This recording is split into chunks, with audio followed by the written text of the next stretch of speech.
All right, everything looks okay. I am woefully behind getting ready. Um, Here, check this out for a second. I still, I don't even got a shirt on, y'all. Give me just a second.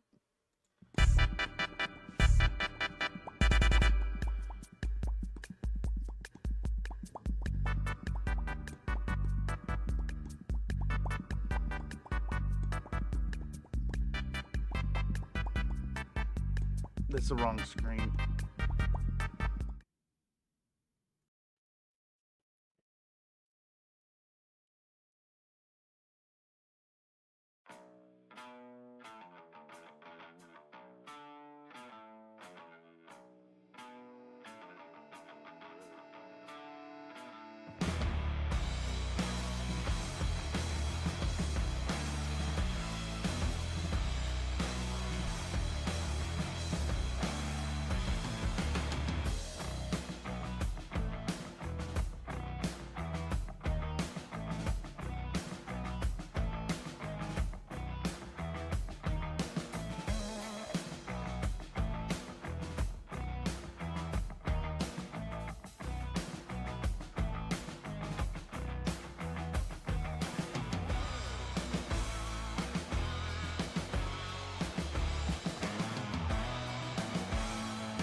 As always, it's so remarkable how quickly you run out of time when you only got 30 minutes left. Lucky science is I missed last night's stream because I went to bed early. Last night's stream, I didn't feel like streaming. So I got away with a technicality and did, well, this. It was this the whole time. That was it. Technically, I streamed yesterday. That was it. Alright. I think I should still be good to go. I'm gonna be filming today, so I need to clean my nails real quick. They're a little too dirty for the camera. So I'm gonna scrape them real quick and then I'll head over to the paint station. 1 second, y'all.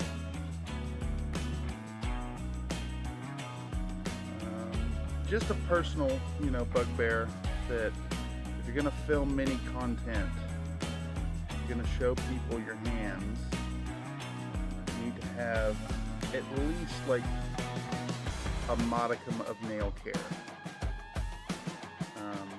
That said, even with cleaning, my nails are like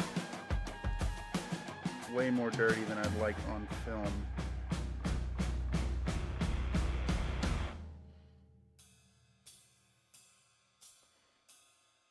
I see a lot of people with like perfectly fine models, and then they have like really dirty nails. That's jarring. Mine are still too dirty for filming today. I may put on gloves for filming, to be honest. I mean, they're fine for the stream, but I got gnome oil underneath them the other day, and it's been really persistent. Well, butter my business. Alright, I've got some files transferring to make some space, so I think what we'll do is we'll And begin a double with helping like of the model gravy. cleanup first. And I've got my apron, and let's meet this mic and head over to the paint station.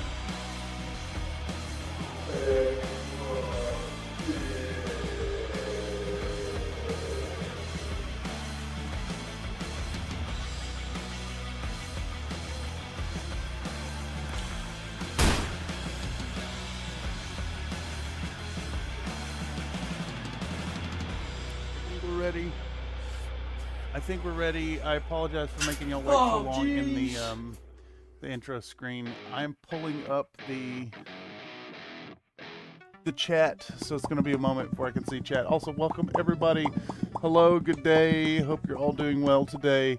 We're actually going to paint today. We're going to get dug in. We're probably going to spend several hours on it. Talking about the thugs. P is for terrible. H is for hell. U is for ugly. And G G is is for for jail, jail. because a thug can't spell. Tracy Smothers, actual scumbag of a character. He's definitely a heel. Woo! Cashing in them 10 million. Y'all know that only the entire internet is here to judge your dirt. Well, like, let me wait on the Bobcat. Like, they're fine, right? Like, that is not unacceptable in public, but I think it's a little much for filming. I honestly don't care that much. For filming purposes, it bothers me to not like have some nail care. They don't need to be perfect, just nice and clean. I don't want to be distracted from your beautiful model by that little piece of Nuln oil under your nail. I mean, I've seen a lot worse. Anyhow, welcome everybody. Hope you're all doing well. You know, reminder to folks who are like regulars here in the Country Fried Minis community, I have zero expectation that y'all are here every day, and it has been absolutely bonkers to see the turnout, the show of support from the community.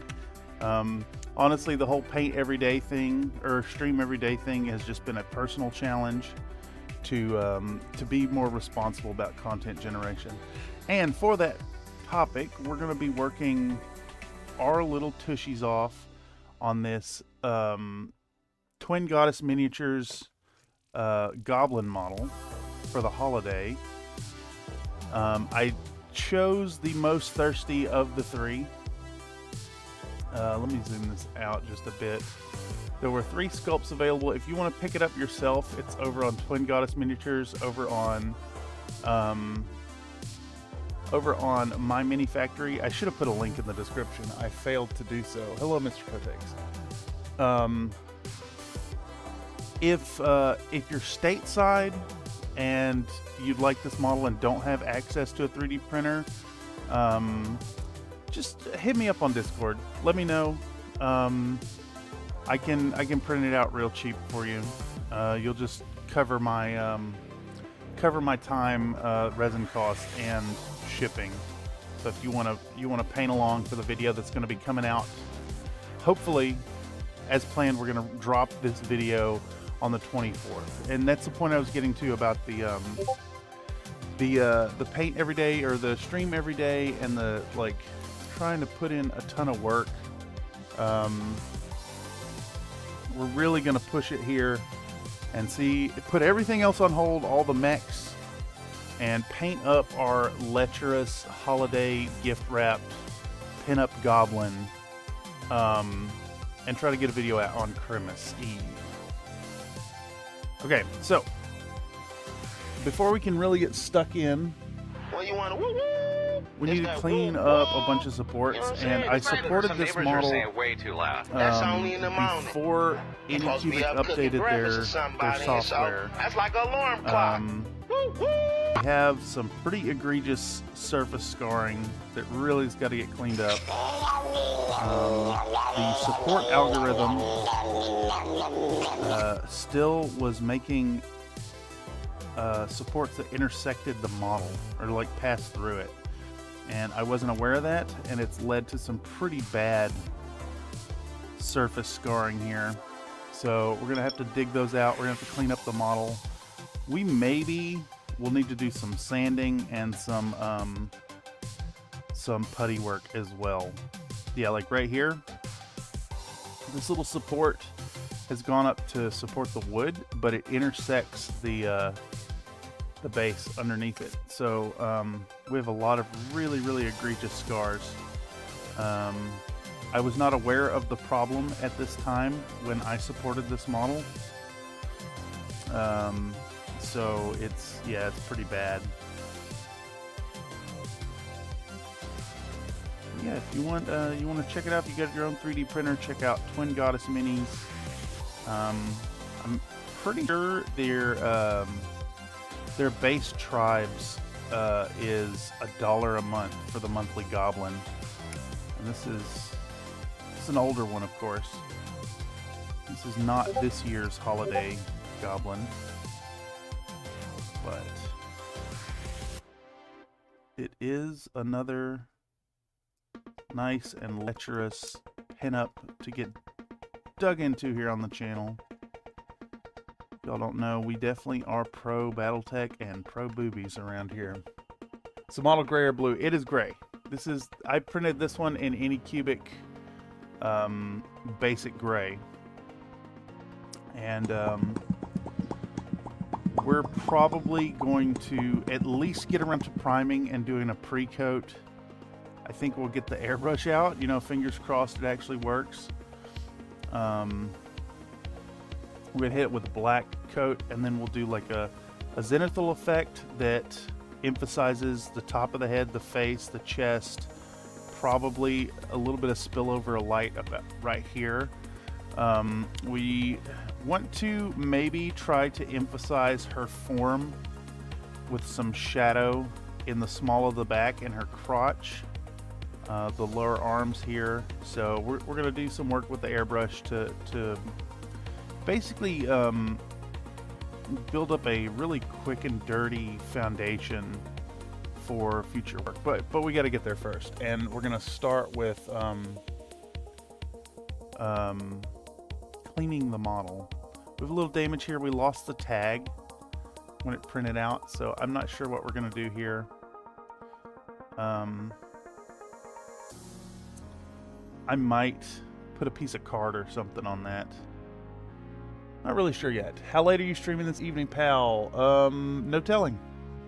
I don't have an answer for that. We're probably going to do at least 3 hours. I may pull like 4 or 5 hours. This model's got to get done basically between today and tomorrow, and then that'll give me what, like 2 full days to stream editing the thing, and then we're gonna get the video out on the 24th, the evening of the 24th, I think is the plan. Of course, all my times are in Pacific Standard Time, so US West Coast. Okay, so immediately I need to sand this, so let's do that. And I'm gonna keep glancing over here. So basically I've got my SD card in the computer over there, unloading some footage so I can make room on the camera. All right, what do we have here? We're gonna start with, I think this should be fine. We'll use this 240 grit, and we're just gonna hit this base and get it good and sanded down. Then we'll file the edges and just keep cleaning. So we're probably gonna be cleaning for the next hour, I imagine, because the scarring's really bad. Yeah, it's really bad. We got some holes to fill. She's got some scars from the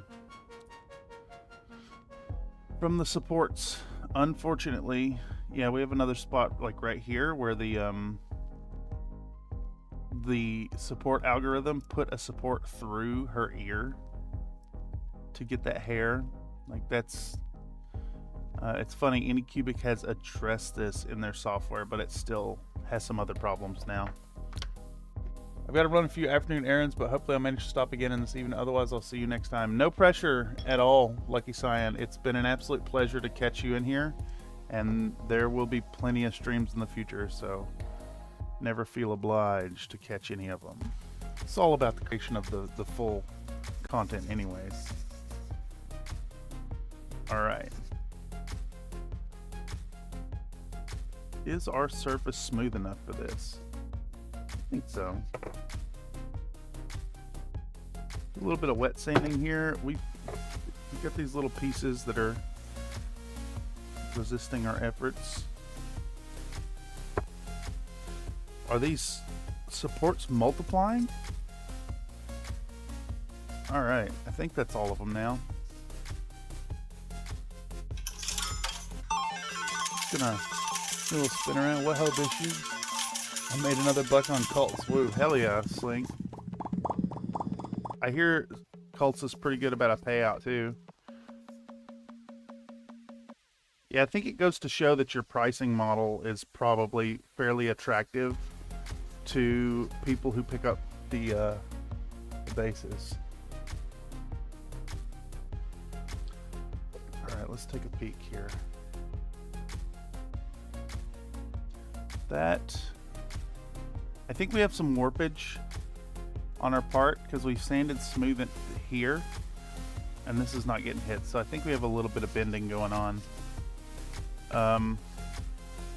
Let's give it some more water. Give it a little bit more water. It's funny, this sandpaper is not made for wet sanding, but I find it really helps to control the resin dust. I can't exactly argue with it.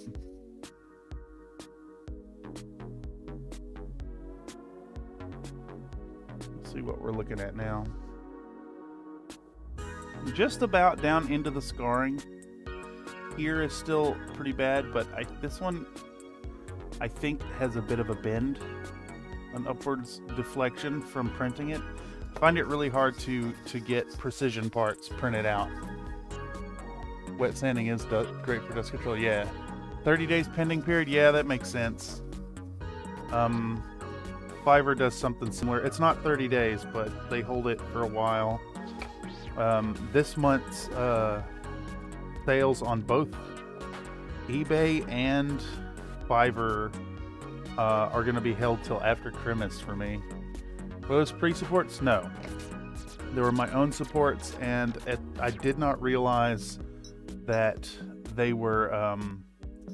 I didn't know that Anycubic had such a problem with the supports. Evidently, their algorithm was running supports through models. Like it wasn't making any effort to keep the what do they call it? The support bar.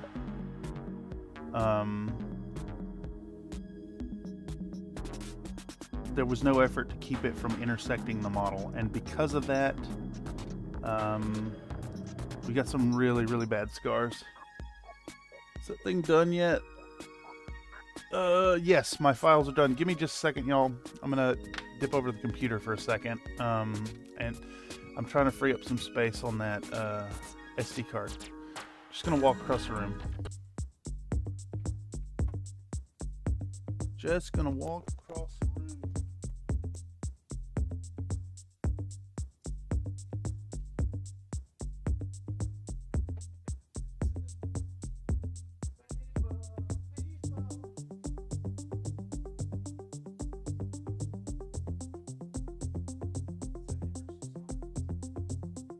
Yes.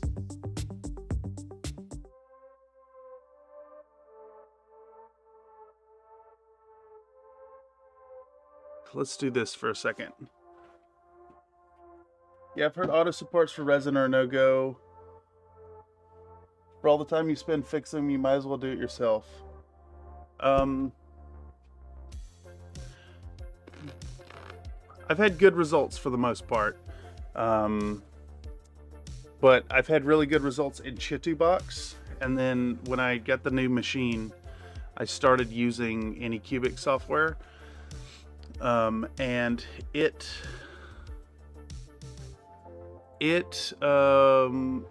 let me down. It let me down big time. Okay, what else do we need to transfer here? I think.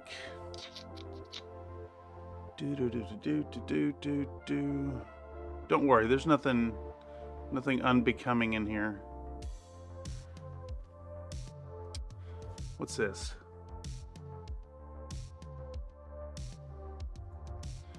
Okay, I think these are all for the big Kevs. Yeah, those are all for the big Kevs project. So we want to now grab all of these, bam, bam, bam, bam, and that one, and we're gonna cut these and send them over. Let's see, that's 2 gigabytes, and then like this was 34 gigabytes, so 36 gigs of stuff getting moved over. Depends on many factors. There's no one-size-fits-all solution for supports. What's the model, angle, curvature, so on. Yeah. I I just expect my software to not put supports through the model.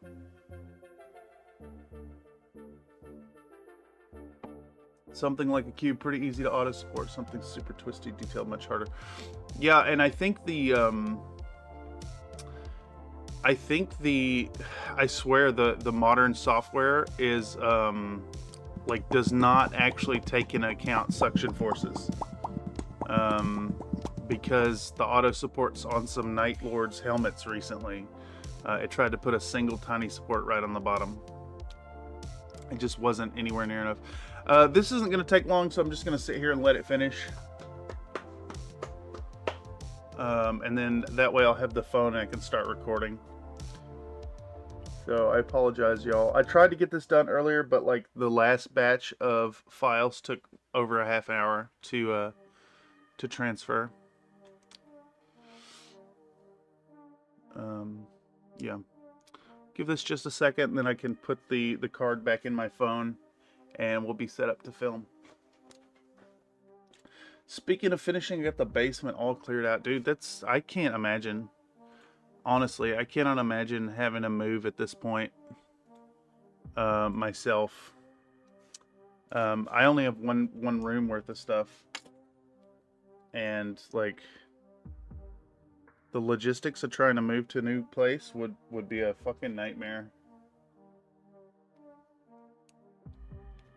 Alright, those are transferred. Gonna head back over to the paint stream capture right here. I'm gonna mute this mic.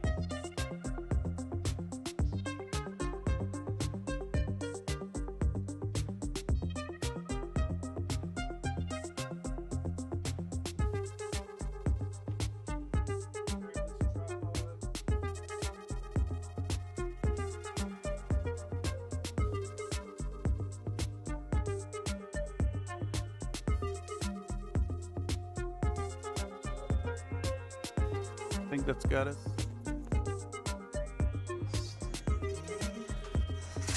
Oh, jeez. Oh, jeez. Oh, fuck. I'm a little tired, y'all. I'm not gonna lie.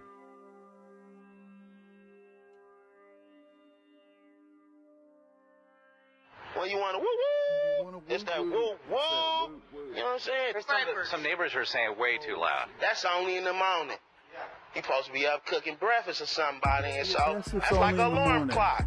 He says he tests it's only in the morning. He attests it's only in the morning. I disagree. It's always too fucking loud. Moving 900 miles. That is a substantial shift. The number one. And the in best. It's the Antichrist. It's the Antichrist. But not God. Not God, because It's the the Antichrist. It's me. I feel like he was trying to get his point across there, but because he's not a native English speaker, there were some difficulties. Alright, so we got a little bit of a support right here. And I'm trying to not gouge them too much. I tend to print my own. If it's a piece for me, for my personal collection that is not going to get handled, it's not going to be something that's hitting the tabletop, I'm going to print it in Anycubic Basic. And this resin tends to shatter a little more than the ABS like. So sometimes when you get these really, really egregious supports, it leads to all this awful, awful surface scarring. Like right there. So instead of having a support that had a small connection here to here, it's generated a support that's gone through the model, and now I've got the full width of that base instead of just a little tip. That's left a nice round scar. Shame. This one did the same thing. So here's a support. So it was oriented like this, and we have a support that has been calculated to run through the model to support here, because Anycubic, in their wisdom, did not include in their support algorithm to avoid passing through the model.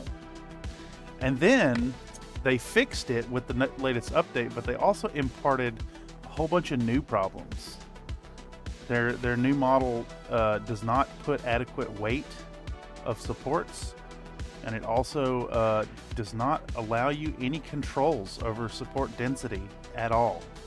So you run the auto supports, and then you have to fix what the auto supports do and add your own manual supports anyways, which sucks. But I'm sure a lot of y'all out there are seasoned printers who do their own supports anyways. It's always too fucking loud. Trains are, that is, yes. My brother lives very close to the train tracks in the town he lives in, and it is indeed too loud.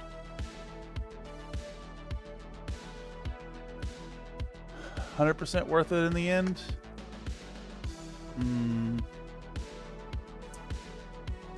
Yes, but if you find files by a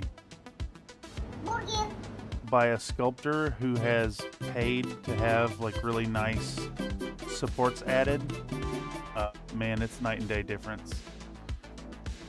I've really been enjoying I know I'm constantly shilling for Locust Labs, but the supports from Locust Labs have been a true godsend at this point, trying to put commercial files up instead of having to test print every part and spend all that time. There's nice pre-supports that I trust. I've had to support a few. Not all the files have been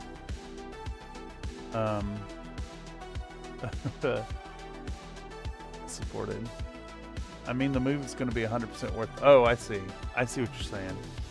Yeah, there is a little bit of there's always the delay element here.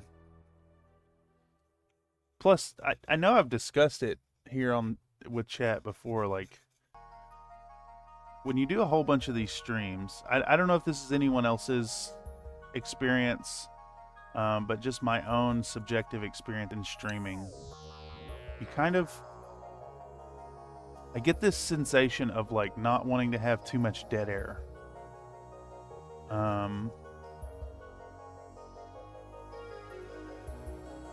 I don't want to have too much space where you're just sitting with me quietly painting, or editing or whatever.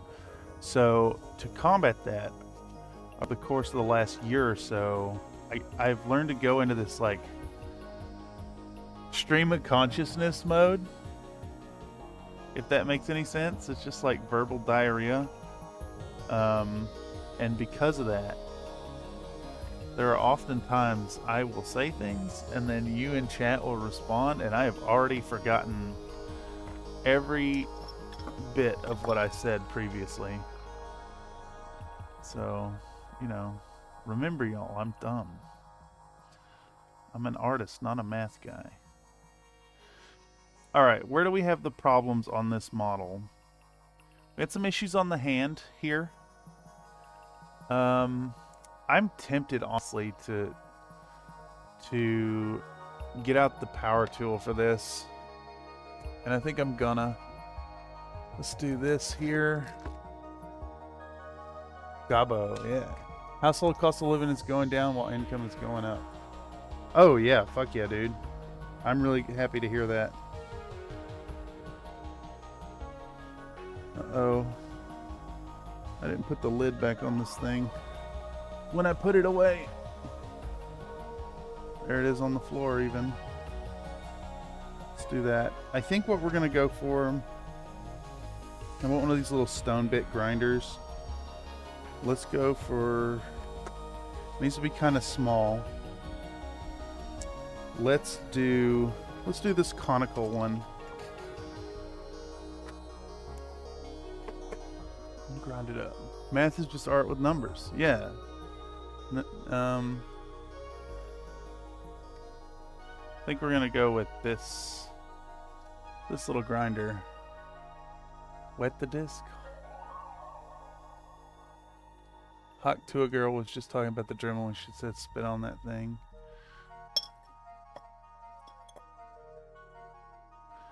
Didn't that girl get into like some kind of scam trouble lately? I seem to remember there was something controversial going on there. I didn't really care enough to look into it. All right, I don't know if y'all can see what's going on here. So we had some weird pooling. My supports were not sufficient. I missed a spot, and it created these like kind of flat areas on the bottom of the hands. So we're gonna clean those little bits up. And if we see any other like really egregious spots, we can clean them up while we're here.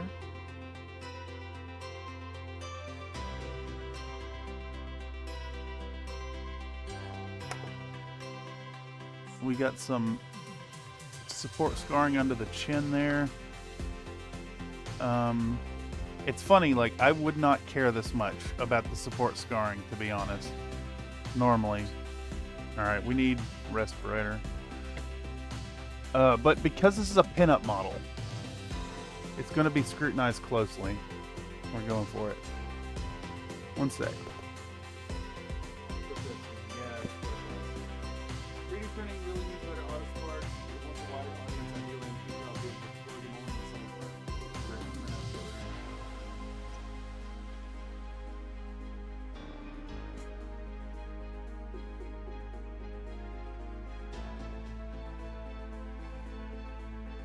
Yeah.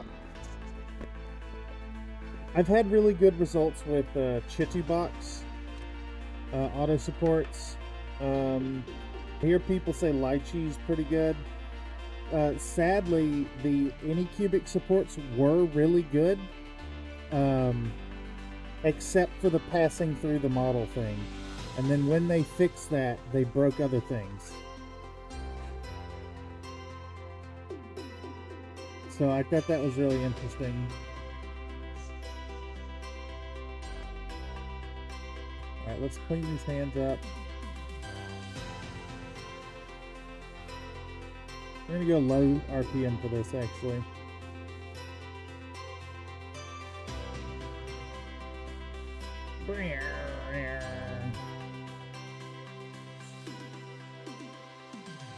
I should have filmed this. It just hit me, I should have filmed this. This is a missed opportunity to get one of y'all to do power tool time for me. I could still maybe get the footage off of the stream here. We'll see. We shall see.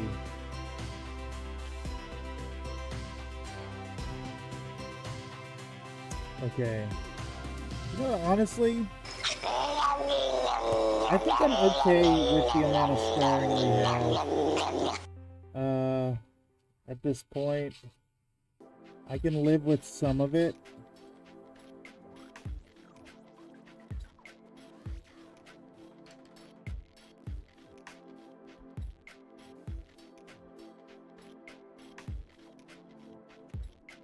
Although, I was gonna say, I think we could have a goblin with some scars, because, you know, is goblin. But this is not really meant to be like a battle goblin. This is a goblin intended for other purposes than, you know, fighting. Ideally, yes, but the quality of the model can affect things too. Some modelers put out the trash they hide by having a somewhat decent outer shell. Like she's like, okay, I use it on sports to use a decent base to work with, yet always require extra work to balance, etc. Lychee plus Marsh, so he fucking hates that mini Hulk Wolverine. Love Regavo, yeah. I left this model a lot because it is fucking lewd, first off. This one I really think pushes the line of lewd for the channel, and I think that's really fun. Exploring what is art, what is pornography. It also touches on the, like, that old, what do you call it? The advertising tendency of this model has the promise of sex. And I think that appeals widely to a broad audience in an immediate and visceral fashion. It's like, it's more effective than just like overt nudity, if that makes any sense.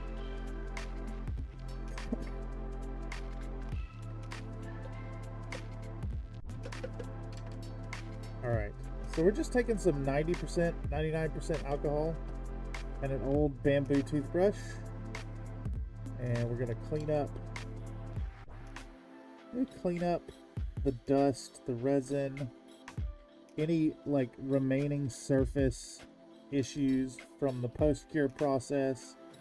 And I think next we've got some scars I really want to fill in, and then we can get to priming and filming that.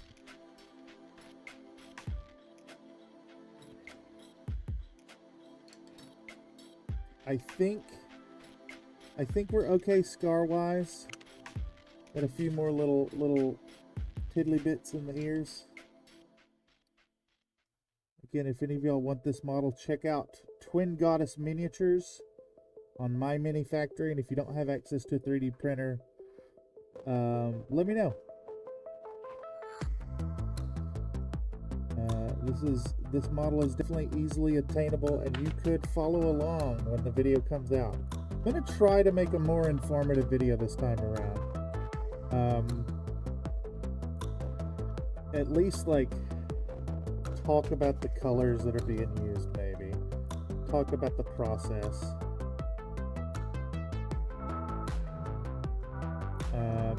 But we also got to get this done in just a couple days. All right, I think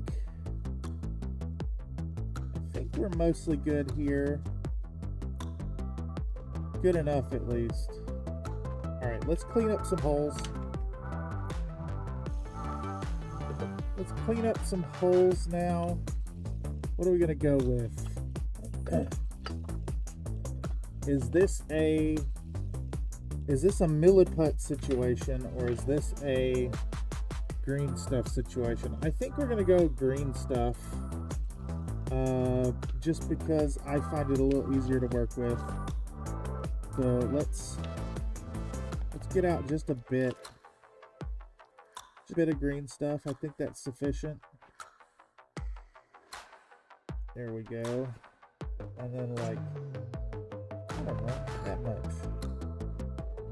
How's those sizes compare? I think that's a little bit skewed towards the yellow, so we're going to get out just a little bit more blue and give that a go. We don't need much. We're filling in very small gaps.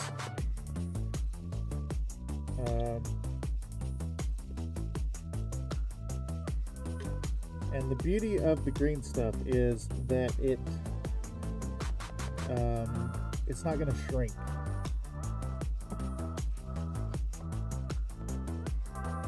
Get this damn thing out.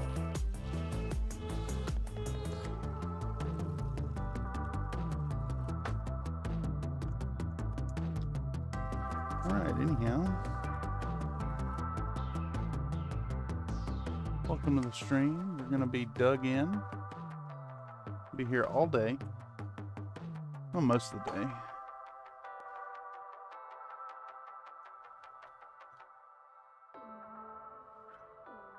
Making some progress. Alright, a little bit of water. I'll keep our green stuff from sticking to us too much. Keep it from sticking to itself as well. Put these sandpapers away.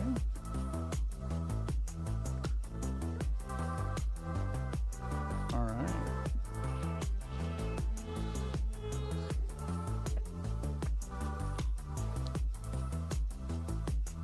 Let's maybe get this like zoomed in.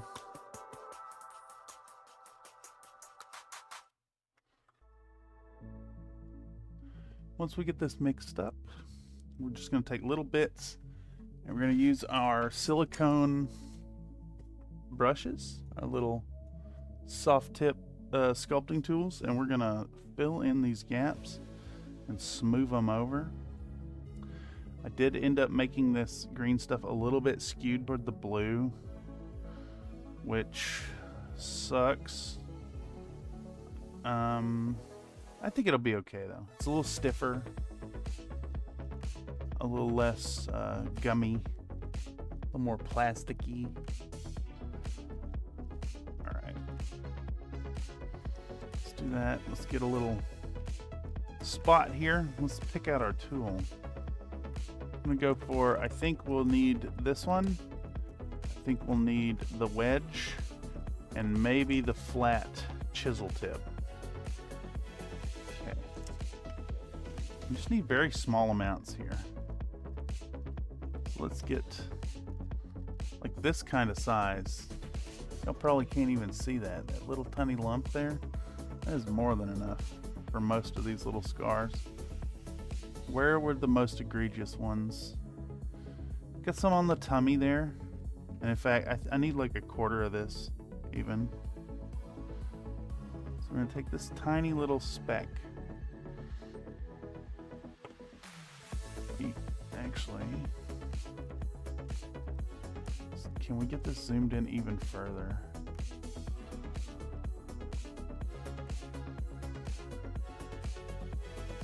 I hope y'all are able to see some of this. So we have a scar right there on the tummy. We're gonna take our knife and we're gonna put this in place. Get our happy little silicone tool. Wet it. Don't want it saturated, but we want it wet enough that it's not gonna stick to the stuff. I'm just gonna rub her tummy. And we're gonna work that green stuff until there's no like hard raised edge on it. And I should have been filming this whole thing. No, you know, that's fine though. We can just skip this part in the video. The video can just be about painting the goblin and copious sex jokes.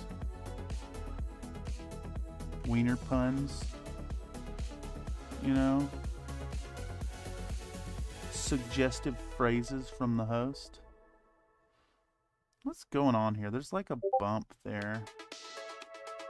I think there may actually be something in this green stuff.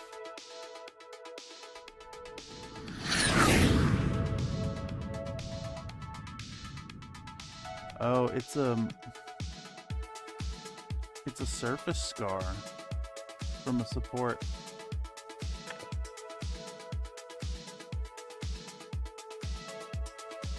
Let's just rub it in. Now see, the beauty of this stuff is as we're adding more and more water, it's not going to be like the milliput and dissolve away. Got another tiny little scar here. So we're going to do the same thing. We're going to get this tiny, tiny, tiny little piece of green stuff.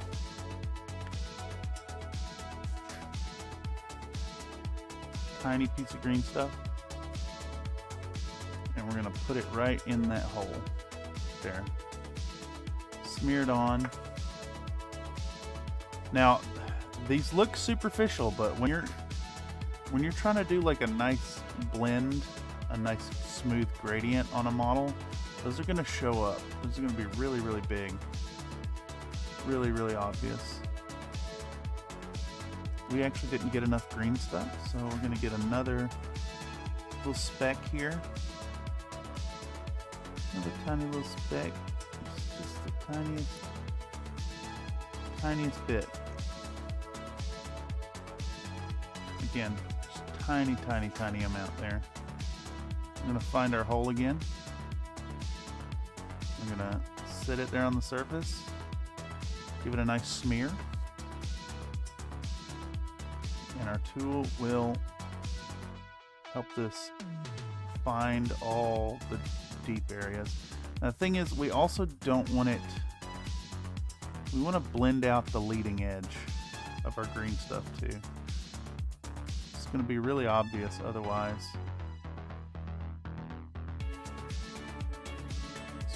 really, really want to press down and smush that leading edge of our patch.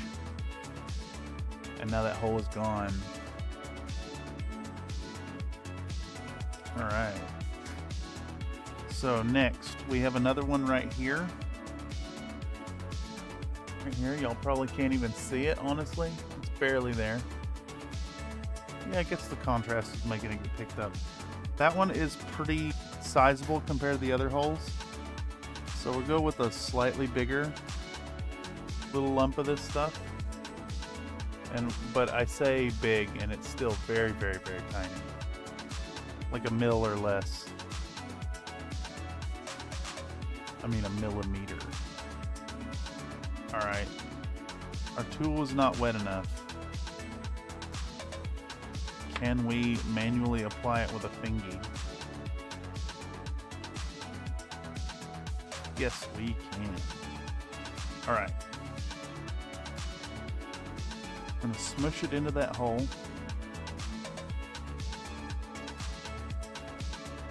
Take advantage of the silicone tool's properties. And follow the contours of our gobbo. We really want to make sure that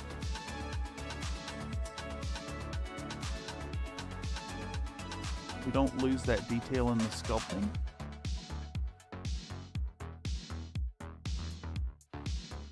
And there's no worries about this stuff when we hit it with the primer here real shortly, because this stuff doesn't shrink at all, so it's gonna be just hunky-dory.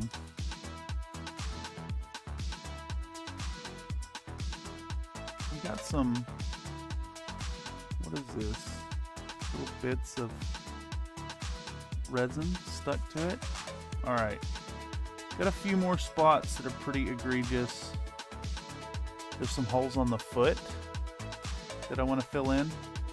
I know that people will be looking at the feet. Normally they won't, but on a model like this, whose express intention is titillation in the viewer. Can't stay long today, sadly. It's the company holiday party and my presence is required. I also have to wear fancier clothing, which I hate.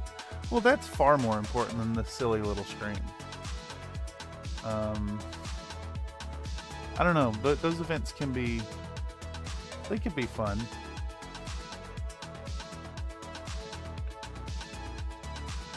I remember the company my dad worked for did not only a company holiday party type deal, but it was like a family day. This is always a really big event.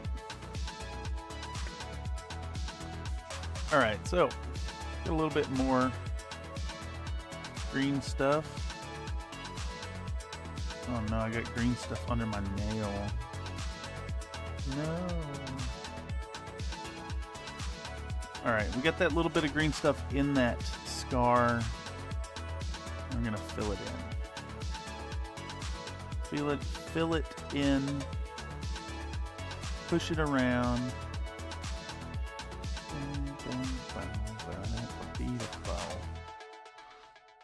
Rub on it just a bit. We have another very small scar on the top of her foot.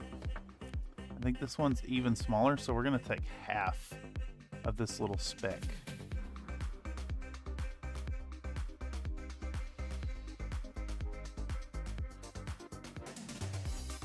I think you'd call this a smidge.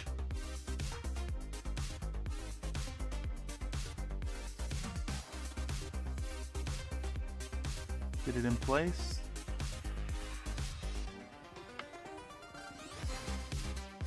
Get ready. Take our wet silicone tool and just start jabbing it into that hole.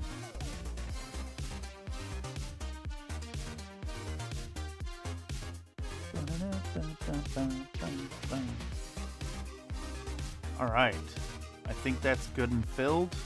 This one, I'm actually not pleased with the edge work here. I think we need to swap to our little conical tool here. And I really want to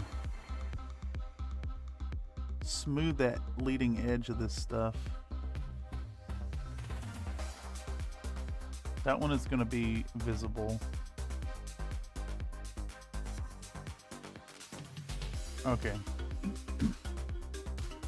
Let's look for the next bit of scarring. I know we had some more. Her hair has some right here. I think we can deal with that. So conveniently we have this little speck left over right here. Keep it on the tip of my tool. And push that into place. I shouldn't have picked it up with the blade. I'm gonna have to use 2 hands to get this thing off.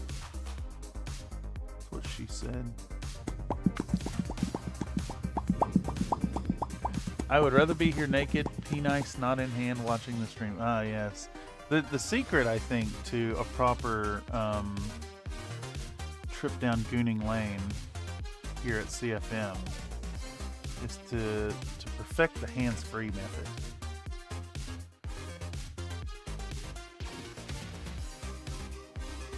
And by hand-free, I mean keep your hand free for your friends.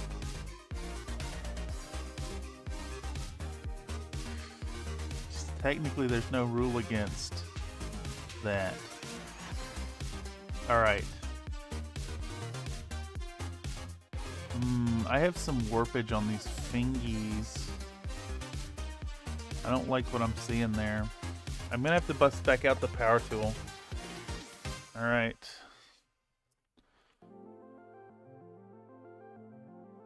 Alright, so I don't know if y'all probably can't see it, but the fingers here have some issues.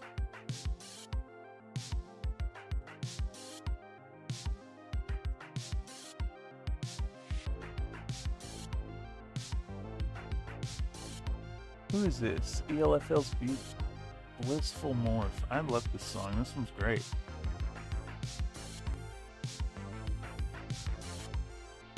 Now, we're trying to remove these little bits of issues without creating more scars.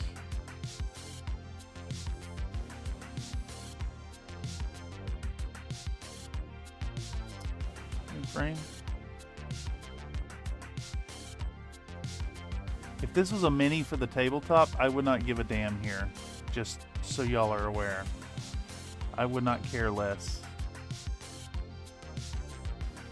But because this is a pinup display piece, even these tiny little bits are going to show up, and it's remarkable. We're gonna get like mostly done with this mold, and we're still gonna be finding little support scar marks. Oh, there's our scars. Okay. All right. We'll clean these fingies, and then we're gonna return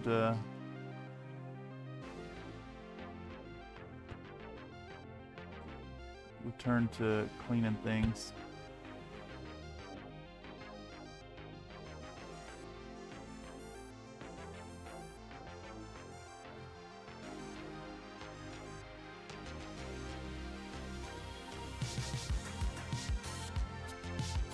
You know, another issue that comes up with these models, I think, is that quite often the correct way to support them for the design would be to support it from the head or the face. And it's just not acceptable on a pinup. It's not okay. Alright, let's do one more pass of the toothbrush in alcohol.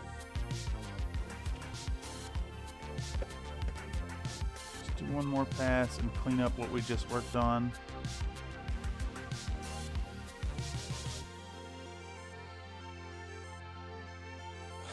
I am the cream, yeah. The cream of the crop. And there is no one that does it better.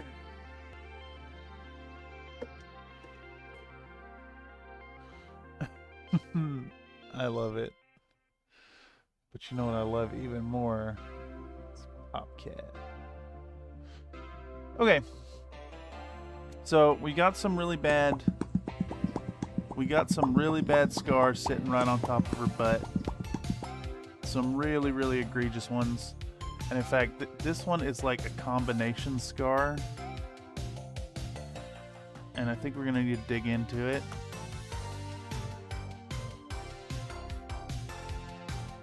All right. This one right here is especially bad. This hole right here. So we're gonna work on that one first. Wet our tool. Cut off a tiny little piece of our green stuff. And of course, we've made way too much green stuff here. We always do. All right, we're gonna push that. Is that a double scar even? Not really. It's too much. Let's cut this in half.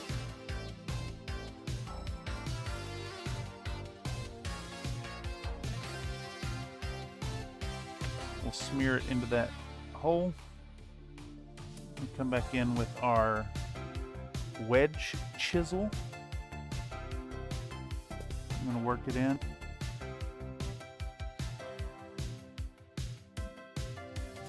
Really, really push those edges. We want the hole filled, and then any spillover needs to be pushed so thin that people won't be able to tell that there's a bit of putty there. I actually think that Tamiya putty would probably be the best application for this, because you can thin it with solvent.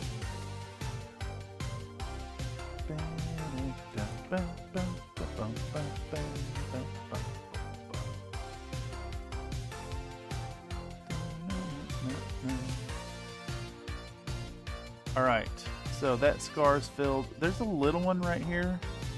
I don't necessarily know if we need to mess with that. Yeah, maybe we do. Scrape it with the hobby knife some. That one looks almost like an acceptable dimple. And I think we're gonna live with that. Now, next, the heel has a really bad scar, so we're gonna fill that one too. I am sensing violations of P-Nice in hand rule, as you say, filling holes while you work on the rear. Hey, both my hands are on camera, y'all. Just saying. I have evidence. Yeah. But you do work out. Do I work out though? Okay. Alright, first set of the day. Thank you. Bye, everyone. I'm heading over there. I'll do it. I'm doing it.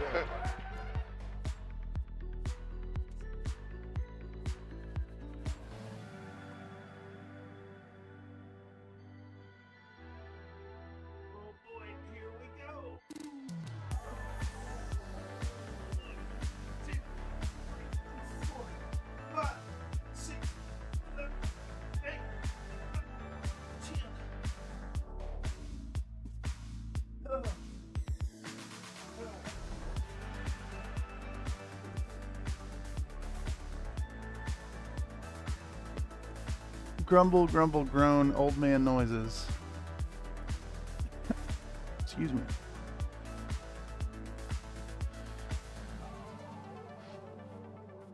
All right, first 10, thank you.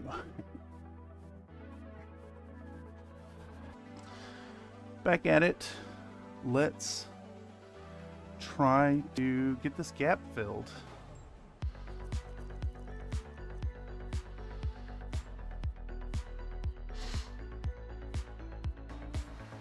Try to be really accurate in our application here, and that'll kind of reduce the amount of smearing work we'll have to do.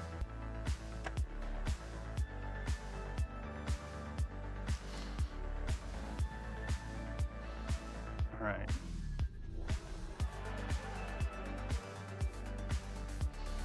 Just gonna press it down and give it a good rub.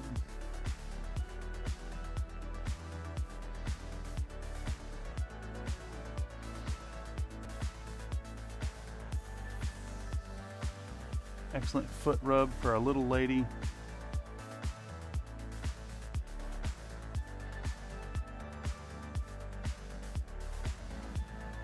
There is some weird scarring still happening there. I think we're gonna need to clean it.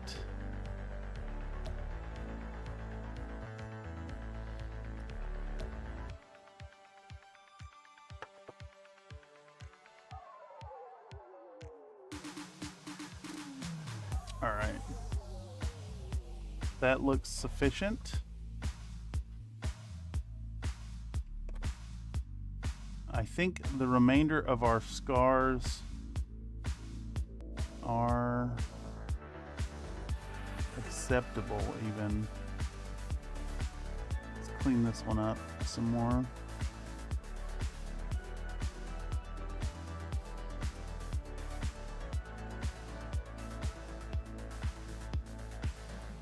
This one may require a little pokey tool here.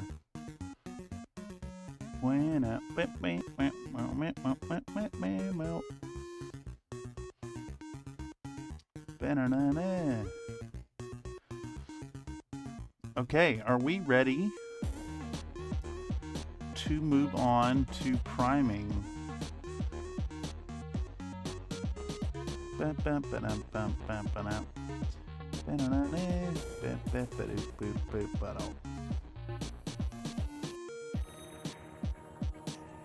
We're just about there.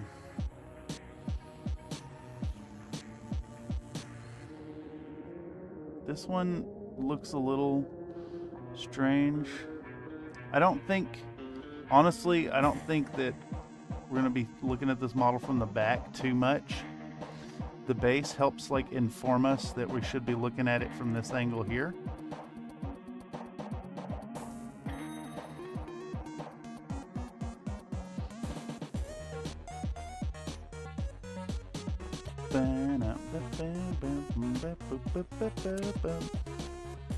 Let's clean up these gifts as well.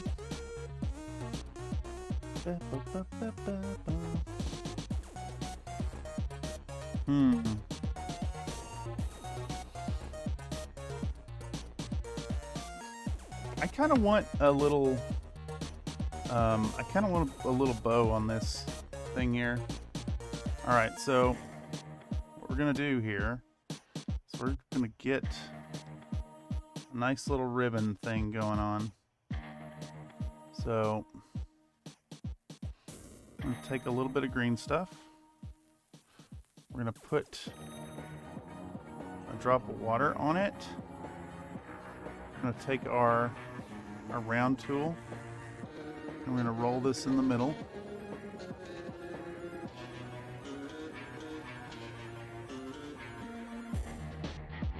And basically, I want this shape with two lobes on it.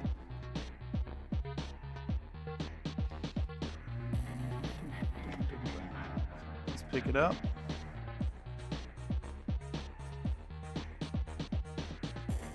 Instead of filling this hole, I want a bow here.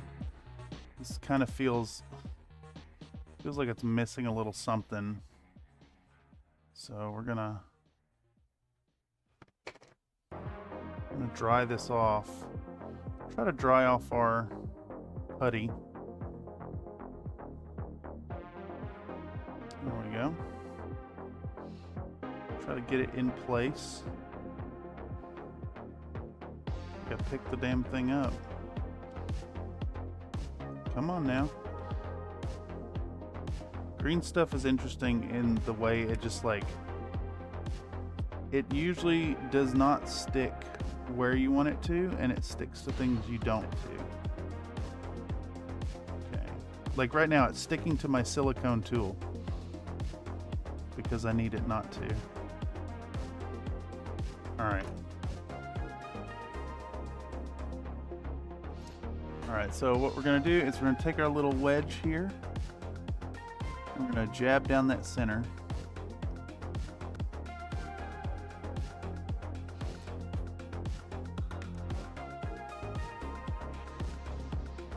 And now we're going to hold our putty with our silicone tool.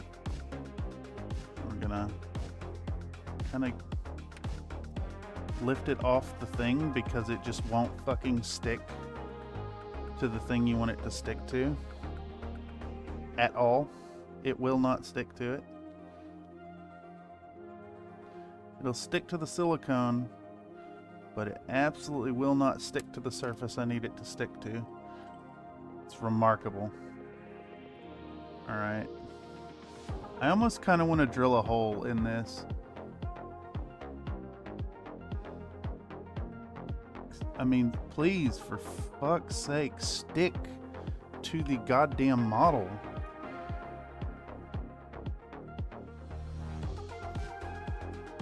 Let's start over. We'll start over. Maybe we'll use a little bit of super glue to get it to actually stick to the fucking model where I want it to stick.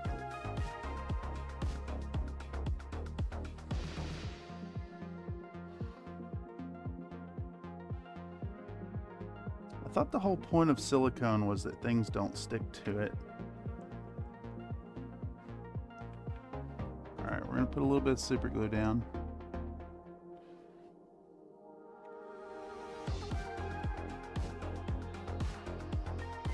We got our tweezers. And see, this, the green stuff is immediately stuck to the tweezers. You know, like it ain't nothing. All right, we got it in place, and now we want to flatten this middle section down a little bit. I'm gonna push it in place, and now I'm gonna take a little bit of accelerant, and I'm going to accelerate our sausage to get it stuck in place. All right, now theoretically it should have a nice cured section of a cured section to stick to. All right, so I'm gonna take our hobby knife. I'm gonna make sure it's nice and wet. I'm gonna come in here. We're gonna smush and flatten in the ends of these lobes. Nice flattened edge on them. I'm gonna come down on top of it again. We're gonna just give them a nice little, get a good angle in here. I can't get a good angle. That works. And push it kind of flat. Somehow I created a dimple inwards. Flatten them down. And then we're going to flatten the edge, and we're just going to go back and forth so we get a nice little bow tie shape.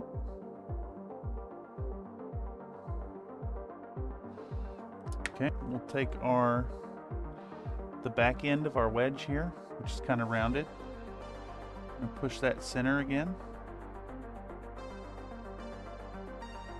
I don't know why there's no bows on these. It just seems a little odd. They didn't go for that.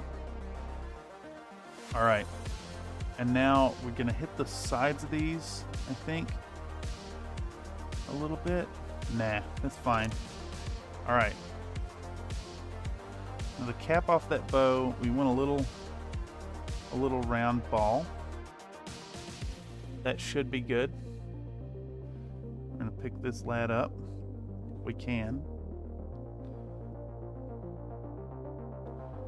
We're going to put it right in the center of our bow.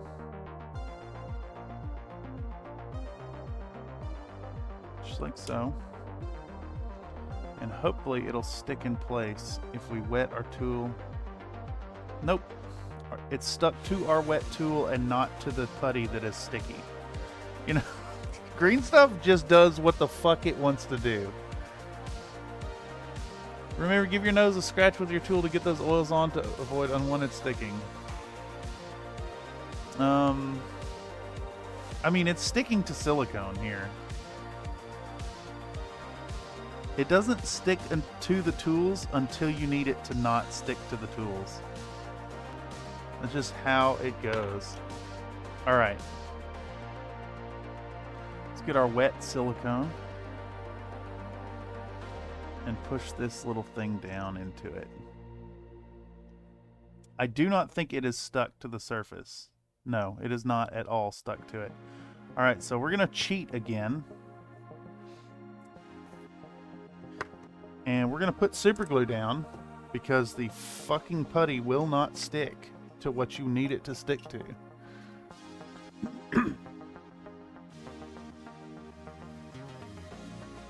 So I'm going to put some super glue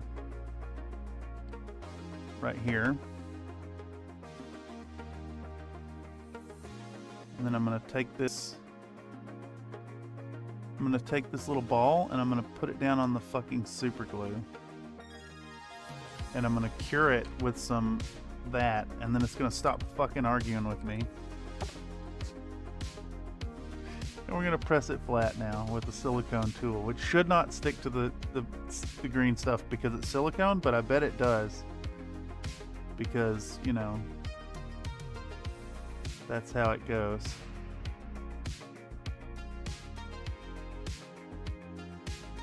Alright, and then we kind of want like a line that goes in the middle of our little bow. I'm going to push up both ends.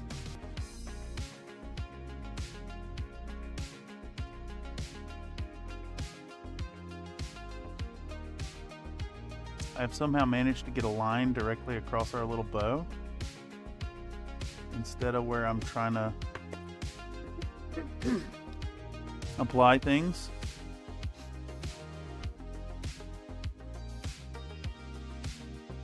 I'm going to try to smooth that out now.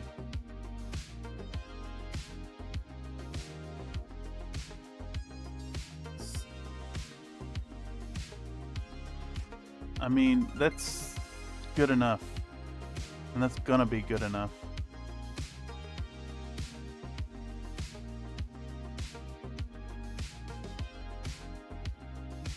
Alright. Little bow on top of that. This one needs one as well, so let's do that. Damn right that super glue is fucking... Yeah, I'm so frustrated with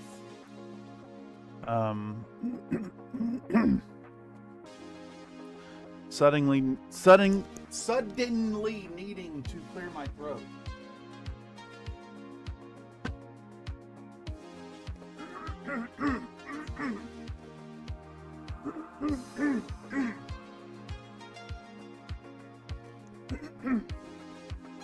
You can tell I'm an old fucker because I gotta clear my throat constantly.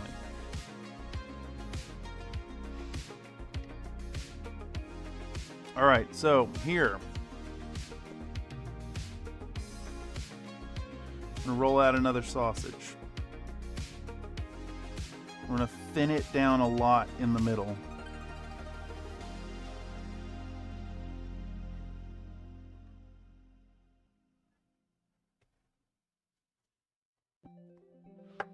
And do more super glue. Right there, right in the middle. I'm going to pick up our thing. We're going to fail to pick up our thing and then just grab it with our fingers.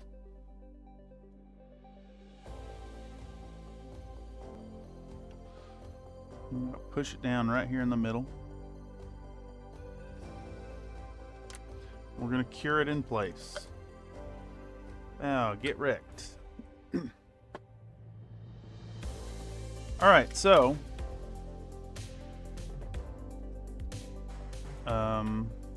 let's smush these ends down real big and flat. Real big and flat.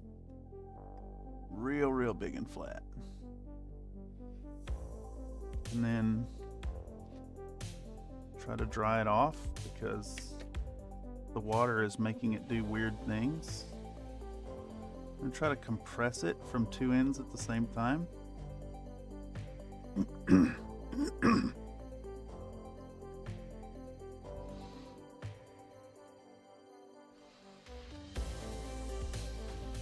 Alright.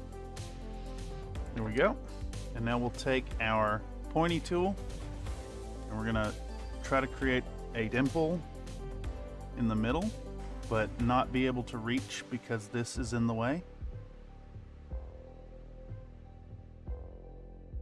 We'll do that.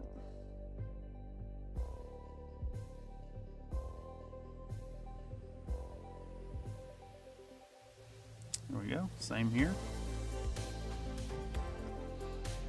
Just give it a little rub. Happy little. I don't know where all that water comes from. And we're going to dimple in the ends as well.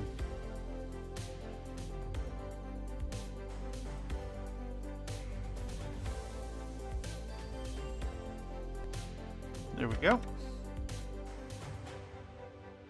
And who cares if it doesn't look great? I'm using up some of the green stuff. I'm getting a little practice in.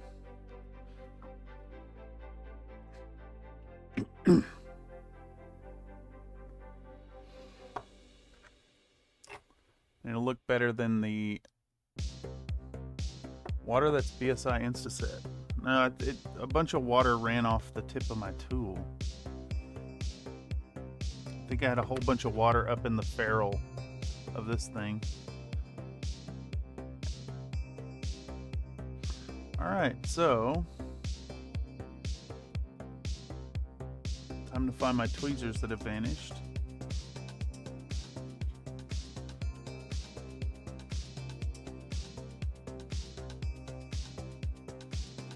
Put the tip of our bow down. Let's cure it.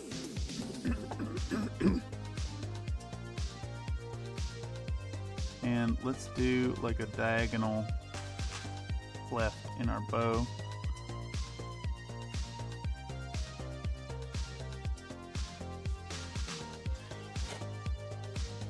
And that is more than serviceable. In fact, it's fine. It'll blend in perfectly fine with the others, and it looks way better than just a flat box.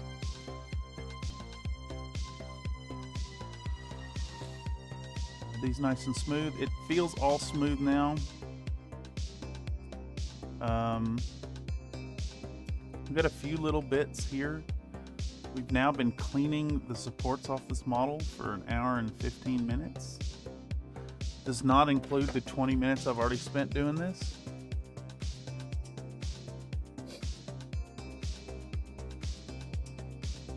Nathan snuck in and filled all your tools with Instaset while you're... Well, you see, I actually have rigged up the front door and the windows with Claymore mines. So, can't sneak in anymore. So I can't go out either, but that's fine. Alright, so I think we're ready to prime. I think we're ready to prime, and I'm okay with that.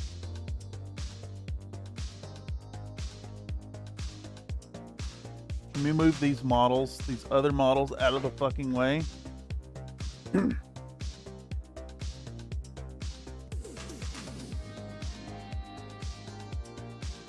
Put them on the catch-all table that lives behind me.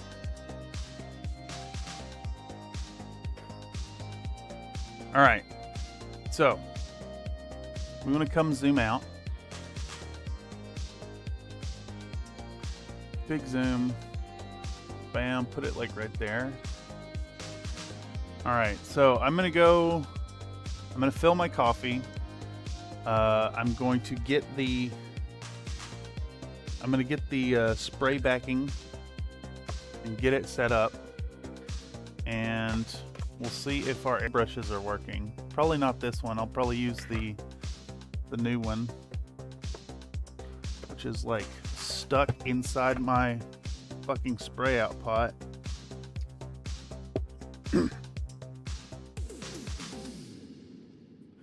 And I've been keeping this one pretty clean. Let's regard our needle actually. It felt a little crusty. Just a little bit.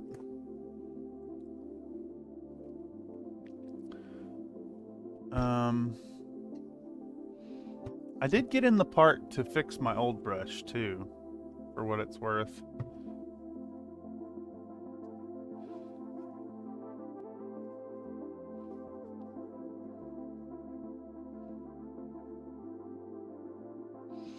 I really ought to take this thing off too.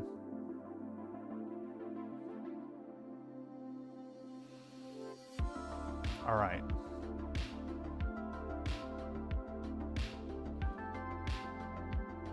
Let's give this a feel as it goes through.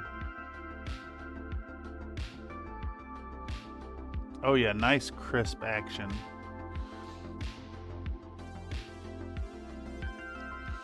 Feels really good. This one isn't gunked up inside the guide. All right, so gonna fill my coffee. Gonna grab the thing, and we're gonna start airbrush action on this lady. I think we'll spray the two parts separate. Honestly, I think that's the approach here. And then we'll glue them together afterwards. Still not really sure what the orientation is supposed to be. I think she's supposed to kind of sit like this. The feet are maybe not perfectly level. I think she's supposed to kind of stand like this in between the gifts. But we'll deal with that in just a second. I will be right back, y'all. I need coffee. I don't function without my caffeine, you know.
I don't know why that was such a fucking production. How do I do this? Alright, there we go. Also require caffeine to funk. Yes, you gotta pack up all my hobby paints. Yep, sounds like a fucking nightmare. Honestly, if I had to move, I would probably just sell or throw away most of everything that I had at this point. I would be so fucking defeated. I put in like 20 shelves for miniatures. Moving is no longer really an option. Man, just thinking about it is giving me panic, Mr. Slink. Okay, so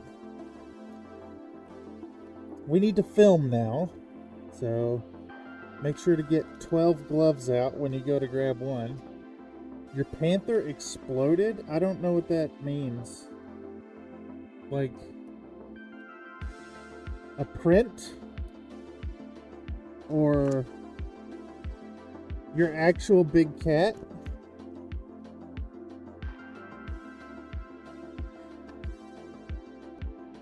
Or are you playing Mech Warrior?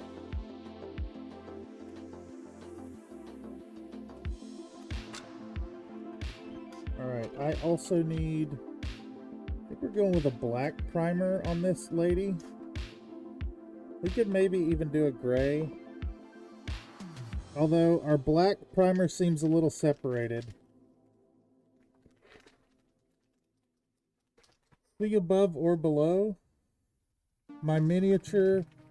I set my coffee next to it and I accidentally tapped it with my cup. Oh, yes. Some of it I think is going to get tossed because it's cheap stuff or whatever. Other things like the airbrush and pressure, etc. need to get packed. Yeah. I mean, I guess it's what I'm getting at. It's like I would be forced to make like really hard decisions about what to leave behind if I was in your position. If you're forced to move, I can think of 3 people who'd show up with all the supplies. But that's a long way. That's a long way for y'all to travel.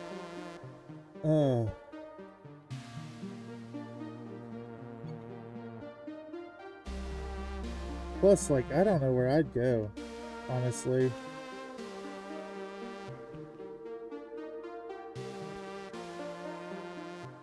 If you need it, send it here. I'll store it all till you need it. You know, ironically, so I mentioned this before, and I'm really fucking blessed. I actually live here in the city because it's where I can afford to live. It would be more expensive for me to live, even like back in my hometown. All right, so we're gonna get the phone going. We're going to set it to Pro Video mode. Set it to Pro Video. Looks like our white balance is a little off, so I'm going to set that to auto.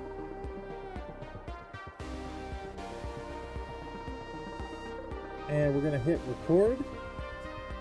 And we're going to show our little lady to the camera first.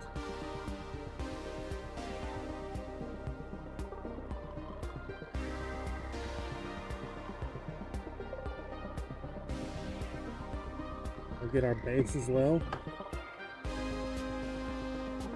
There we go. We'll show the camera our airbrush.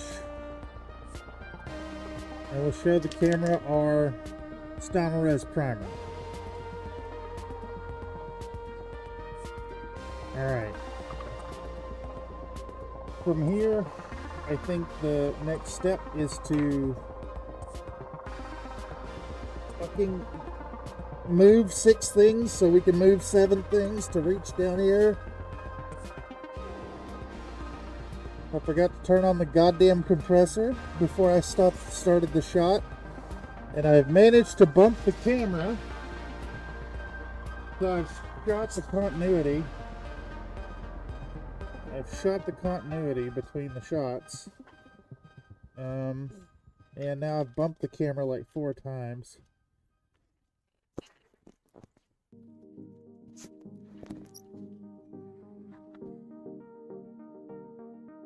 I wouldn't help you move too damn far. Yeah, exactly. See if a corner in the garage. You'd be shocked at how much shit I have. Holy fuck.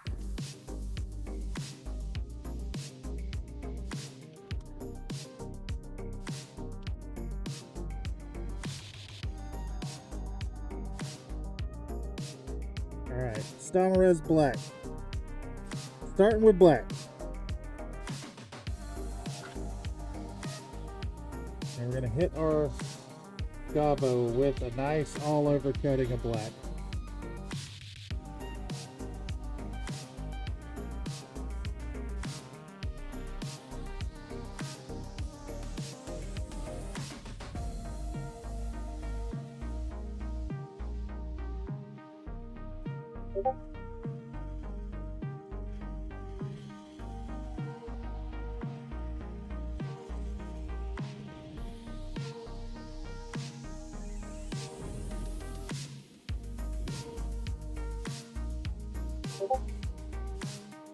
Alright, we'll top it back off. I'm getting bebanked. I don't have the phone's salute the sun on today.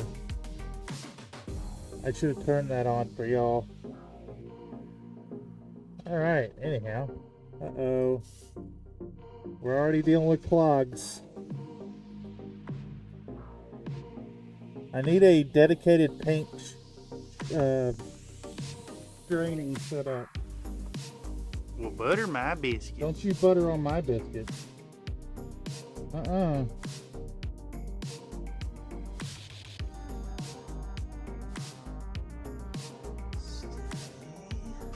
Hopefully we don't have too much clogging. I do think it's a paint issue and not the airbrush issue. As I covered last time. The airbrush is good. We're about to get started on the move kit thing. Yeah, that's fair. And I think it's just like any other tool. It's like, that's a skill you gotta build up. I still very much suck at it. I've gotten a lot better at taking them apart and cleaning them. Because you gotta do it 65 fucking times per project. I've gotten pretty decent at mixing up colors. Light enough to flow.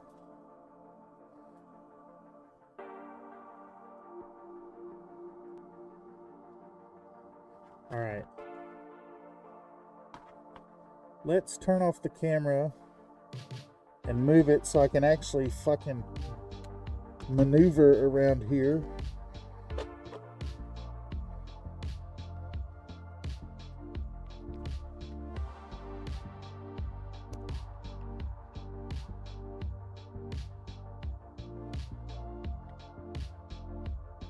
I want a nice solid black coat on this. Nice smooth black coat everywhere. And then we're going to start doing our underpainting colors.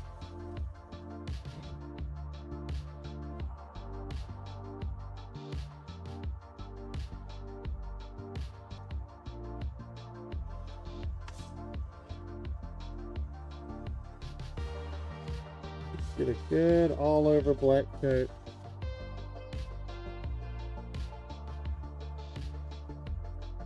I'm good with the cleaning, done similar stuff in the past.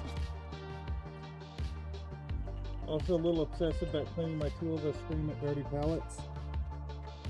Oh, I had my airbrush clean for the first day I used it, and then I gave up.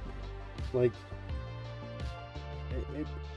if the people who have clean airbrushes on YouTube are spending hours and hours and hours getting those stupid things clean. It's absurd, and it is not worth the effort, in my opinion. But that's just a me. That's a me stance.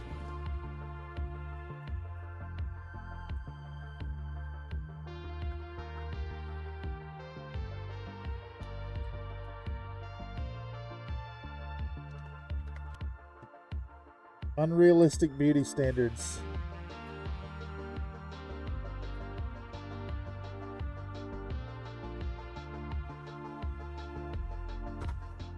Alright, make sure to drop the model so that you scar up the paint job too. It is really important, y'all. Alright. I can see my putty work in the primer, unfortunately. Alright, we're gonna let that go for a minute while we clean this thing. And my process always, I like to pipette water in and out.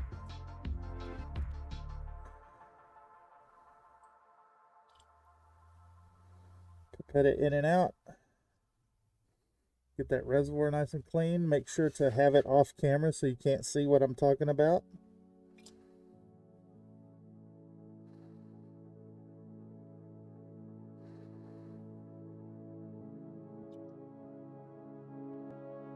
And we're going to shoot some water through it.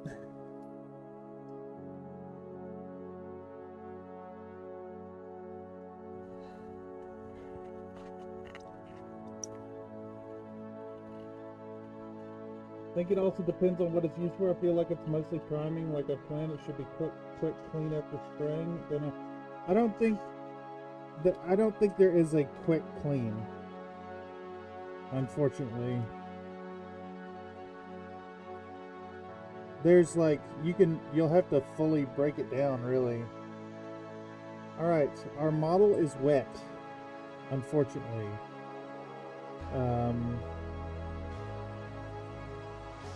And I have scarred it. How about fucking amazing? Absolutely fucking amazing. Let's redo that then. Let's respray the scarred primer. Where do I set this? What do I do with this fucking model if I can't set it down without the primer scratching? Holy goddamn shit.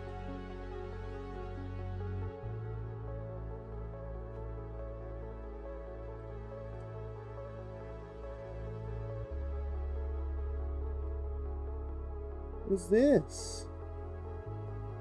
A hair?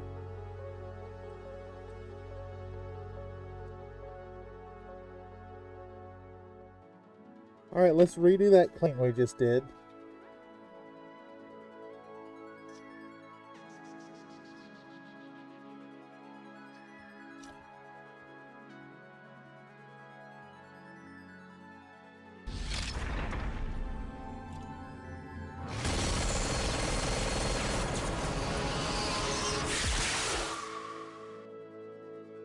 I will scrub my palette for an hour to get clear of it all paint though. Not me, I'll collect paint for literally 20 years. Guess I'm weird, I'll tear it down and clean it out so it does say. No, I'm not saying you're weird at all. I'm not saying you're weird at all. I'm just saying I ain't got time for that. That's a crazy amount in my mind. And it makes sense because, like, I see YouTubers with, like, immaculately clean airbrushes, and I'm just, like, thinking, man, that's like, you're spending, like, 10 minutes, probably, realistically, 10 full minutes cleaning it, letting it soak for, like, an hour afterwards, and another 10 minutes. But you're also breaking down in between every color and cleaning it out. It's crazy.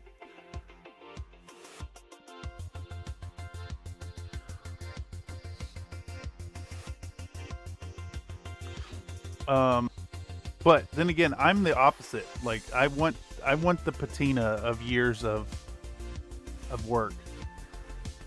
All right, we're stuck sitting here for a minute, y'all. This is the watch paint dry part of the stream because I'm only spraying. God damn it! I set it down and it fucking took the primer off, so I got to reprime it again. I don't know what to do. Do I just sit here and hold the model in my fucking hand until it's dry? Because that seems about the only solution to keep it from fucking scarring off the primer. So I'm going to hold this in my hand until it dries. I have never seen a model do this. I'm assuming it's because she's just such a big heavy model that the weight of it sitting against something is causing it to pull off the primer. My God, this fucking compressor. Got the fan, hold it over the fan. The fan is not on. No. I finally got to turn it off. Also, the fan is across the room, so I'd have to go stand in front of the fan. Furthermore, I think... So my experience with Stynylrez is that if you accelerate the drying of it, it does like orange peeling. Dirty things trigger me. I'm currently washing the bowl I just used. You would struggle. You would struggle in my home. I am a child of filth. All right, let's think about... Let's think about the colors we're going to go for here. I think we want a nice...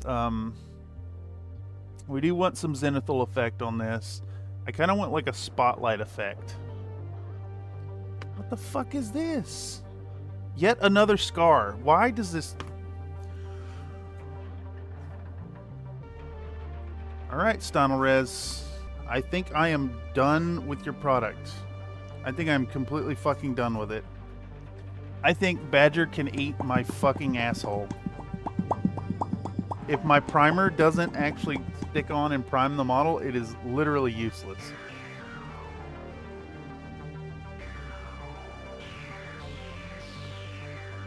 Holy shit.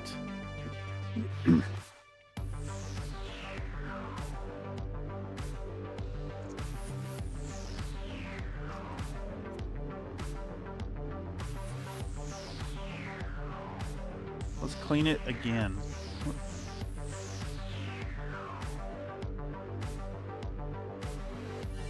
Cyan, but she's gonna be green. She's gonna be yellow-green.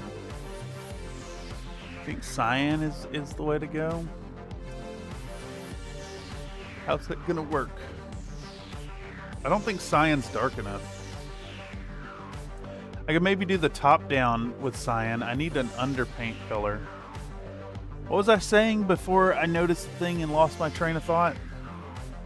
Oh yeah, I was trying to say I want a like a spotlight effect over the model. I demonstrate it, but I'm afraid to touch these models in that I'll just scar the fucking primer again.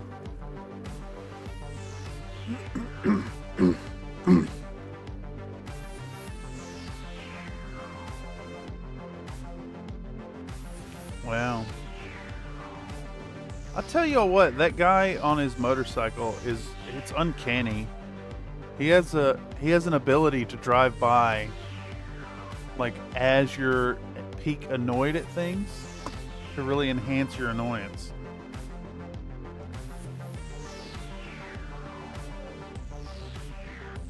And he has max revved his vehicle 3 times in one block, set off 2 car alarms, and I can hear a stereo. Army Painter airbrush primer's trash, clogged 78 times a second. Have you tried the Vallejo airbrush primer? It seemed to work during my 3 tests. No, I've not. I think I'm going back to rattle cans, honestly. Alright, have I held this long enough that the primer is not gonna scar the second I set it down? God damn it, I left a hole. I left the hole. I don't even care at this point. I left a hole in her ribbon.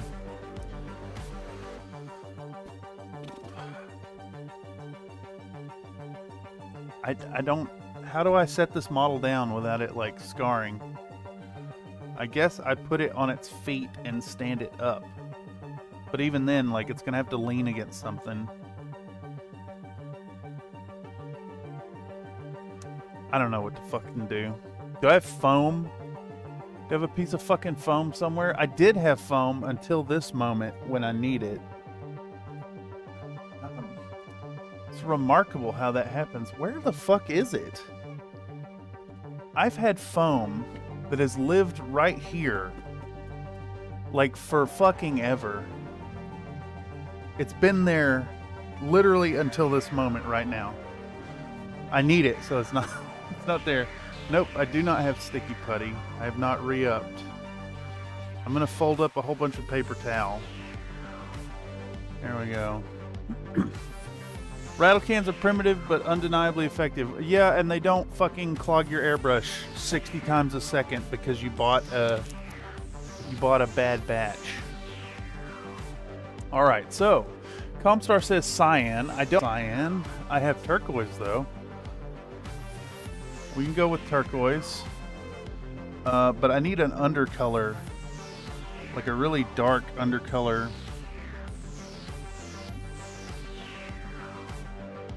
And I think we're gonna go with like I want a purple, I think. I want a nice deep purple. We can go with a purple, but that's not dark enough. I think we want to mix it with black. Purple and black. And then over top we'll hit it with the blue, and then we're gonna do like a really pale goblin skin type color. Purple Lake ink. I do not have purple ink, unfortunately. I need to get some. See them goblin tits?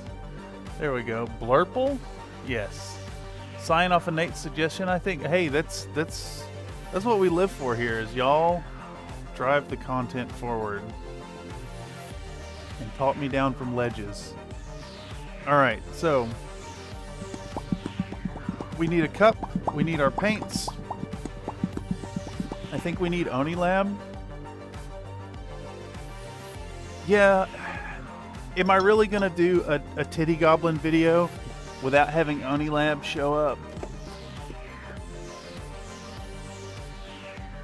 My hair and cable are tangled up. Alright, let's get this plugged in. Get this fucker plugged in.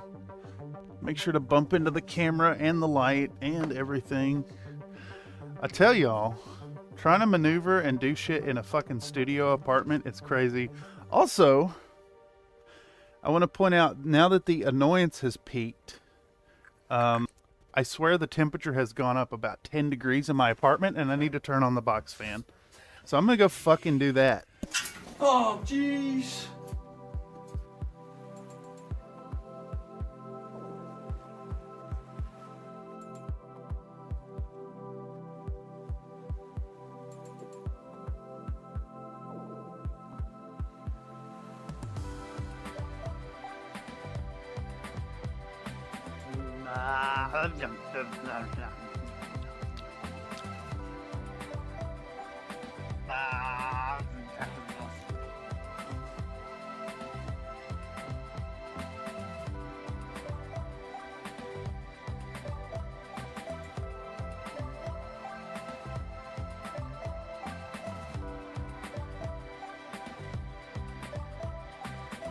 Boy, I'm telling it, dude, it is summer 300 days a year in San Francisco.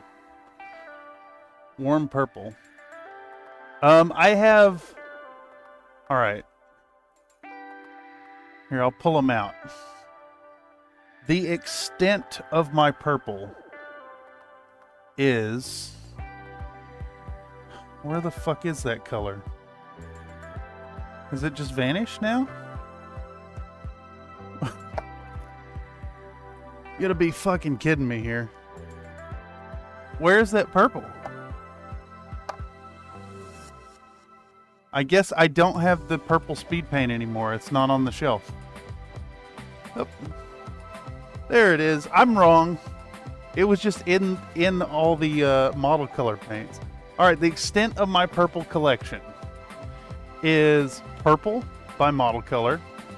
Wait, I'm not on camera because this is pointed way too far forward. The extent of my purple collection, I have purple by model color, I have Gene Stealer purple, which is effectively the same color, and I have Hive Dweller purple, and that is it.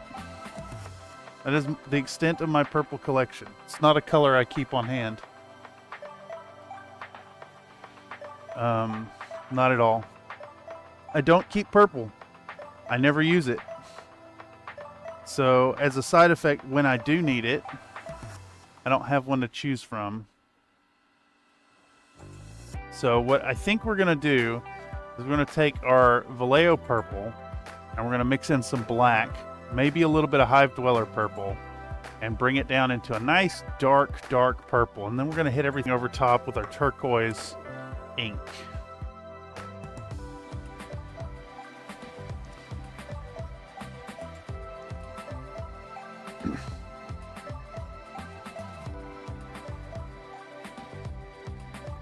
Quick, everyone go buy Lance's Merrick mix, so he has to buy more purple paint. I'm going to have to get some...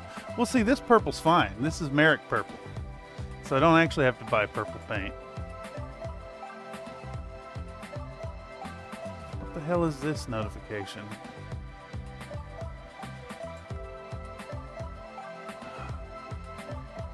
So I want to point out, y'all, that... So recently I started selling models on eBay. If you want to buy Locust Labs prints, you can get them from me there. And because I use the eBay app to track my sales and communications, I get constant daily spam from the eBay app.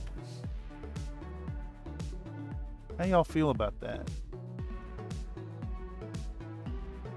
How y'all feel about your apps on your phone saying, "Hey, we saw you looked at this thing. Make sure to buy it now for $8.99." Is that's acceptable? Speed paint puts the least opaque magenta you have and black. I have magenta.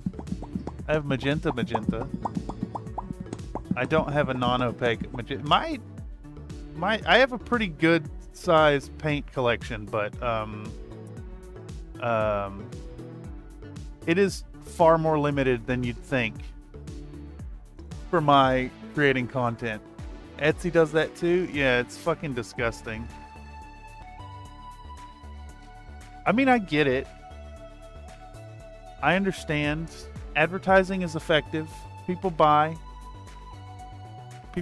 things when they're pressed ads. I think a magenta. You know what? I might actually do a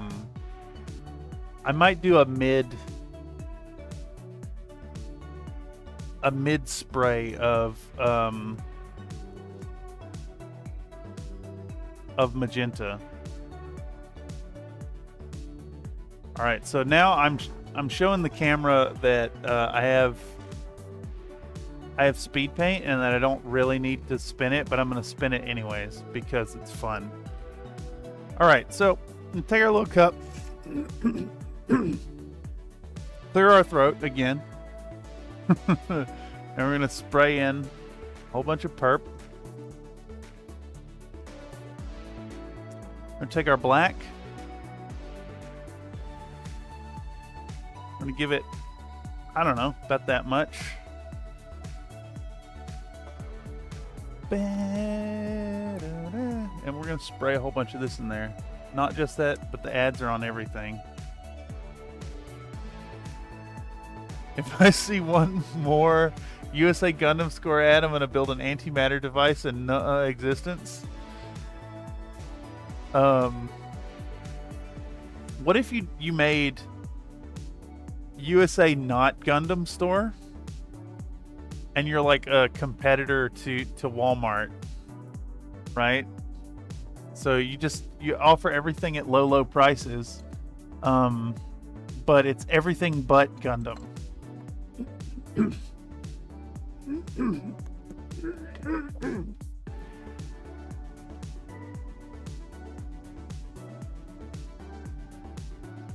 All right. I apologize about the clearing of the throat. It is incessant. It is very annoying. And I assure you, if you find it annoying, I find it way more annoying. I'm trying to talk here, y'all. And my throat's like, nah, dog. Nah. This is nowhere near thin enough.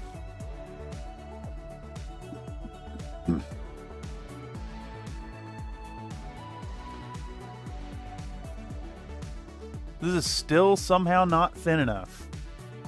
How is it not, like, how is it still so thick? That's fucking bonkers.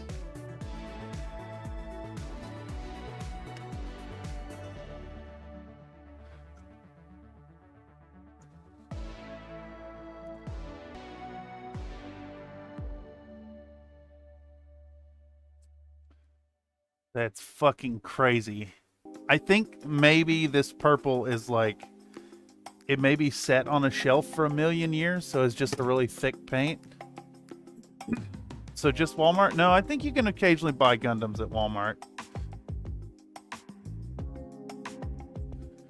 You can occasionally get a Gundam from Walmart. All right. Wait. Everything is tangled up. Everything is fucking tangled up.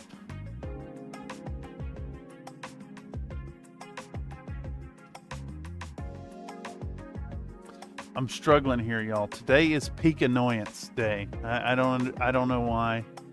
Everything is fucking destroying me to no end.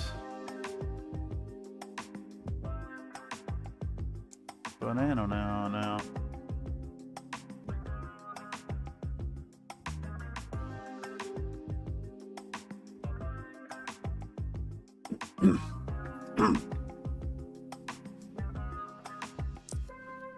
All right. We're going to take our goblin lady. We're going to hit her from underneath now. Nope. We're going to pause. We're going to move the light. We're going to try not to bump the camera because I didn't turn on the goddamn compressor.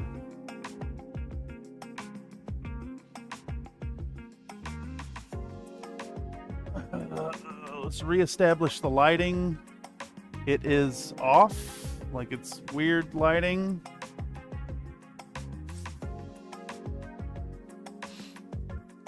Did we scar it again? I bet we did. Oh, nice. Make sure to bump your airbrush so you get fucking paint everywhere. That's awesome. I'm gonna come unglued, y'all. I'm gonna come fucking unglued today.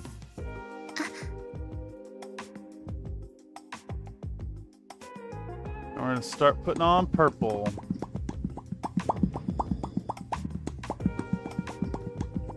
And do I care about PPE? No. That PPE doesn't work anyways. What the fuck is this? It's shooting little splatters of paint. Oh yeah, I forgot.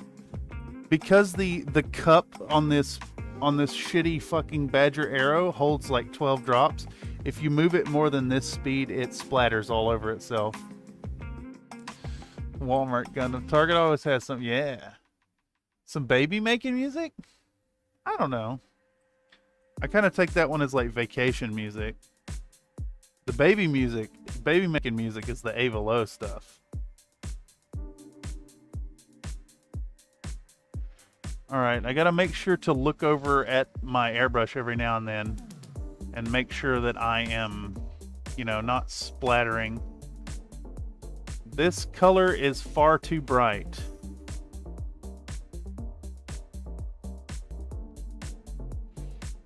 I don't care though. This is fine. We're gonna try to target some on her booty.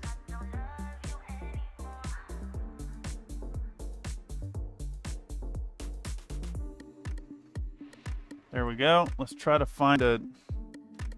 I used my paper towel padding for the model, so I need to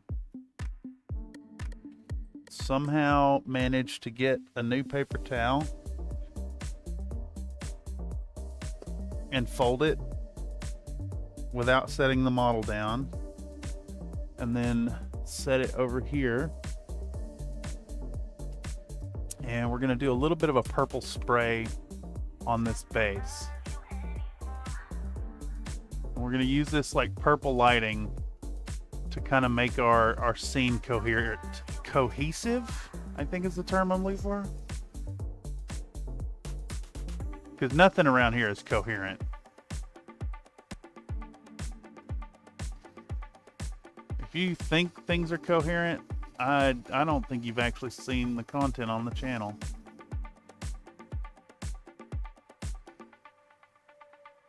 Alright. There we go. That looks okay. I think what we're going to do is going to take your tip, Dylan. Take your tip here, and I'm going to mix in some magenta. Do I have some magenta? I do have some magenta. I got my nice bright magenta. And we're going to show it to the camera. I'm going to show it to the camera, and we're going to pound it into Onilab.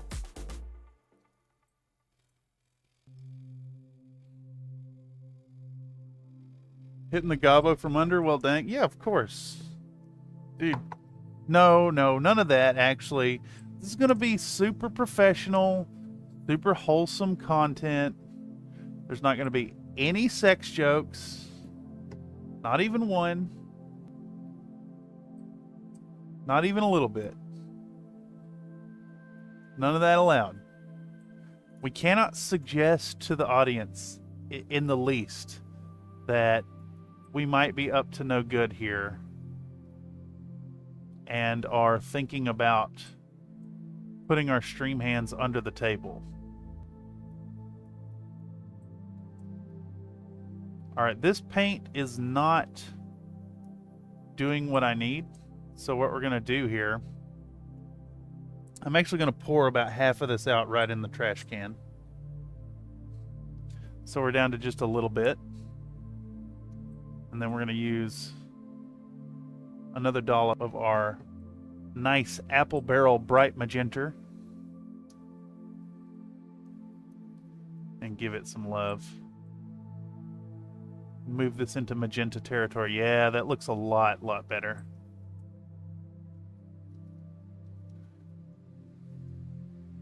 It's still a little thick though. So we're going to do another round of water into it.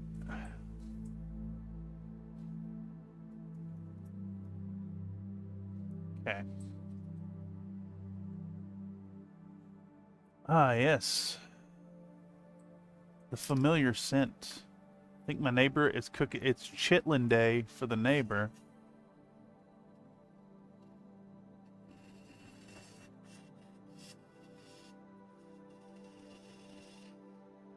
Great start to your wholesome stream section, blatant lie. What? I would never, ever lie to you. Never. I would not lie to the community. No, I would never lie to you. That you're insane to think that. I have never lied in my life, not even once.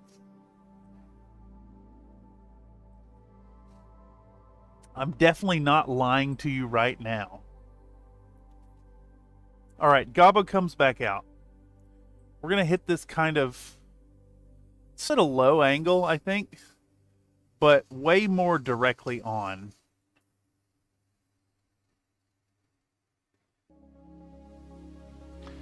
And I run this at pretty high pressure, but very low stream.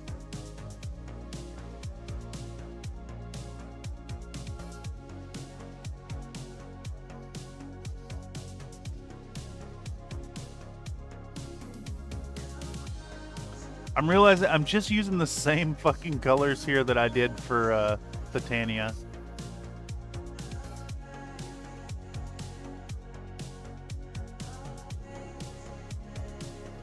Okay. There we go. Let's set her back on the padding. And we're going to take our gifts again. And we're going to try to start working these colors onto our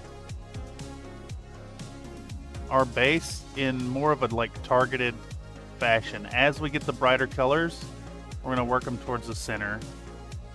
I want like a spotlight effect on our Madam Goblin.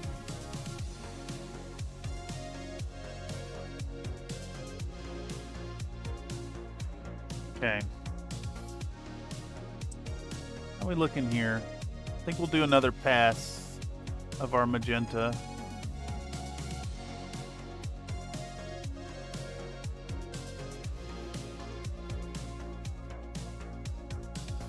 That's good enough.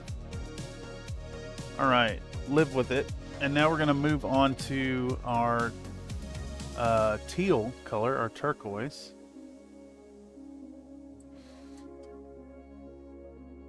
Technically, if it's above the table, it's not a stream hand.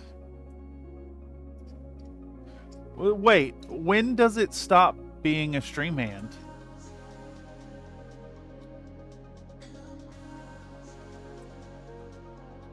Well, you want to woo woo? It's that woo woo.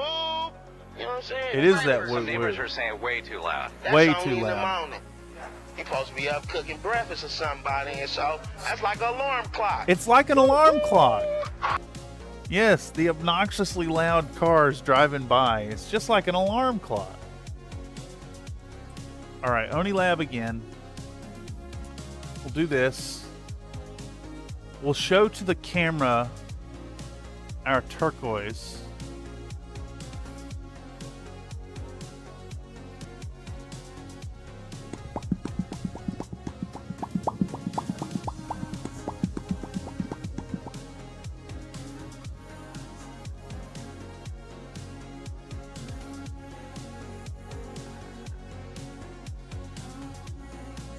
Alright, give it a good. When you let go. When you let go. I don't. Would you do a workout? I do. Give me 10. Okay. You know what? I'm gonna leave this fucking film going while you make me do She push-ups. can go on forever.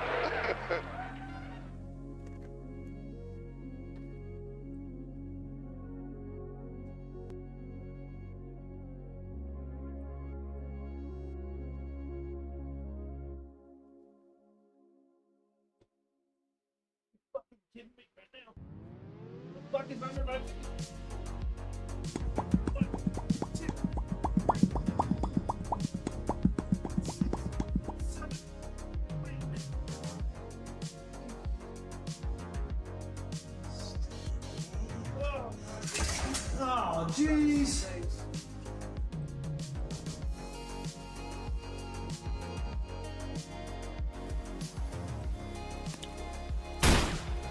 Hey, just saying, if any of y'all out there have more than one room in your home, consider yourself blessed.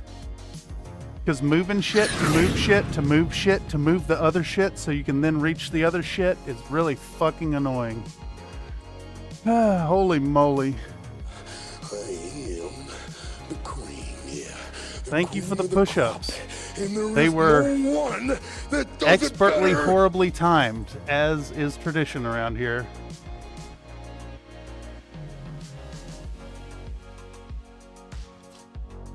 Alright.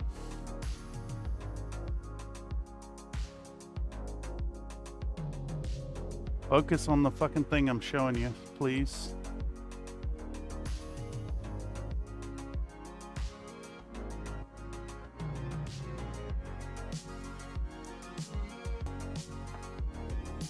All right, here we go.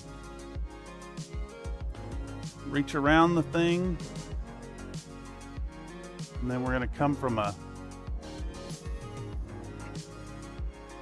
top-down angle. And this shit is intensely pigmented, so we need to be really, really careful about its application.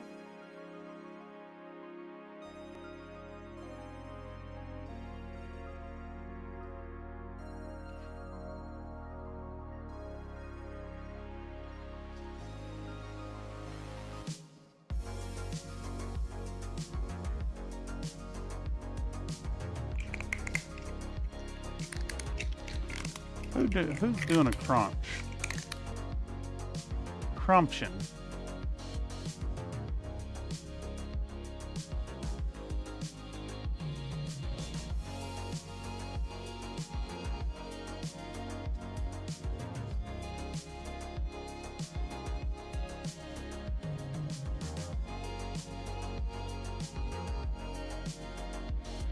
All right.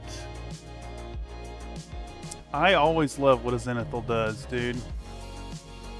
Shit is hella fun. Alright. Let that set up. I think maybe we'll do a second pass and try to catch some of her belly on the top of the head, because we're about to come back in with white again at this. I think I'm going to do like a dirty mix of the white ink into the turquoise. Did you spray on them tids yet? Yeah. A little bit. Just a bit. Alright, so more turquoise ink. And we're gonna start working in our like spotlight in the middle here.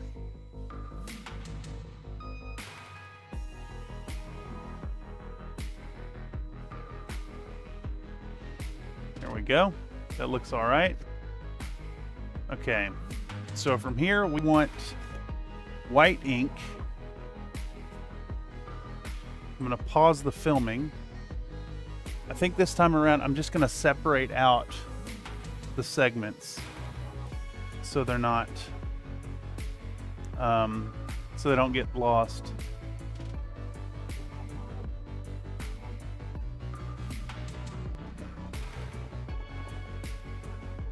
Make sure to jam the nipple of our tool into into things. All right, we're going to show the camera that there's still paint in that cup. And we're going to squirt it with... I'm going to take 2 hands to do this because obviously it's going to be goddamn difficult.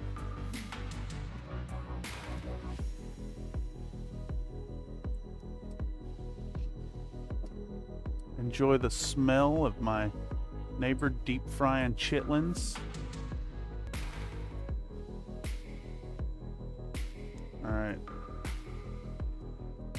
Got our nice light color now.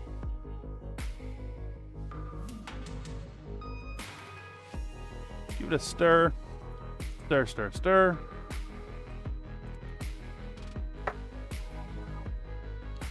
And we'll bring back out our titty goblin. One more pass. We're gonna go from the top. From the tippy toppy down. And it's clogging. It's fucking clogging.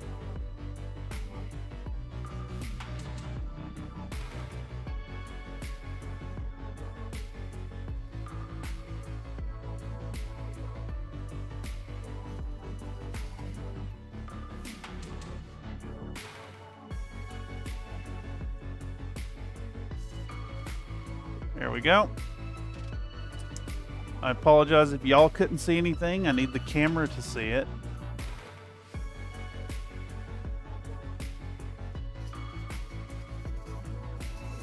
All right. Board gear. Do another pass of white. Yay, clogging. It shouldn't be clogging at all. These are inks. So I assume it's leftover.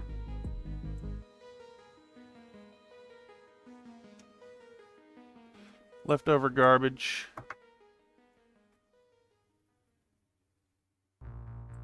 Stir this shit up.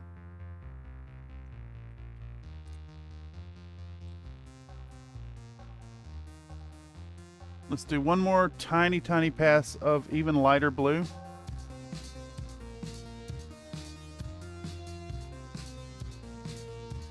And it's clogging immediately. I think there's an issue with this white.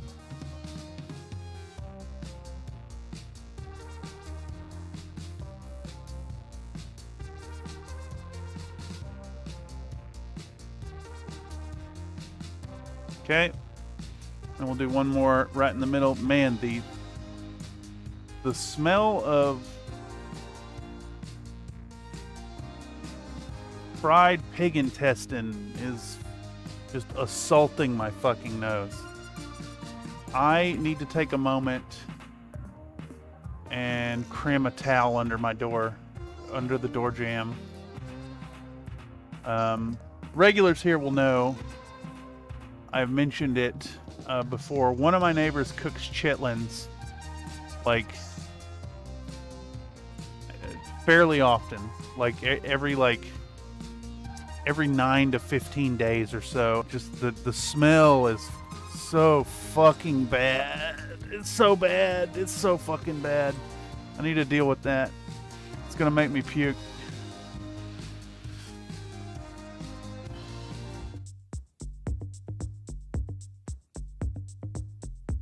Oh, come the fuck on. Holy shit.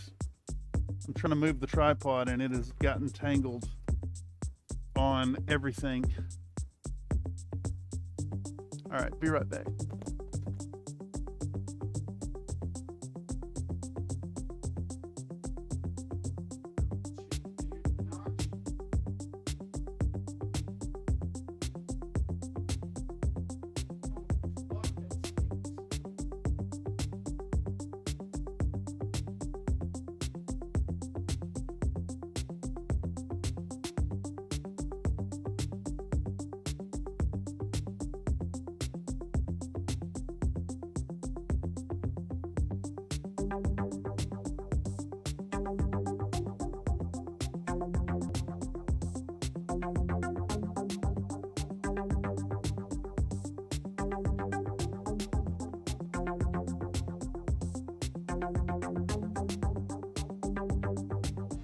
Alright, I'm here.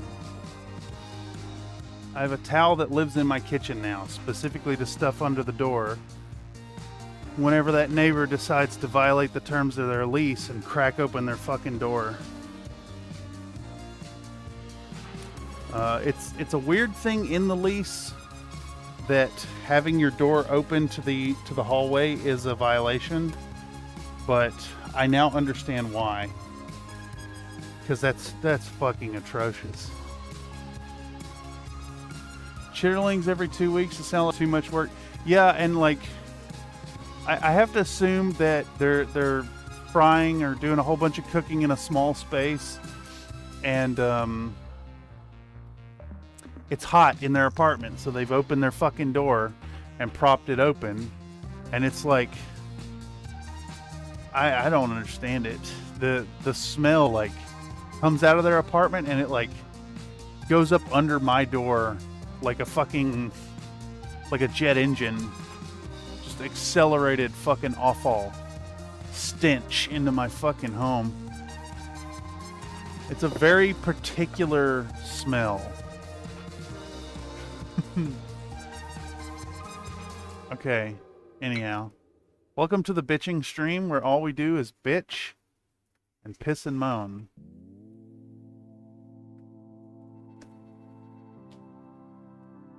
Alright. Okay. So, from here, we need to work out how we're going to turn this model into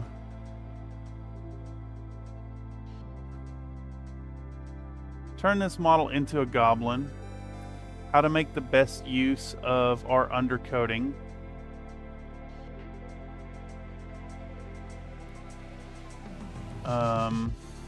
and I think what we can do, maybe think about doing a really, really thin glaze of greens.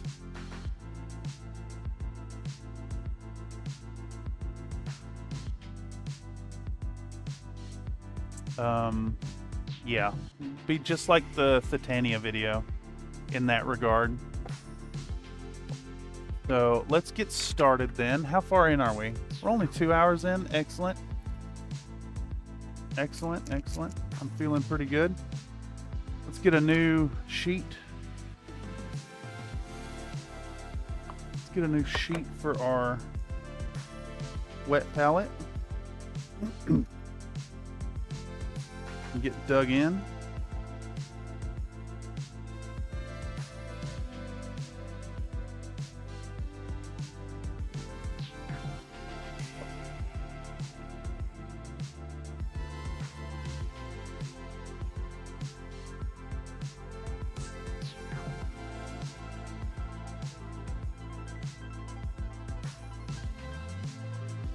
Start by hydrating this wet palette. We need to think about a goblin skin tone here. Now, I think we maybe want to like explore the naughty nature of this miniature. All false. Yeah, exactly. Yes, yes.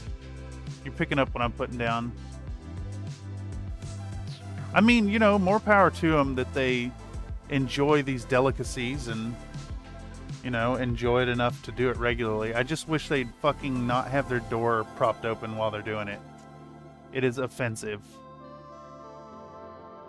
I mean, I'd have the same complaint if someone had their door open and was like smoking cigarettes.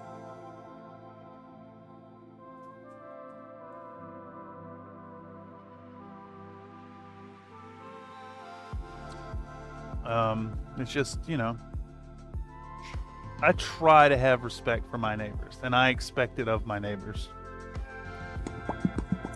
Okay, so to work in and really get the effect we're going for, I think what we need to do is do a blend of glazing in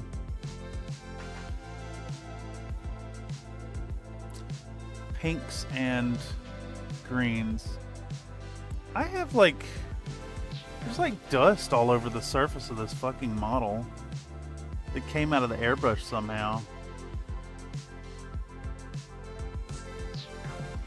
Which color did this? You know, that probably explains the clogging. One of the colors sprayed little bits of fucking... Oh my god. Oh well. I can't do anything about it without repainting the whole fucking thing, so... Counter the awful with sprouts. But Brussels sprouts?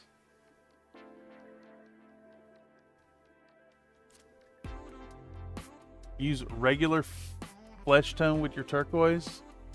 It's not going to be green enough, but I am going to use a regular flesh tone as well. Let's go with... Let's use... We'll use sunny skin tone. And I want a weird green.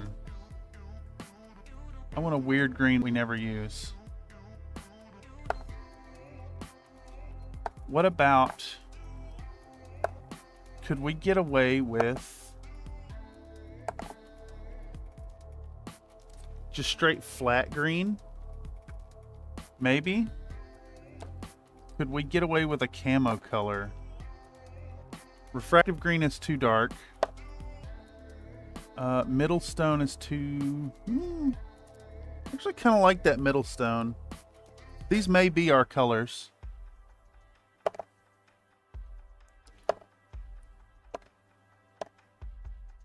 I do have this intermediate green.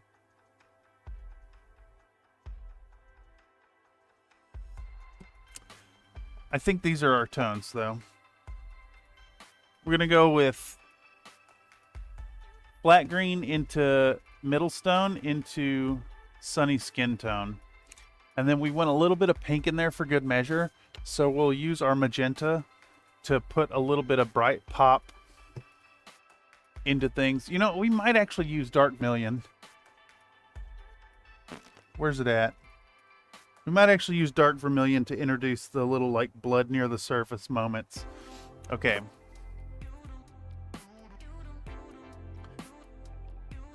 Just blue in skin, you will be shocked. I don't trust it's the color I'm going for. I know it does a thing, but it's not gonna do the thing I want it to do. Here, I'll put up a demonstration for you. I recall I've seen it. It's but the thing is, it's mostly purple. This is the camera's not accurate. This is mostly a purple tone.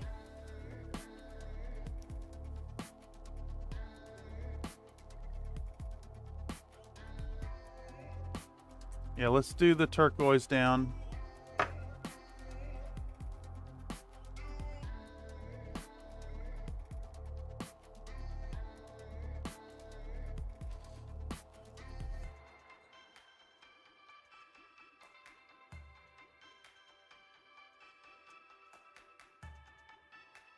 So I'm going for a very specific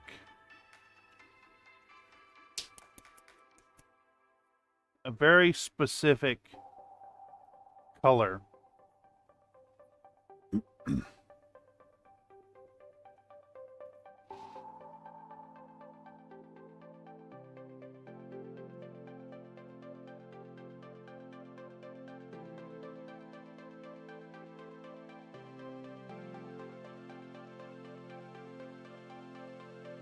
I want to retain those blue shadows. But I also want to blend into like greens. And this is greenish. It's greenish. But this strikes me more as like a sci-fi kind of coloration. I'd see like some kind of like mid-tone. I don't want to call it space orc, but like something in that category, getting that nice greenish-ness to it. but it's a tinge of like otherworldliness.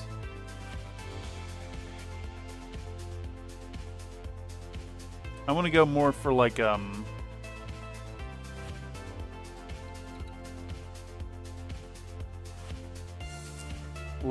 nice goblin-y green touched with a hint of coldness in the base tone. I think that's what we're going for here. All right, let's dig in. And your station with Sunny Skin, I use only basic with my yeah. I think that actually will affect it. You're right, Nate, because this is like a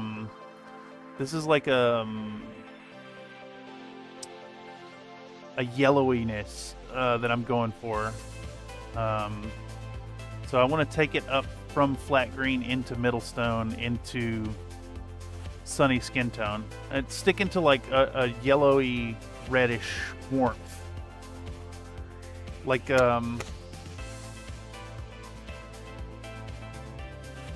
don't know. I don't know what I'm going for. I'm making it up as I go. I am making it up as I go. And that is the truth. The truth here. Alright, let's move all this shit out of the way. Let's get Oni Lab over here back in the shot. And we'll get the camera again.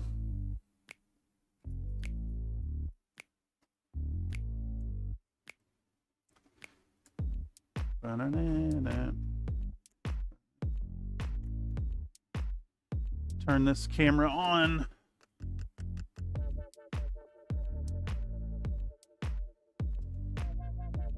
And we're going to show these to the camera one at a time. So we're going to go flat green, middle stone, sunny skin tone, and dark vermilions.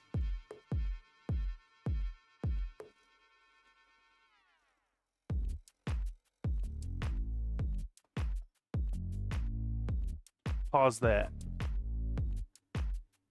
Let's get Oni Lab out of the shot.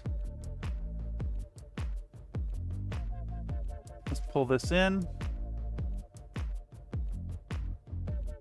Get the camera on it. Our flat green. Put some down. Put out some fluid retarder. 2 drops. And we'll do 3 drops of water.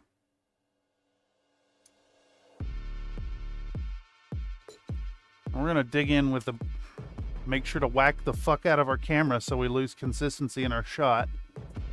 We're gonna get a brand new 4 brush.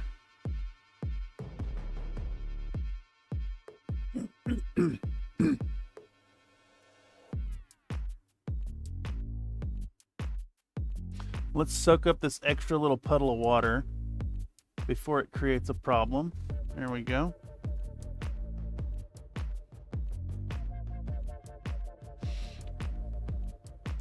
And we'll pick a spot that's like out of the normal view and start glazing on our green.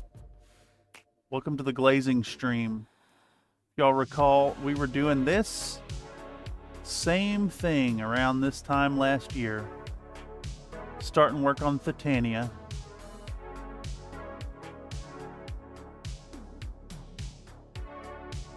And I'm realizing now that I may be absolutely batshit insane to be glazing a model with only 2 days to finish. Either that or we're maybe dug in for like 16 hours of painting over the next 2 days. I want to paint along, but I'm working. My printer's all broke. Yeah, that's fucking really lame, Nate. That you're having to deal with that.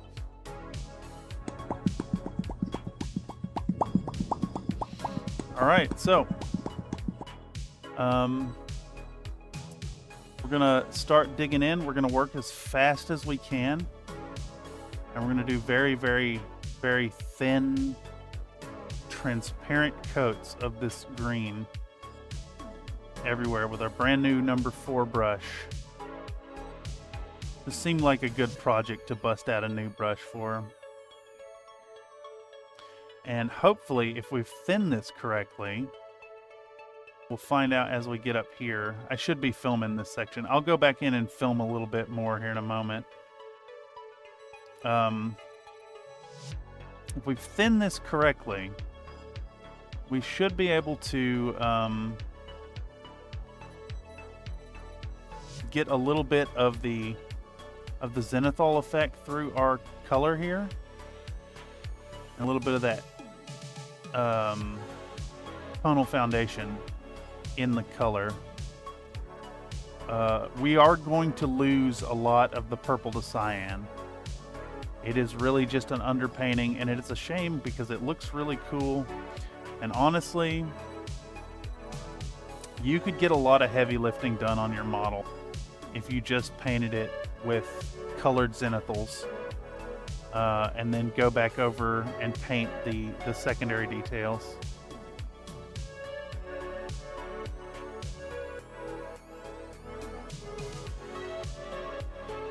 But she is a goblin, and we are treading into Stereotype Town with a green-skinned goblin.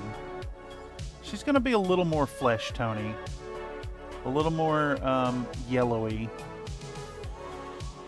a little more light skin tone, as is the typical fantasy trope.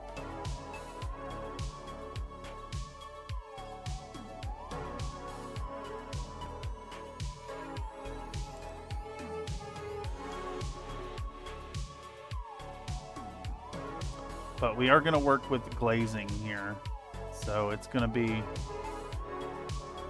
a long process.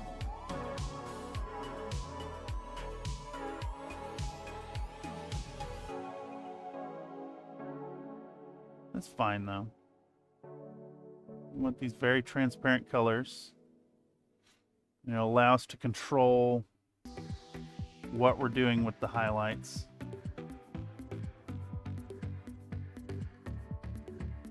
But you do work out. Really? Give me 10. Do I work out? Okay.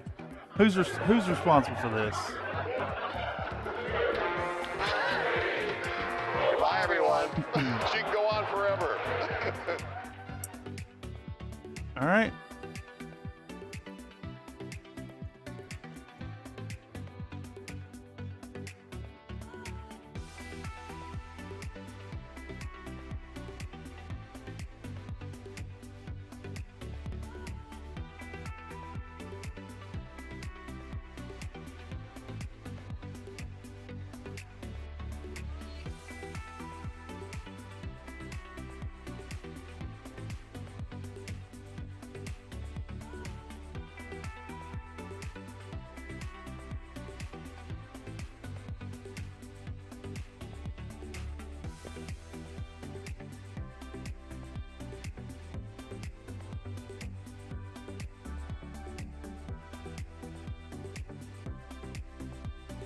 The number one and the best is the Antichrist. But not God, not God, because the Antichrist is me!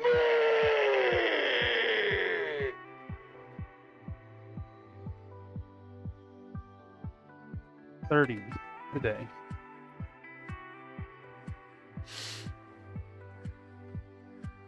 Can't the tropes be thrown out the window due to the tedious nature of this one?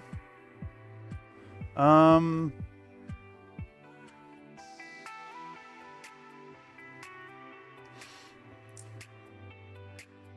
mean, if I don't paint her green, then one could mistake this for an elf or a gnome. I showed this model to a non-painter before this project, and they assumed it was a gnome. Of course, the person I showed it to tends to think in terms of gnomes.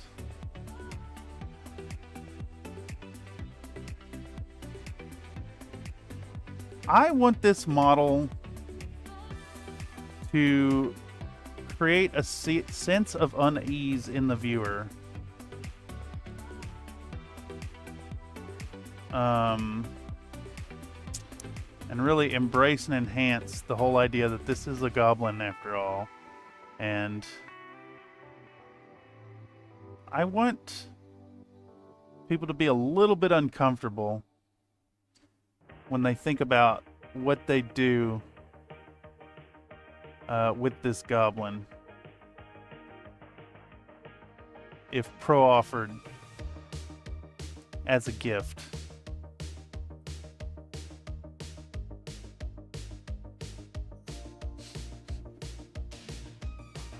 Bam, bam. Bam, bam.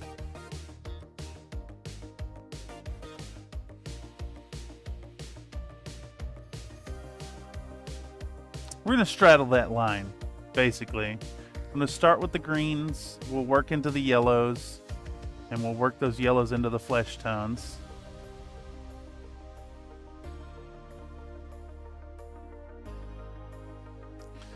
I have an inconsistent mix on this paint.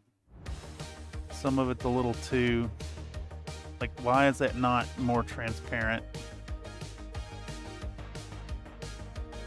How thin do I have to make this fucking paint? Put another 4 drops of water in it. There are patches in my paint that are landing in full opacity. Just the existence of that model creates that feeling of, yeah, exactly. Exactly.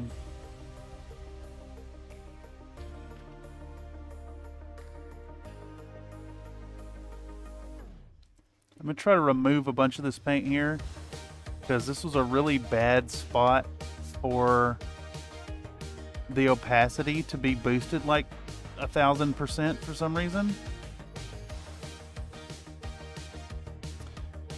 I don't want to lose that purple shading underneath the butt cheeks. It needs to be very, very thin. Very, very, very, very thin. We want that purple showing through. You see, if you're doing a zenithal coat and you're not using transparent colors, you might as well just not do the zenithal. The only purpose at that point that the zenithal is showing is like trying to inform you where your highlights should go. So the whole idea here is to take advantage of that.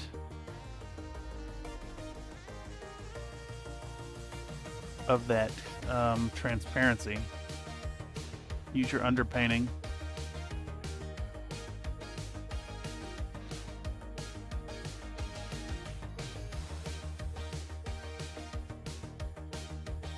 I did very nearly go with the mini painter from Gaz Minis instead, Steph, the brush liquor.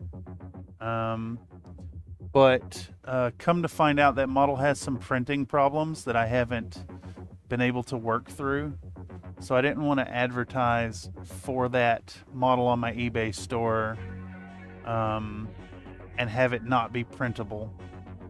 It has some issues with some of the parts don't print correctly.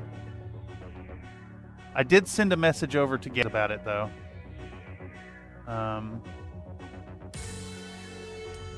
So I will check if there was an update on it soon. We'll still do that model at some point because it's really stupidly fun. We may go with the more offensively NSFW version as well. I don't know, y'all want this? Do y'all want more pinup model work around here? Is that straying too far from what your mental image of Country Fried Minis is?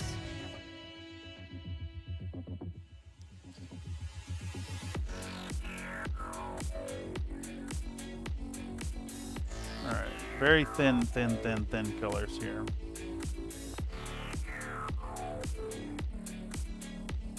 think I need to bust back out the camera about right after we do these feet. We'll start filming again. Not really sure where the line exists from like how much we should film and how much we should just focus on painting. I do want this video to be like 10-15 minutes, not too long. I would love to do another 30-minute long form, but it's just another pinup.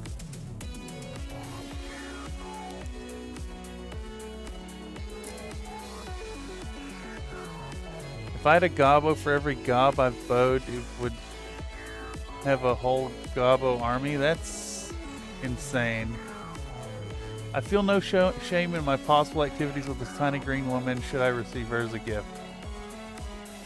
Purple under, blue over, yeah, and we're gonna go with a really, really thin glaze of the colors to try and take advantage of that underpainting. Unfortunately, we're gonna lose a lot of that quality to the zenithal, but it is kind of my go-to for pinups. The Tania was, what was the order there? It was blue from underneath, purple straight on, and like magenta pink from the top down. This time around, using cyan was a recommendation from the community. Another Nate had some fantastic results with doing skin tone over top of a cyan base. Here we're straying from that a little bit because I want to force the green. I want to embrace that, like, you know, it's a green goblin. But we are going to work it into our sunny skin tone and our middle stone right after this. All right, I want to film, we'll film painting the belly.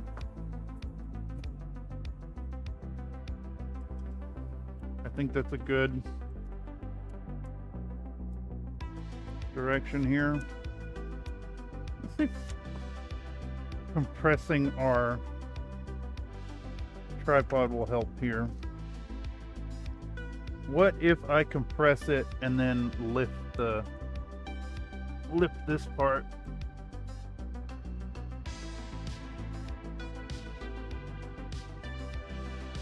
Quick question for chat. What's the push-up count at? It's weak. It's very weak today. We've only done 30?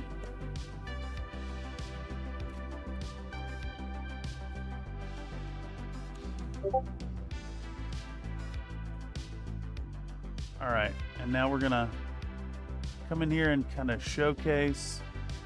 Yeah. Would you do a workout? I do. Give me 10. Okay. Thank you much for the concern and care about my noodle arms. I will get to those in just a moment. She can go on forever. I do want to film this contiguous shot, but I've got 10 queued right up. I see some fun things happening on the Discord. I'll have to check soon. Getting that glaze on.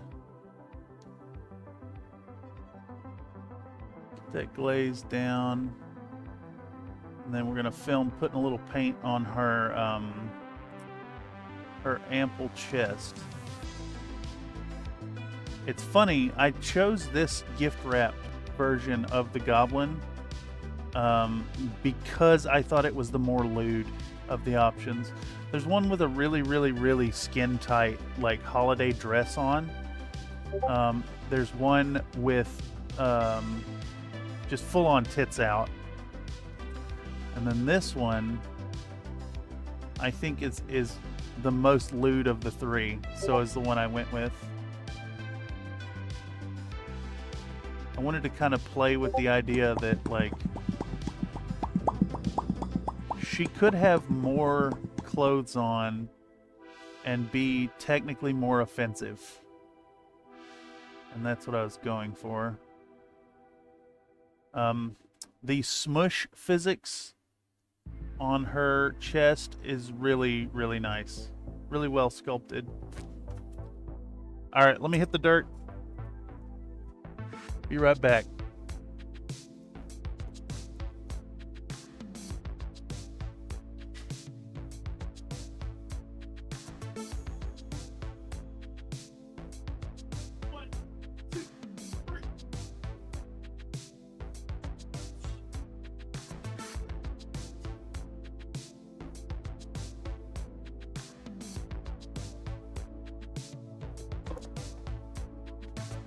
That's 40.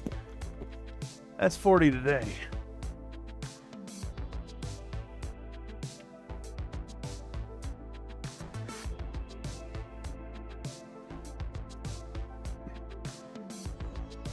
Next set. 5-minute cooldown, and then we can do more.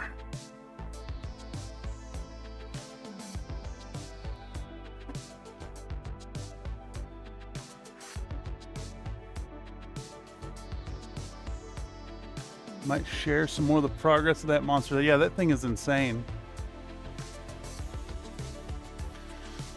Okay, so we're just going to continue around this model, more of the same. We're doing very, very thin coats. I wonder how well that's like coming through on camera. We're basically, when you're glazing like this, it's a lot like painting with filters. We're staining the surface and trying to preserve the tonality underneath. Now, green here is more of a shadow color. Like, we're gonna work it into the middle stone.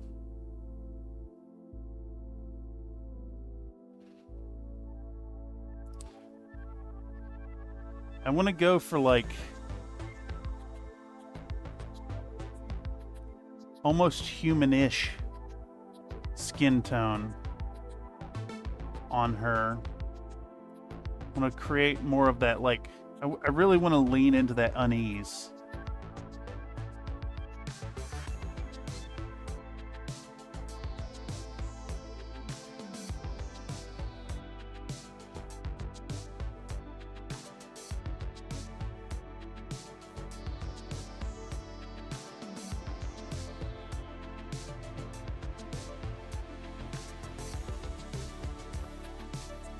Just hit me too. She has sleeves on. These are cloth folds. She has sleeves on, and we're going to paint those in red.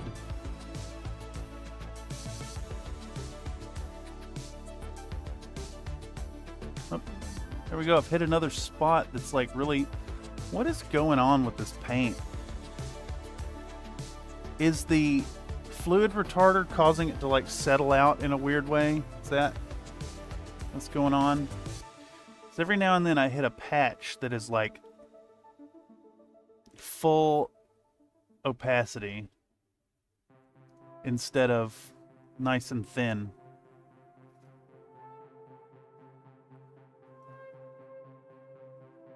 Yeah, what the fuck is going on? Is this just evaporating hella quick? Because I got the box fan on? We just fucking overcompensate and put a fuck ton of water in it. Because this is problematic.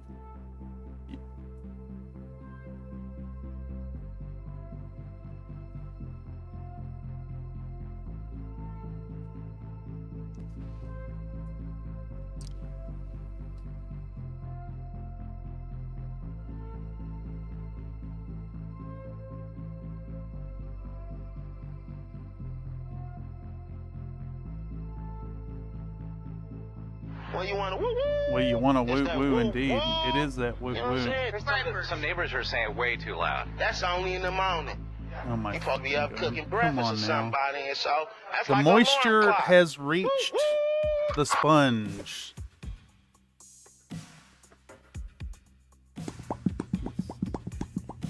completely unacceptable.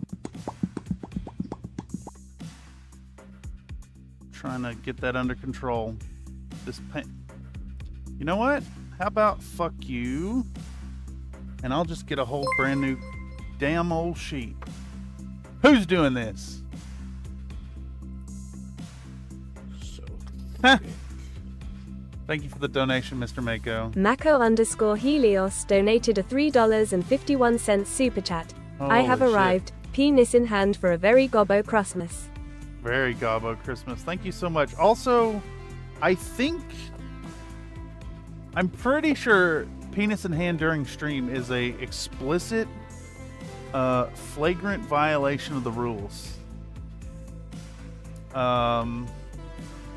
And it behooves you as a member of the CFM community to self-enforce these rules, and avoid the self-pleasuring during the streams.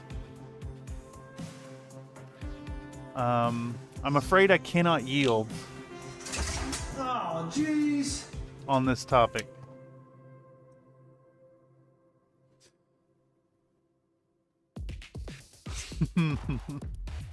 All right, new batch. I know I'm overreacting here, but it's getting out of hand and it's getting away from me. I need my glaze to be a glaze the cream, and not occasionally put full strength and there is no one that paint does on it the model better. unpredictably.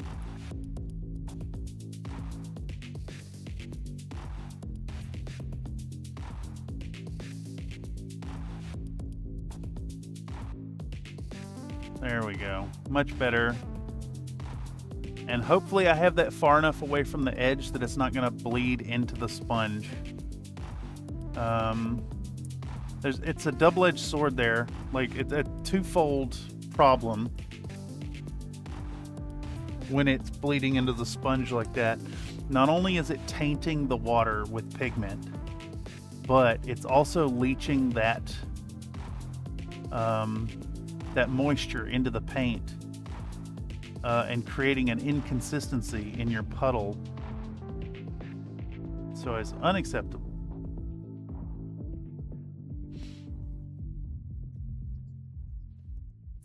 We probably should get one more shot of painting this color on. Can maybe get one of the back and then the face. So 2 more shots. That'll be the way.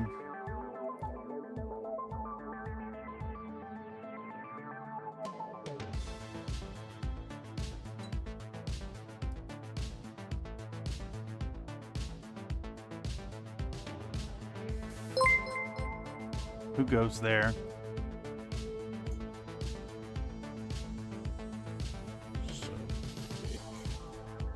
What? Nathan donated a $2 super chat. Penis in hand is required during the stream canon. Hold on a second. All right, community. I see there's a fair few of you here. Fuck it, we'll take a vote, dude. How do I add a vote? How do I fucking add a vote? I'll tell you how to add a vote. Give me a second. I'm gonna walk across the room and add a vote. All right. All right.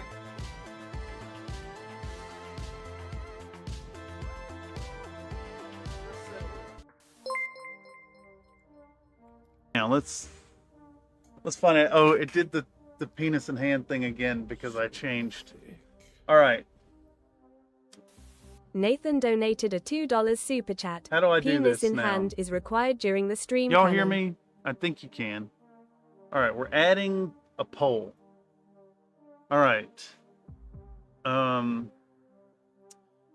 chat change the rules during non-TTRPG Tuesday streams by using super chats?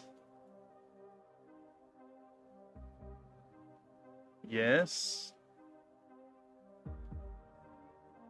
No. Maybe. I don't know. Start poll.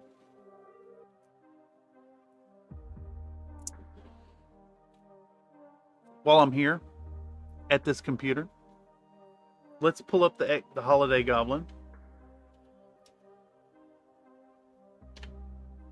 So y'all can see. You can get your own copy. Audio problems? Audio problems, I confirm, do not exist. You're making that up. Bad poll?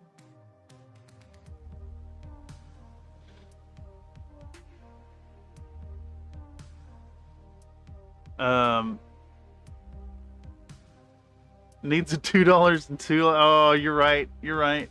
$2 is $2. I'd make it less, but that's the minimum amount. All right, if any of y'all out there want the Holiday Goblin pinup, check it out on My Mini Factory.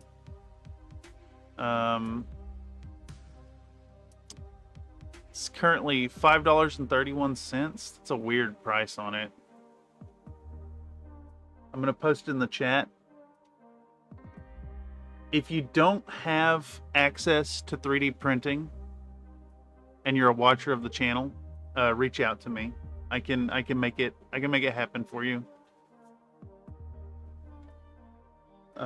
Just hit me up on Discord. Link in the description down below. All right, back to the computer.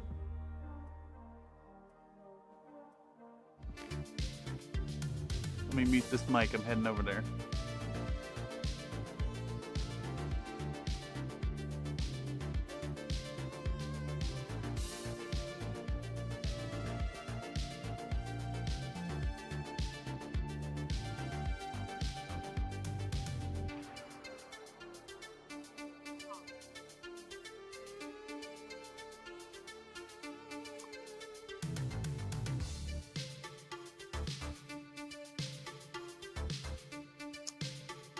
For anybody can this live or late after the fact via the algorithm, I'll add the link to this model in the description.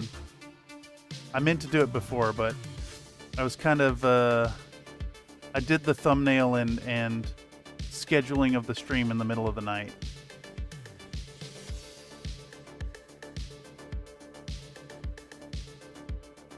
So I was a little out of it. All right. So we're gonna just go around the model. We're gonna paint all that skin in a lovely green base tone.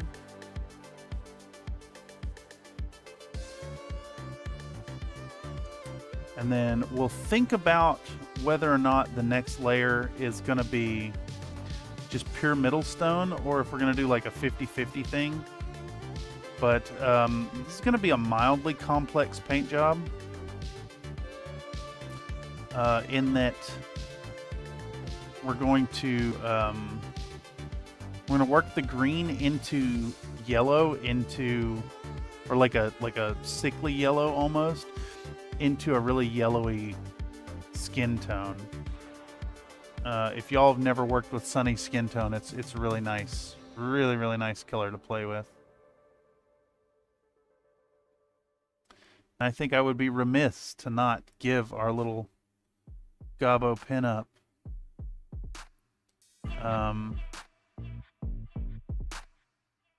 sunny skin tone.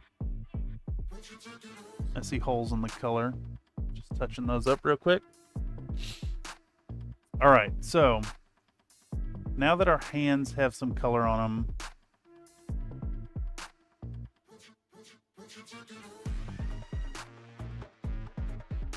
I want to film a little more. I want to film putting some on the back, and I want to film greening the face.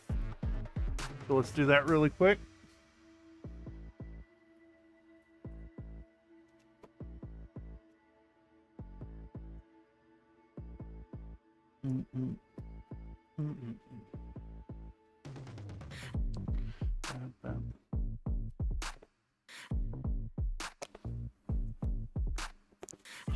All right. So we'll show our model to the camera. We try to not kill the light here. I almost need like another light coming in like from this angle. Wonder what the logistics of that would be. Let's maybe bring this thing in. If I can work around that without bumping it, that'd be nice. See, there we go again with the like, for some reason that paint is not coming off as a glaze consistency. It's just like full strength paint. I think that maybe this particular paint has some weird interactions with thinning and the especially the fluid retarder. Definitely some inconsistencies.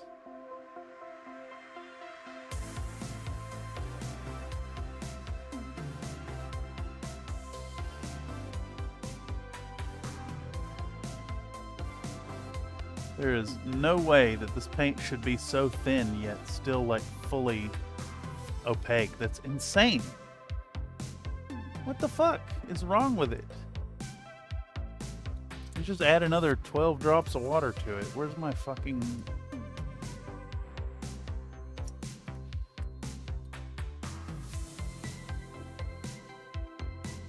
Is it just that my air is so fucking dry that it pulls the paint, it pulls the water out of like 10-to-1 thinned paint in 10 minutes?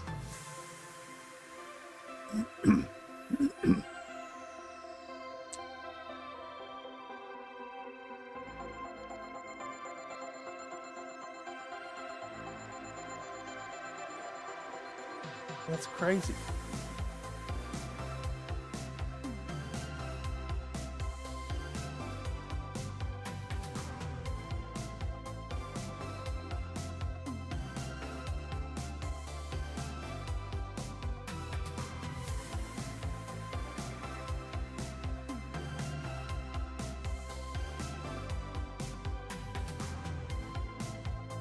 I can't turn the box fan off. It's too hot in here.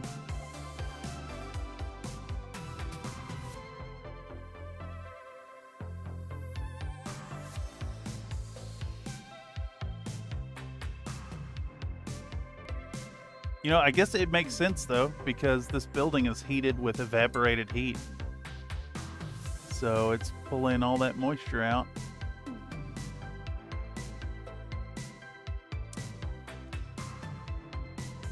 Could be most of them paints don't thin down to glaze consistency too well. Yeah, most of them are pretty good. Or most of the ones I've tried are pretty good, I should say. This one in particular is just not performing well. Or it does perform well for a little while. And then it's like the... I guess the pigment is kind of crashing out of suspension and concentrating. It's like, in that I've thinned it to a glaze, it's the ideal consistency for regular application. When I'm trying to glaze. You know? I'm trying to glaze here, you know? I'm getting glazed. Like a donut. Alright. Our little green goblin. So next. Could be the size of your puddle too. Yeah, well, I don't have a fractional drop device. I think we're going to take our middle stone here. And I think we're going to go 50-50 directly into our green.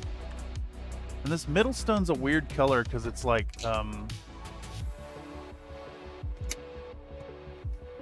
it's like green yellow, but more yellow and kind of tan.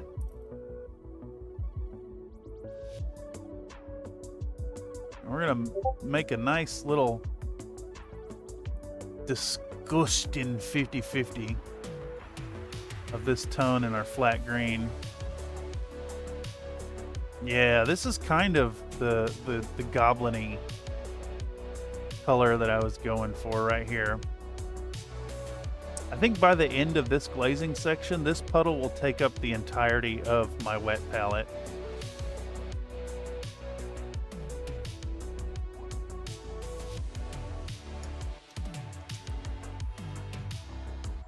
All right. Let's take our model.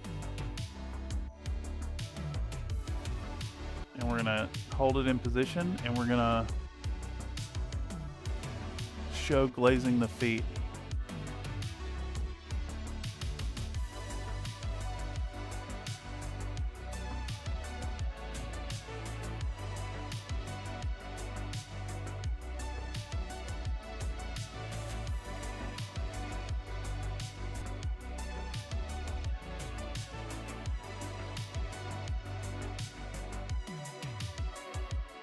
Glaze the feet, yes. There we go. We also want to try to be cognizant of our lighting schema here. I think we've got the same thing happening here. That this is just like really intensely pigmented and isn't glazing well.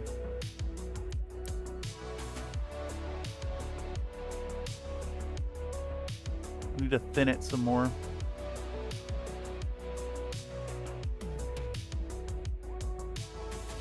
Yeah, it's crazy. The coverage is great.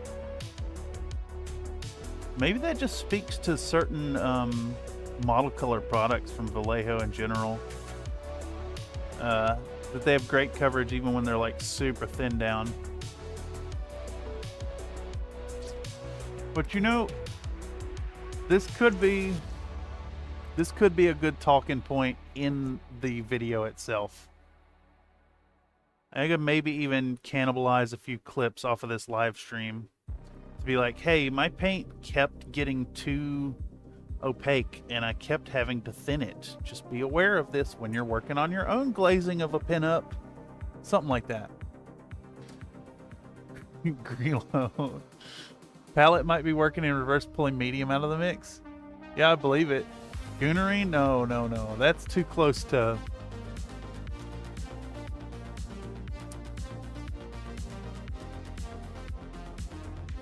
Green Gerine. I'm pretty sure green Gerine just makes brown. I'm fairly certain green and orange together make brown. When you mix certain secondary colors, it becomes brown. When you mix primary and secondary, it seems to do gray. Turquorange was gray. Y'all recall. We can thank Mr. Tech Noir for that.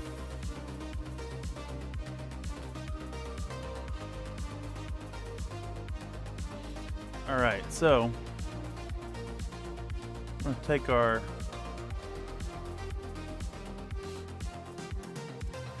green Gerine,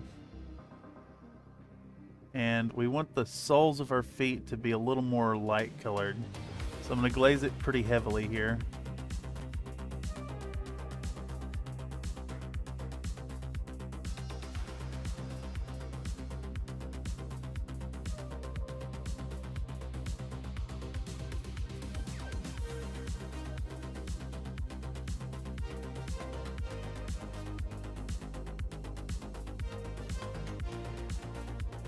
But we also don't want to forget the sides. And again, we're still working to try and keep that blue purple alive. All right.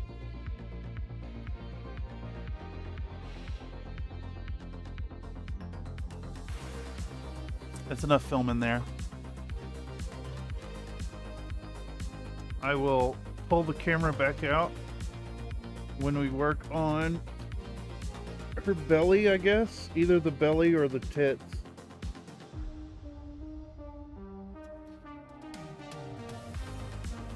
I want to get a good blend of like showing what's going on and having information to just being like cringily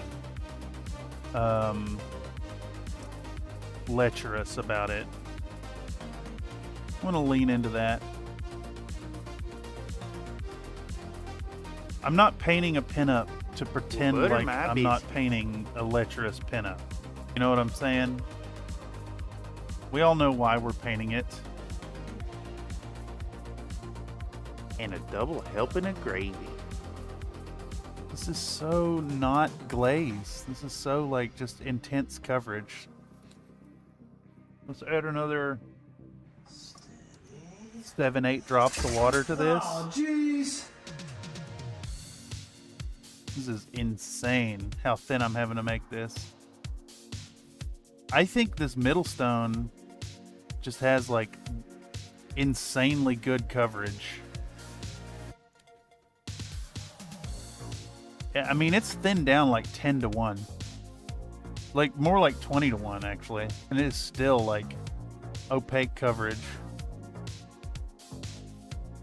Bonkers.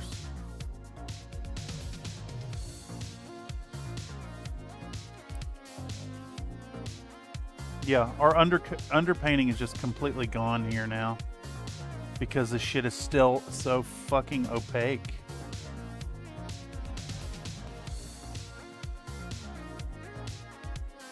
I want a glaze. I don't want full coverage.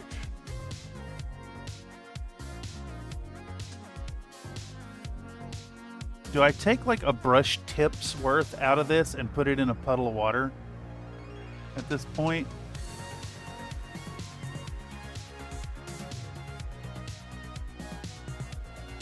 Because that is not transparent at all.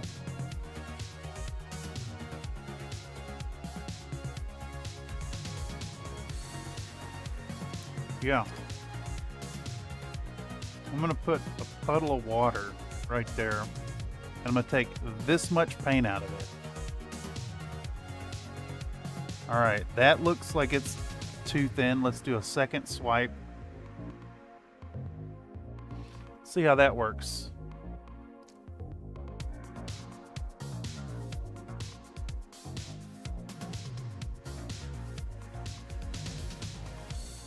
If you can believe it, that is almost enough as it is.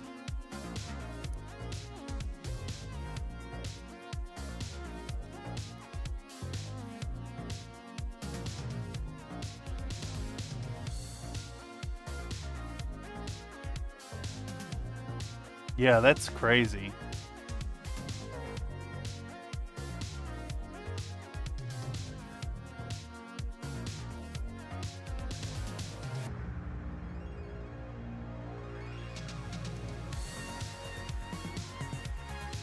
This is ruined right here. This is just full-on broken ruined. I'm gonna have to really heavily glaze that with other colors to bring that back. We lost all of our underpainting here, 100% of it. In fact, it's so bad that I think I'm about to get out alcohol. In fact, I'm not even think I'm about to. I'm about to hit this with alcohol and see if we can't remove that upper layer of paint.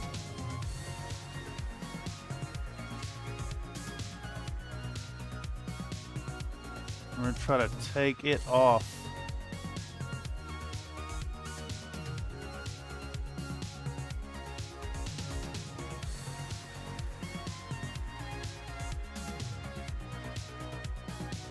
This is really, really scuppered. This is really fucking bad. This is fucking awful. How can this paint be so fucking opaque? I don't understand it. Dude, why isn't every paint that fucking opaque?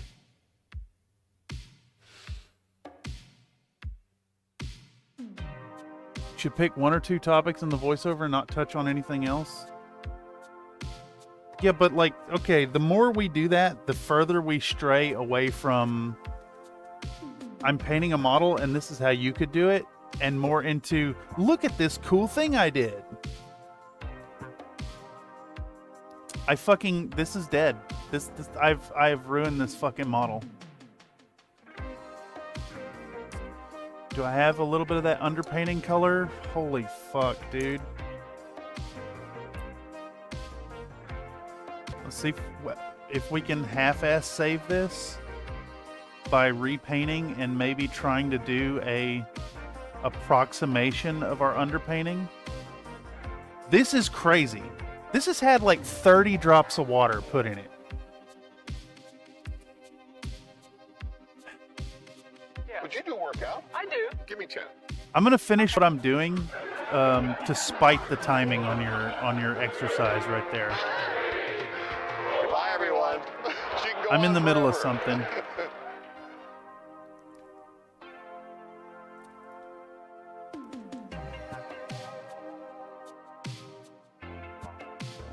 You'll get the push-ups, but you get the push-ups when I give them to you.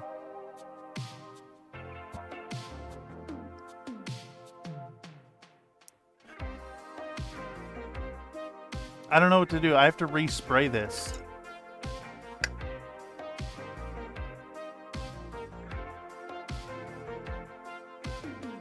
And what is all this fucking like fuzzy junk in the goddamn paint? Fucking push-ups.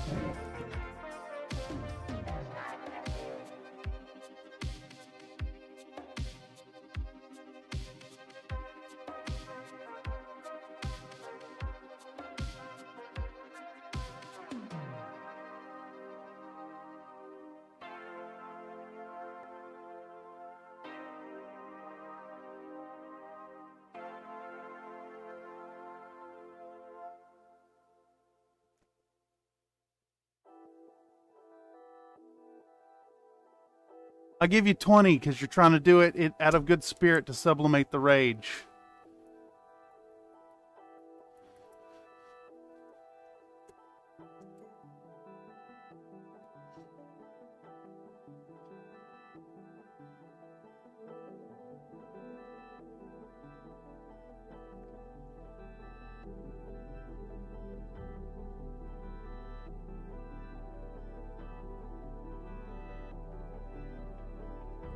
Do I have any fucking masking tape? No. Do I have any silly putty? No.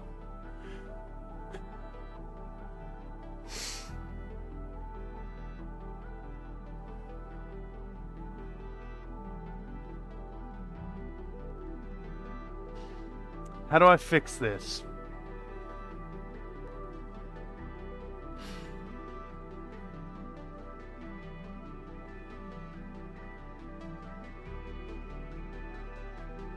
How do I fix this?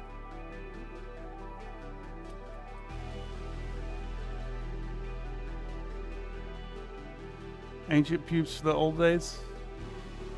Just frustrating? No, it's completely fucking destroyed. I lost the...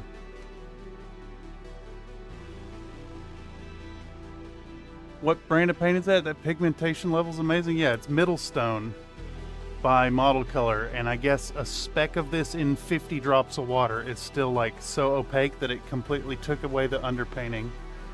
No, this is not just overreacting. This is like this very, very obvious section of the model is going to have a markedly different quality than the rest of the paint job because, you know, 60 drops of fucking water, and this stuff is still just... I mean, this is like...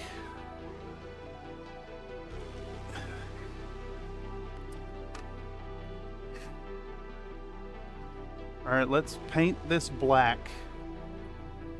And then get out the airbrush, I guess. You say cling wrap, but I need something to attach the cling wrap to the model. This has to be done completely over right here.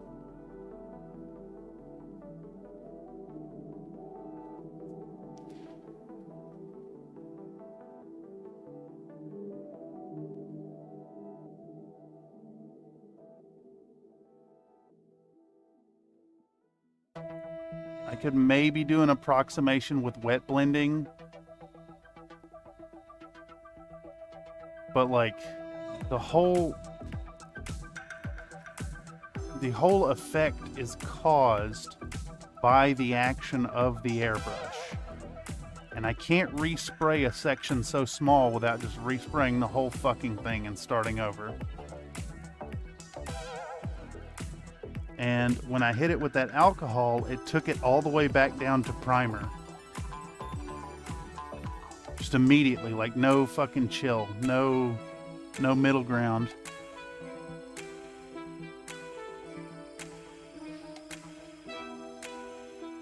I really would love it if my other paints had fucking pigmentation that intense.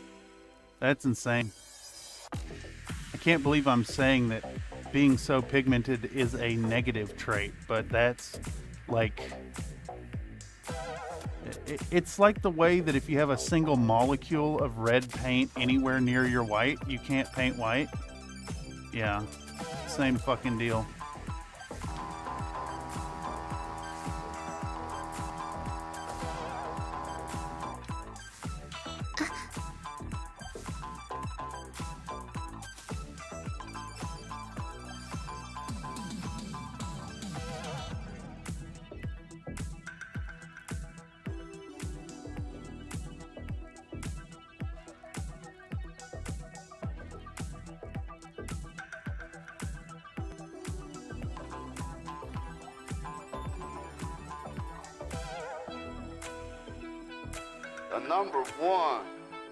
The number one and the best is the Antichrist.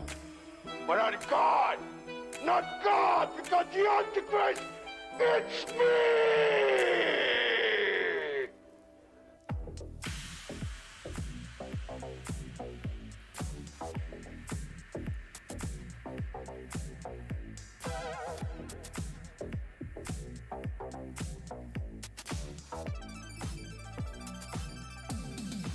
Will not have the same quality. This will not have the same, like,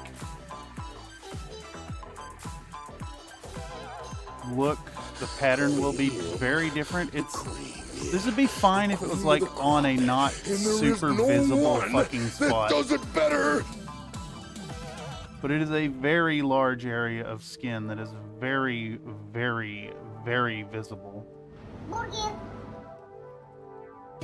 And unfortunately, if I was going for good enough, I would just slap chop this fucking thing and would put no effort into it.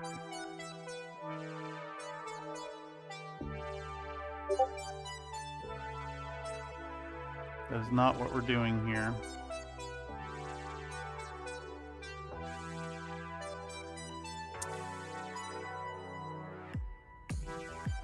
So the sun is directly in my fucking eye from the window there.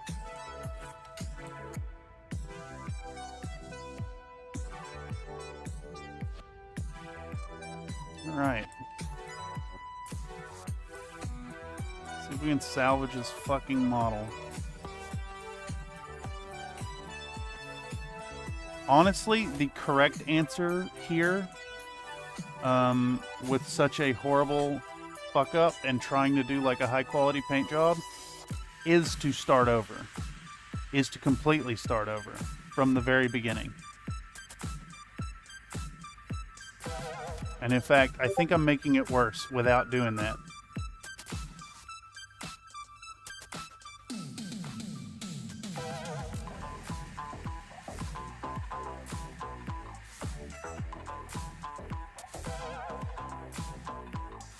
I know I haven't looked up the chat.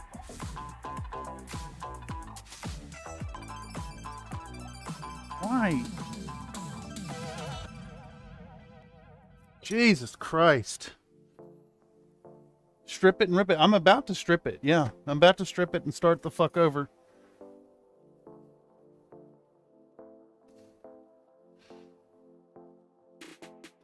I posted in Discord using cling wrap as masking. It's too late.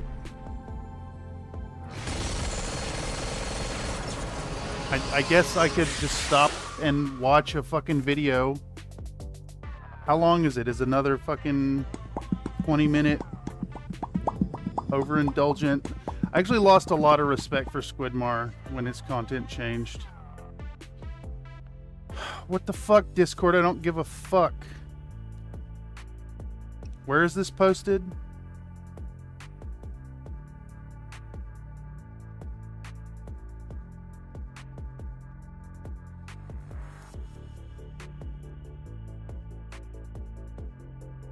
Yeah, he's got tape. He's still got tape involved in this. The problem is I don't have any fucking tape. Cameron hates Squidmar's sexy assistant. No, I hate that Squidmar got fucking lazy and produces like really low quality videos. There's nothing of substance. He hit the point where he got so big that he lost his fucking soul. And the content is just like, look how much money we have.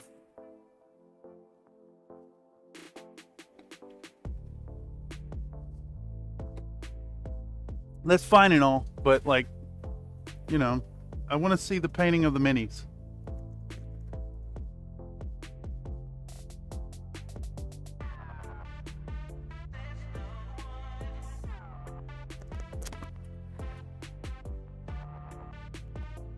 Someone else did that. I can't remember who, or they did something similar in that their content turned into, oh, this 3D printing company sent me this new $1,000 printer. Look at the cool things you can do with this 3D printer.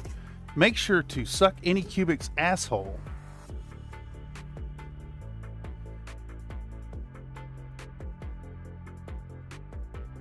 Alright, how do we get the cling wrap then to get...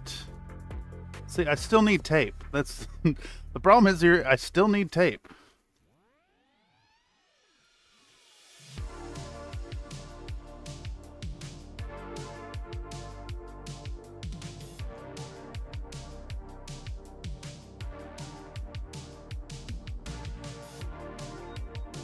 Right.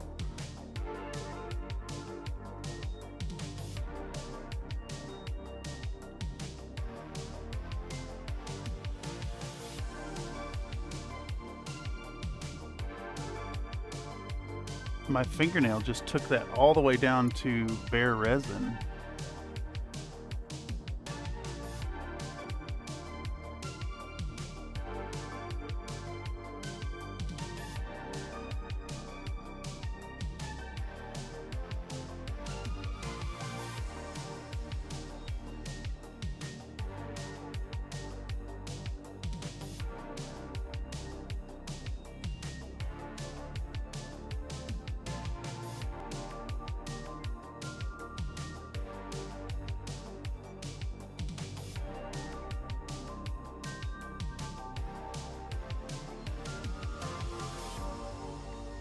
Try a little bit of packing tape. Reminder to self, buy masking tape.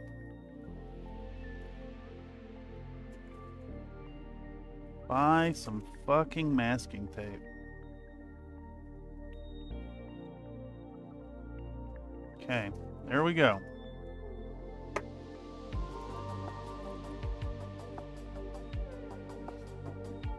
Also, you know, shout out to Vallejo. This is the most opaque paint in the fucking world. 30-to-1 ratio and it still is opaque.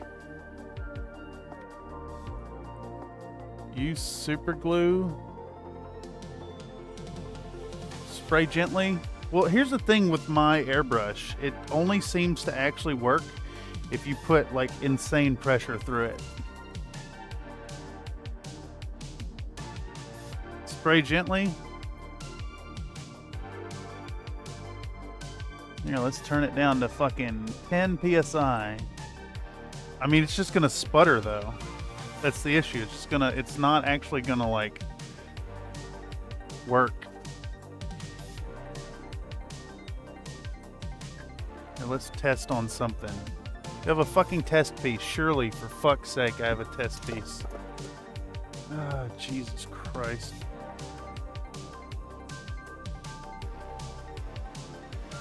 It definitely spiderwebby, but maybe, just maybe, we can make it work. Try not to go under the plastic. May not be an option.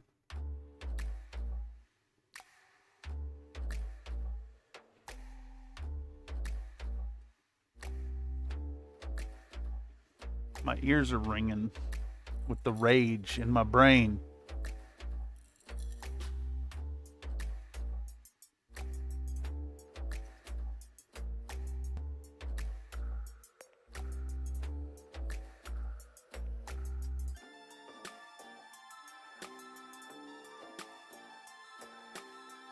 Spray out pot.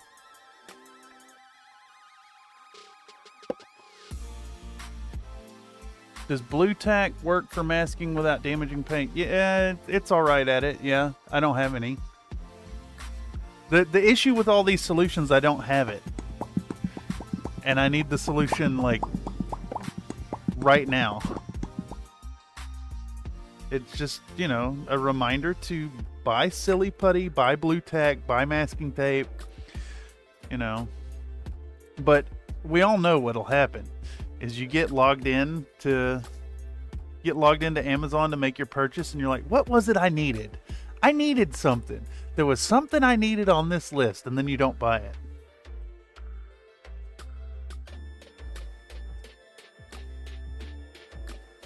All right.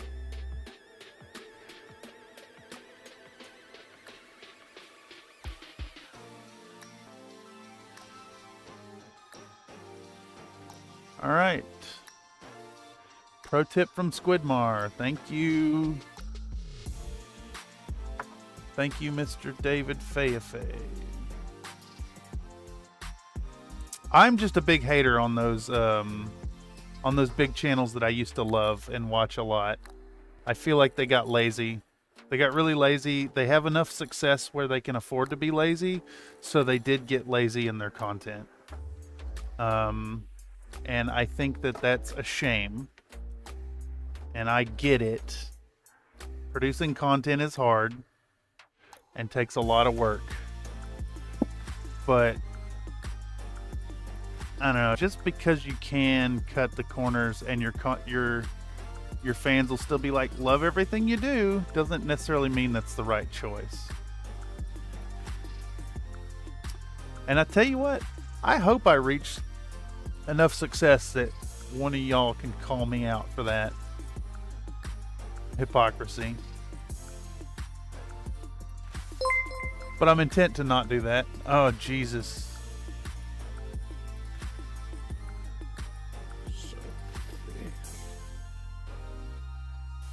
Nathan donated a $5 super chat. Strip it. My goon hand desires the rough brushing that's gonna happen as you regabate the poor gobbo girl. Regabate. Orangutan, dog face, hat face, carrot, onion, brown mushroom, cucumber, hot pepper, hot dog. Cucumber, hot pepper, hot dog. The Squid Boys have been doing more good Paintly videos lately? Well, I wouldn't know because I unsubscribed. I hope they're actually doing content and not dancing in front of a camera.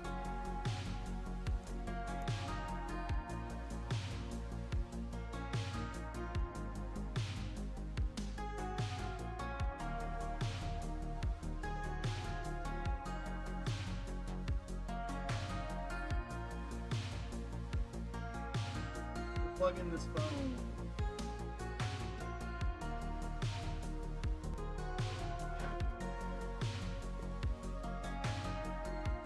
No, this is not paint in a bag. This is an emergency stopgap because evidently thinning a middle stone at like a 30-to-1 paint to water ratio is still an opaque paint, and it ruined the underpainting. But it ruined the underpainting on just a small portion of the model. So chat has banded together to give ideas. And I have a God damn it.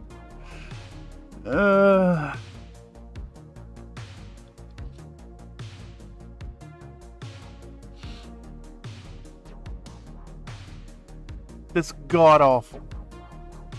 That hard line is god awful.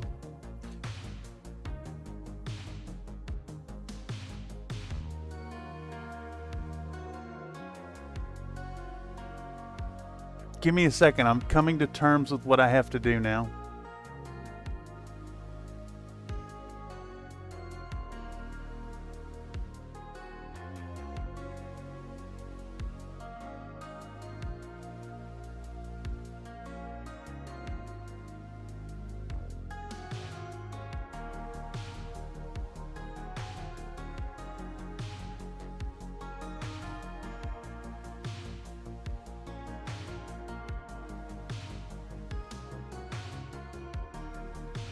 Right back.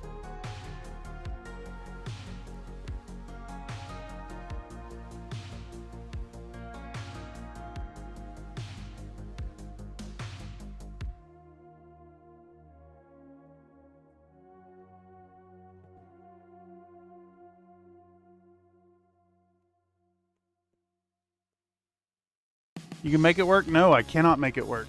I cannot make it work. I cannot make it work.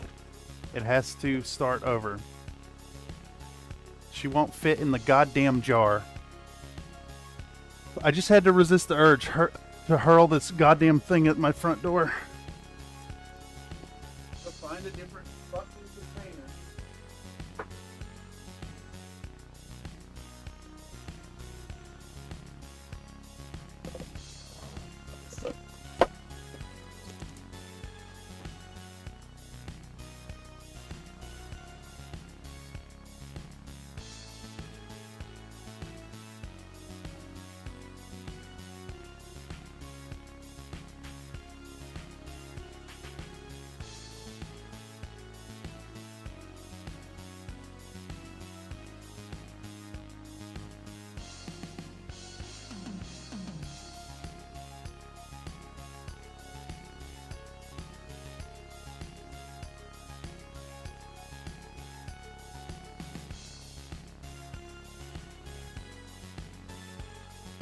All right, we have to start over.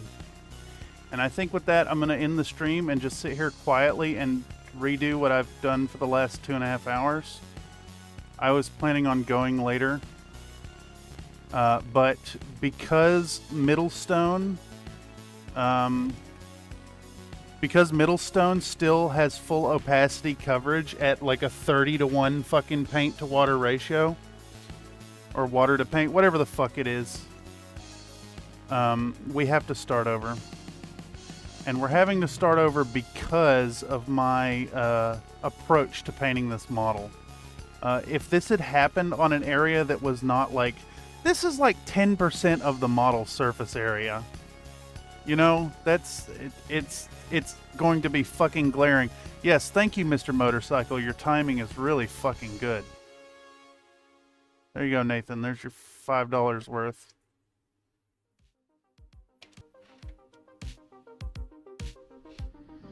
I've done a few freehanding tattoos on models.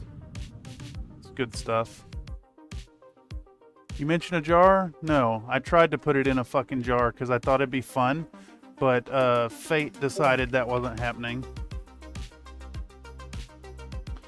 Alright, let's get it back down to the fucking... Oh, I love...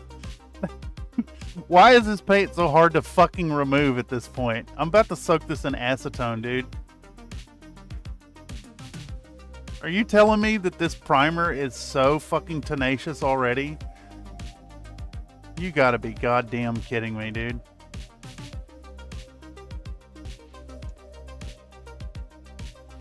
How? How is it so just like... It's because ISO actually sucks at removing paint.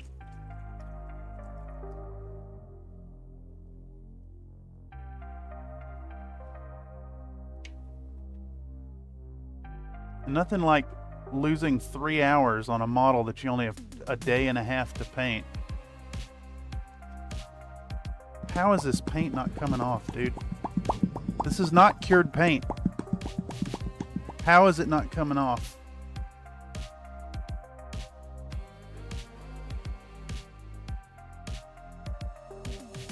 Alright, let's recoup the last 2.5 hours of this paint job. Start over. Why you so mad, bro? You're doing something you love even when you don't. There's so many that show up every stream. You really... all right. Oh, please forgive me for having emotions.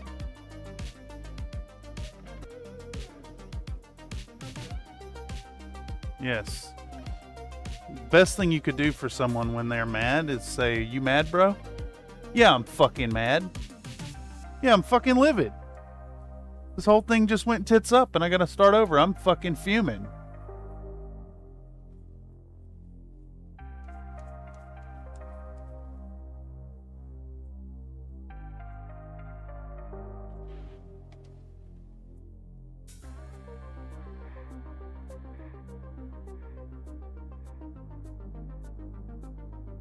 Yeah, I guess I could just, you know, you pretend like it's all hunky-dory, right? Is that what you want?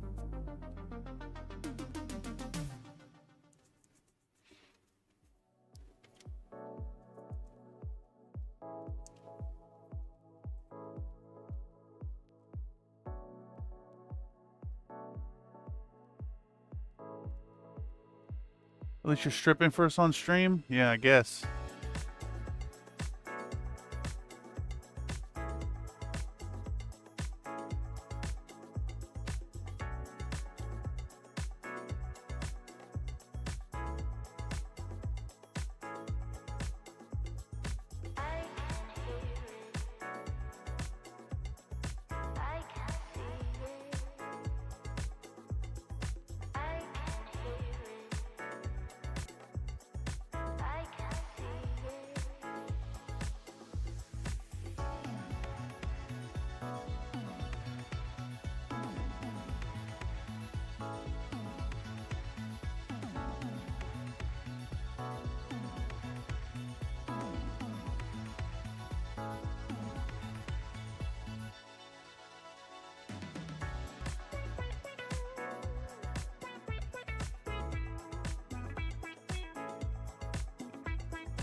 Usually takes a good solid week or two letting the mini soak in a suit. Yeah, that's cured paint though. This paint's less than an hour old.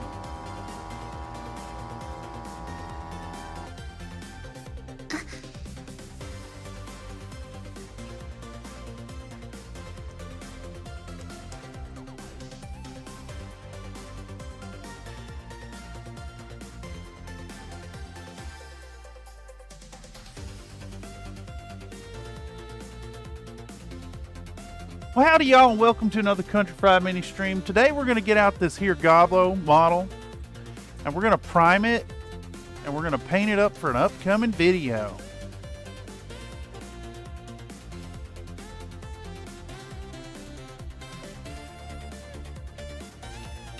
It's 12 noon PST.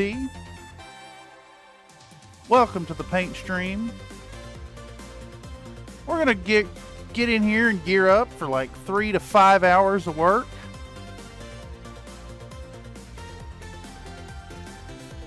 Should make some decent progress, and then tomorrow we'll put the finishing touches on it so we can dig into editing the goddamn video. And we're not going to show any fucking emotion.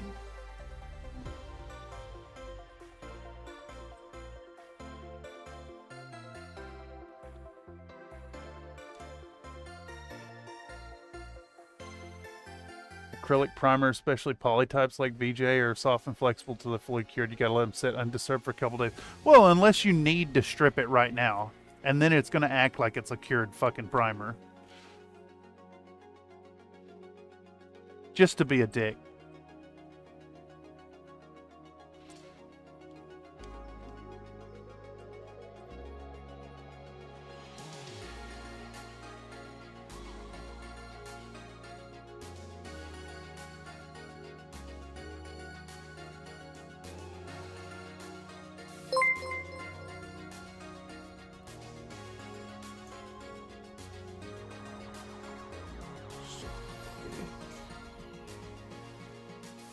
Comstar Knight donated a $4.99 super chat. Wow bam.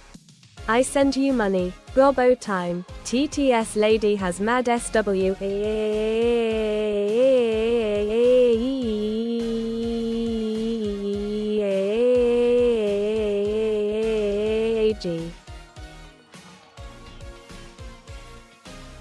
I'm lost into what she was trying to say there. I'll have to try out Mr. Surfacer. You know, it's sad. I really like Steinelrez, but it's been really good, except for a few batches I've gotten off of Amazon now have been like fully separated out, and because of that, when you mix them back up, there's like little tiny particles of like cured paint in there, because God knows how long it sat on the fucking shelf before it got sent out to the Amazon warehouse or whatever, and it instant clogs your airbrush. And that's happened with, I had a white bottle doing it, and the current black bottle I have is doing it a little bit. It really sucks. Very frustrating, very rage inducing, but you know, I'm just gonna, you know, keep that emotion to myself.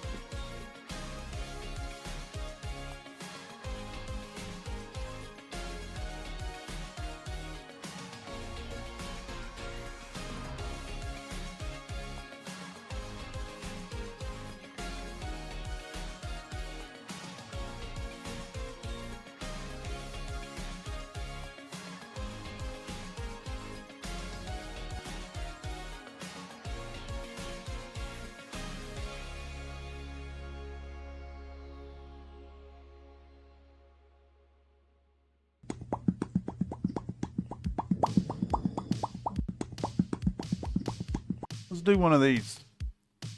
Let's do one of these right here. Let's flip this thing around. Video.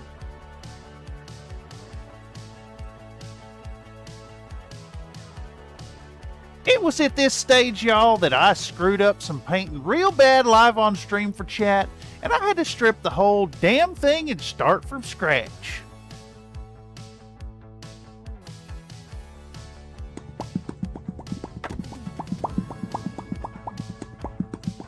At least make some fucking content out of it, I guess.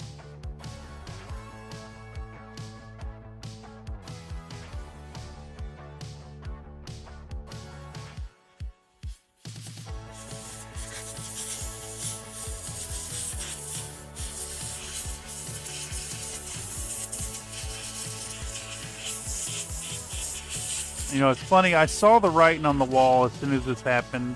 I wasn't like, I'm not being hyperbolic that it needs to be like, I'm not overreacting here. It actually needs to be redone to get the all over effect. Oh, jeez. If not, it's basically going to end up being, if you could imagine, like, all right, I want you to picture you have a car with like a pearlescent paint job, and it's like shimmering and it's shiny and it like fades from blue to purple on all the panels, and then that front fucking fender. Did you do a workout? I do. Give me 10. Okay.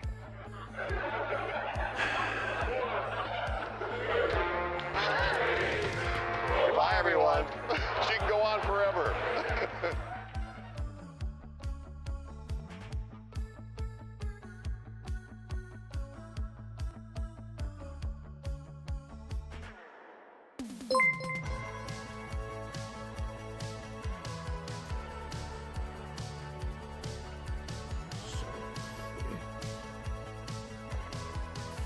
Nathan donated a $2 super chat. I never realized how good you look from the back, orangutan. What happened is Vallejo's middle stone, despite being thinned down at like a 30-to-1 water to paint ratio, is still so intensely pigmented and opaque that it ruined my underpainting effect. So as I was describing, imagine having a car with a nice pearlescent paint job, and then you end up scratching a panel, and you paint it. You paint it with a brush though, and you have it a nice like purple to blue gradient. You do your best, but it doesn't have the pearlescent effect. Now overall, it's an insignificant part of the car. It's a very small piece, but your eye is going to be drawn to the piece of the pattern that is out of pattern, because the human eye is conditioned to see the pattern. You're going to see it as a whole. So because that middle stone completely covered over my underpainting, I either have to repaint the whole fucking thing to keep the underpainting with transparent paint effect, or I then have to go over the model and paint over all of the underpainting effect, negating the fact that I ever did underpainting to begin with.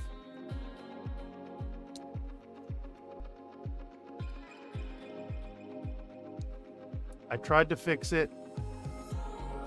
I knew I needed to strip it and start over because I screwed up a part of a effect that is gained by spraying the whole model. I tried to avoid doing this, but here we are. We're 4 hours in, and we're starting over with what we started at noon. Well, no, there was an hour of cleanup. Sorry to interrupt. No, that's what goes on around here. Beer count is up tonight, my guy. It's because of the paint stream. The metrics show that people want to see the paint streams, and they want me streaming at noon. Unfortunately, the 6 p.m. PST is really rough for a lot of people, I think.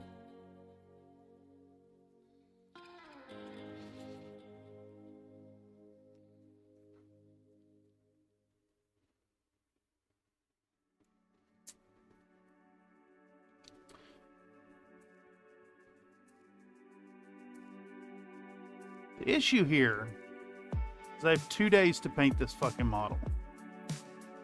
And then about 2 days to edit it, to get it out in time. And I just lost half a work day to an unexpected issue.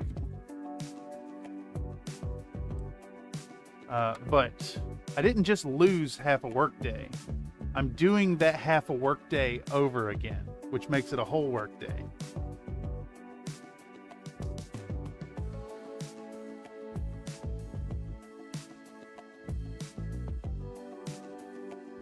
So we'll see. see what we can do.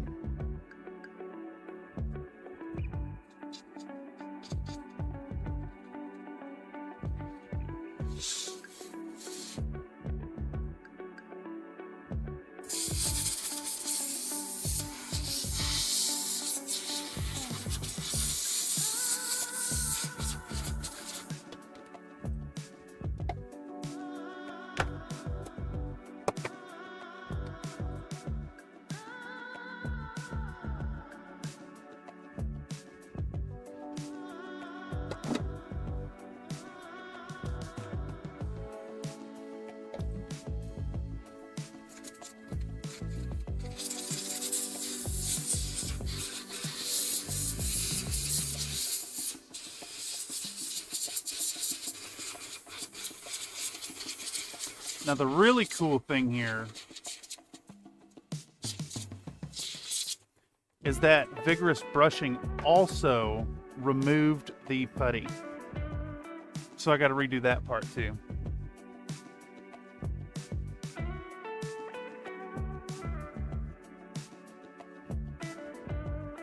So let's get back out the green stuff and start, literally fucking start the day over. And be happy about it.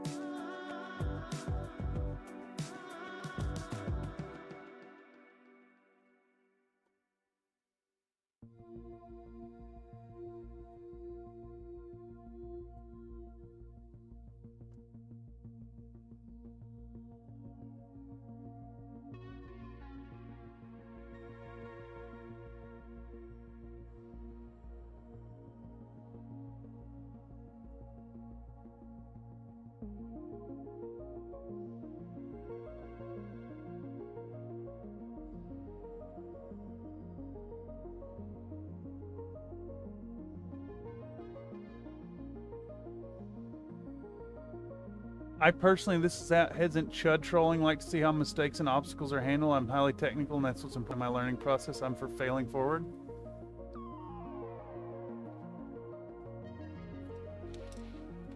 I mean, you see how I'm doing it. Sometimes just doing it again and fucking swallowing that is the way.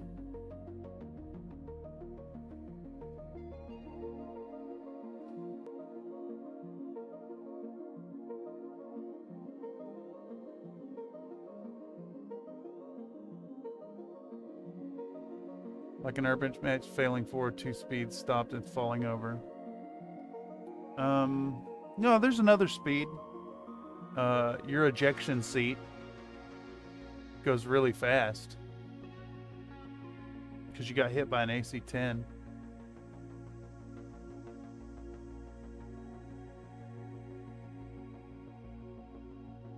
I see how you're doing it so thick, double helping a gravy. Yeah, I guess. Maximum growth, you just got to look at the right material for that. I'm gonna fill my coffee.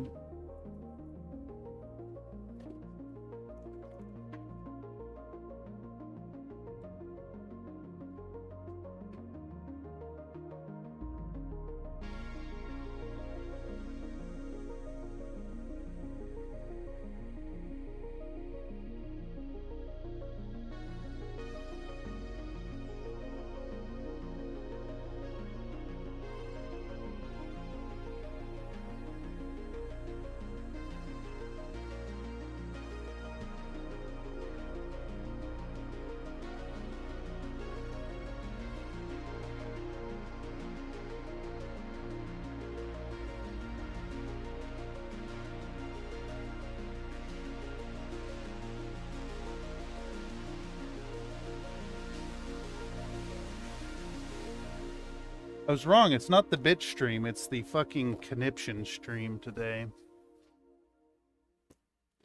Y'all are likely to see the full gamut of emotions here. It's shitty, but you'll get it done, my man? Yeah, I'll get it done by working to midnight instead of 8 tonight.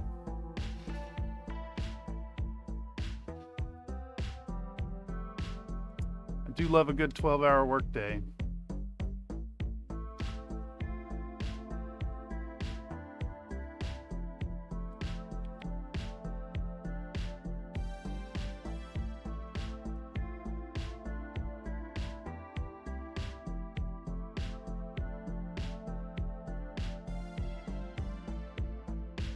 Alright, so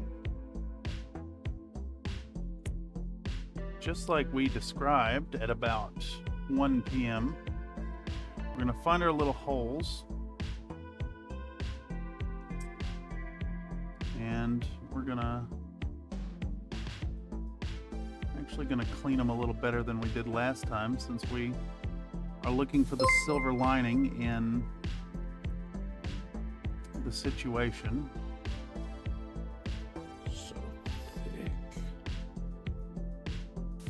Nathan donated a $100 super chat. Now it's worth it to do the extra work. Paint happy, my man. Things always suck and then life moves on.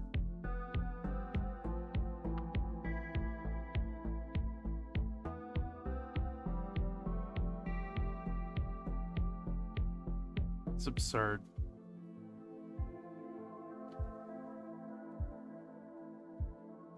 I'm gonna have to mail that money to you. I'm gonna mail that money right back at you. Holy shit, dude. It's too much. It's too much. I appreciate it. Don't get me fucking wrong. That's too much.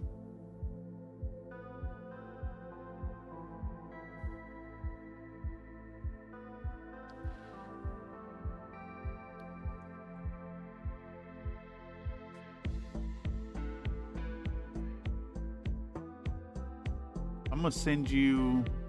What do I send you? What is max troll to Nathan to pop in the mail and send it this man? Let me know. You can come over there. I'm gonna come over there and push you down. Is what it is. Yes. I mean, I can't do nothing about it because YouTube literally won't let me refund it.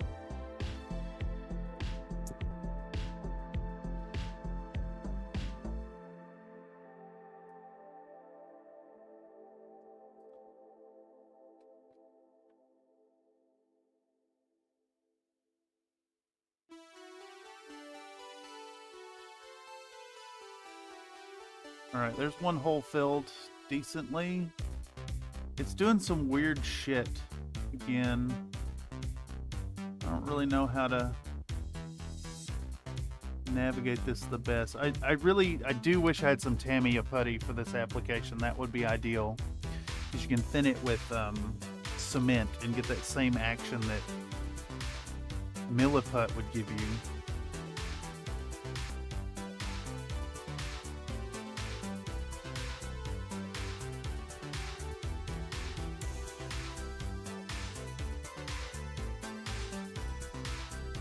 Seriously though, chat, if you're a member of the Discord, let me know what would be the most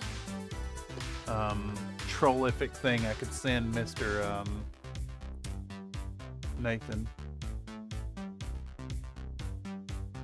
Send him a painted model packed in a boxload of... Oh god, I'd be so fucking mad, dude, if I got a miniature and it was just full of resin supports. Oh boy. Is there a way to print off, do a print that would basically be 99% supports? Could you take like, I don't know, like what if you took a base like this thing and put it at the maximum height for your printer, and then you just had supports coming down like fucking 10 inches underneath it? Send him a wolf bill. I do have a manual chainsaw. Is that just called a saw? A wolf bill. I could do a wolf bill.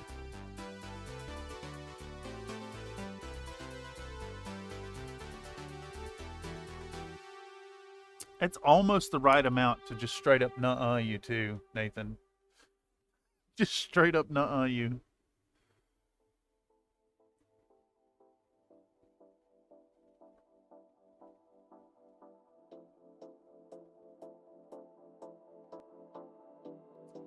Look, I do appreciate the, like, interest and the mirth from y'all.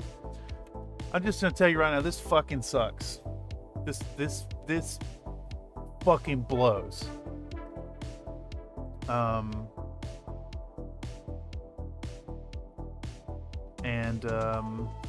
You know, what can you do? Fucking grin and bear it?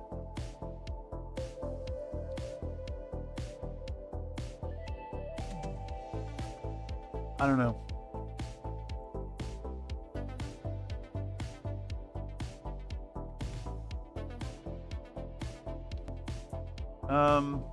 I think as far as like having to redo a job you just did, I think like if this wasn't, don't get me wrong, this is my deadline. I put this deadline on me. This is not any of y'all putting a deadline on me. This is not like some job putting a deadline on me. But like, if this wasn't for a video that's meant to come out in 5 days, I'd walk away. I just would have been like, fuck, that sucks. Thank y'all for stopping by. And I'd go do something else. But, I ain't got the luxury tonight for that.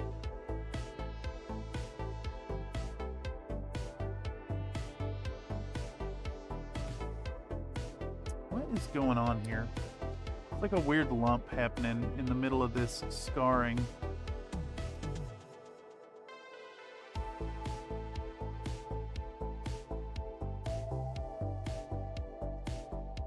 This is actually like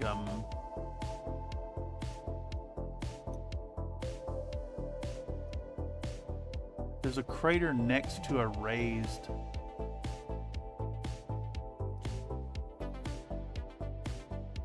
scar. Alright. That looks okay. Where was the one we missed last time? I can't remember. We got the one in the hair. It was on one of these ribbons, I think.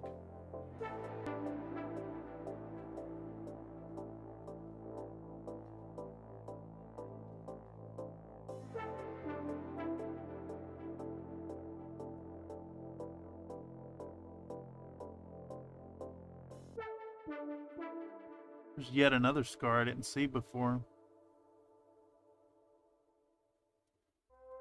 Yeah, Anycubic's auto supports really hurt me there. It wasn't this model that caused me to be aware of the intersection issue. It was actually the Jurassic Park model that did that. But this one was definitely affected by it. Is that a Gaz Minis model? Someone else, definitely a cute Gobble Girl. This is a Twin Goddess Minis model. I put it in the link. You're the one who makes the deadlines. We just show up and try to derail the streams.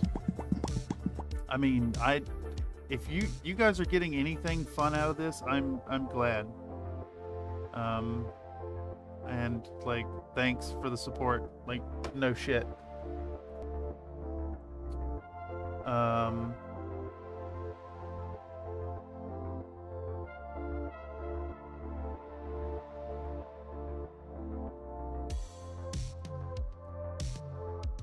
Y'all have made me believe that like there's some value in doing the community thing, and I gotta admit I have a lot of fun watching what kind of fucking shenanigans you fellers get up to. It's kind of bonkers, actually. You folks are insane. Twin Goddess, yep. I put it in the chat. I need to add it to the description.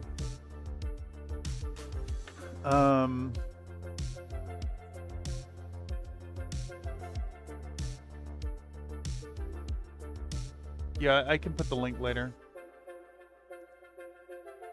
That's what I used to do when I fucked up in the fire show. Yeah. Okay. Continue almost forward.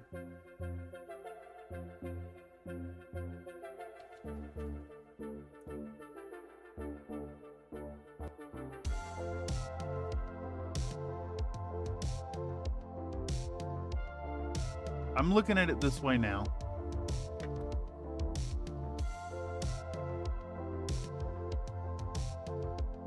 I had that little bit where I recorded myself looking at the model saying I fucked it up. I could maybe scavenge a little bit of footage from the stream. I could potentially even ham it up with like beep, beep, beep, beep, beep, beep, beep, beep.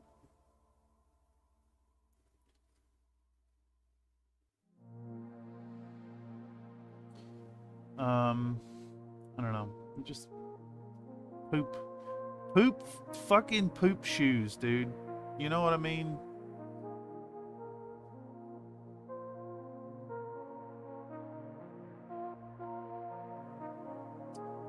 Where was that bit we missed last time?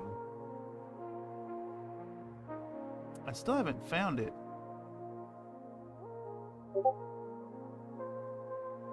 Where were you at, lady?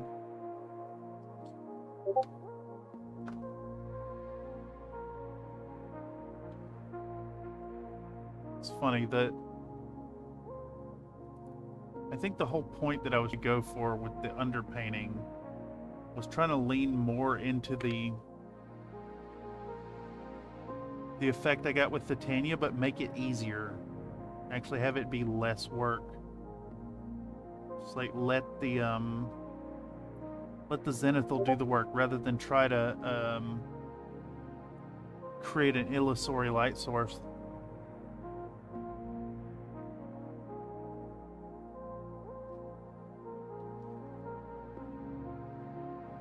And ironically, due to user error, this model's actually going to be a lot of work. Okay. Where was that damn hole? I wish I could remember. I'm not seeing it. It was... There it is. There it is right there. Twin Goddess does great work too. I'll have to pick up some of their models next time I'm looking something to print and paint. Yeah, I really like Twin Goddess's work. I actually reached out to Twin Goddess about doing a like if they wanted to have a mention in the video and like be presented as a sponsor, and they wanted to see my script before making that decision. I was like, oh yeah.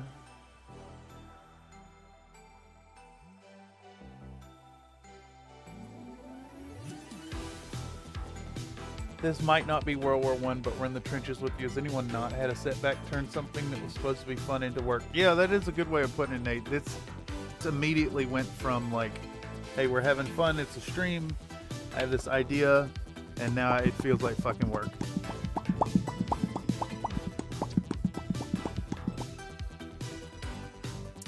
You know what? It reminds me of, you're like working the lunch shift, and you get like halfway into the shift, and like Tommy calls out, and your boss is like, "Hey, man, I know it's your day off, but can you come in the office?" And you're like, fuck. All right. And you sit there and you do your work and you just feel like, a gnawing resentment the whole time. Except in this case, I'm both the boss, myself, and Tommy.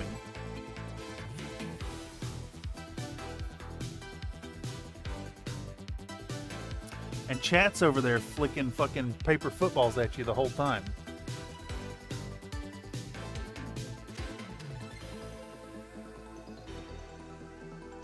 Alright.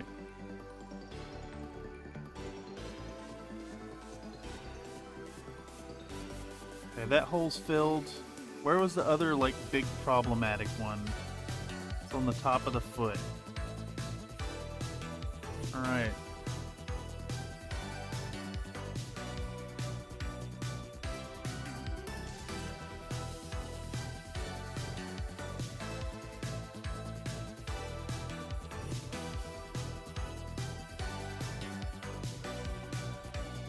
Spamming DMs.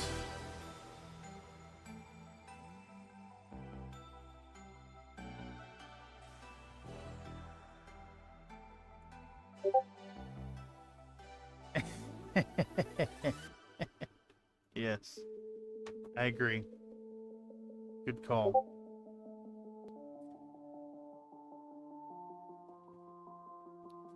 All right, so I think what I'm going to try here is I'm going to mush the screen into it and then I'm going to scrape it.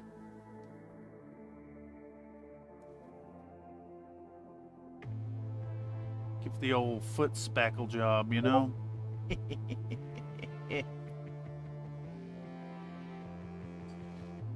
Same here. Who's responsible for this popping?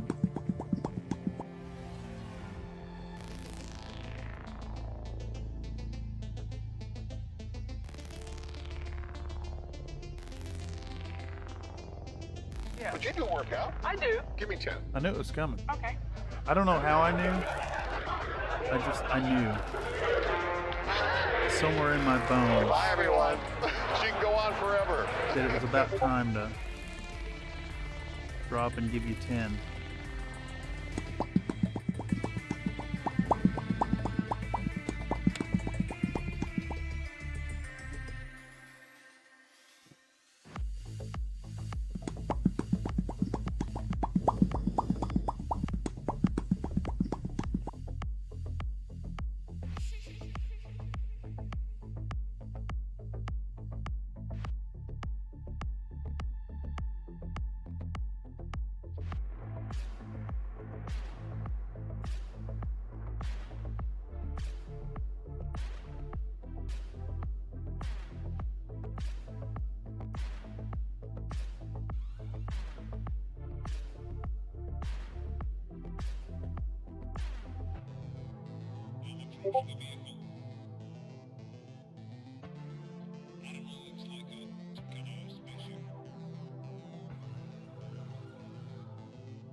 Would never pop cat.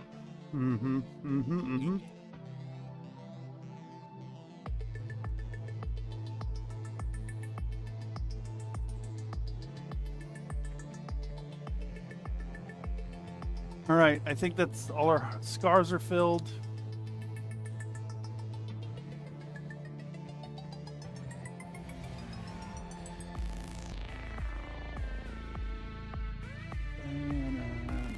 That's 420, y'all.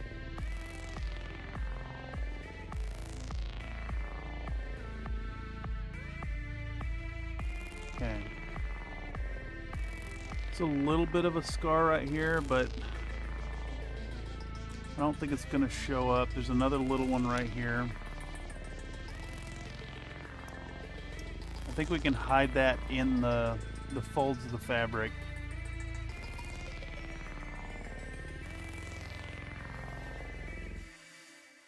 Okay. Let's move that. Did this get splattered with alcohol? Not too bad, a little bit here, but we're gonna rim over that anyways. We can set the base off to the side for now.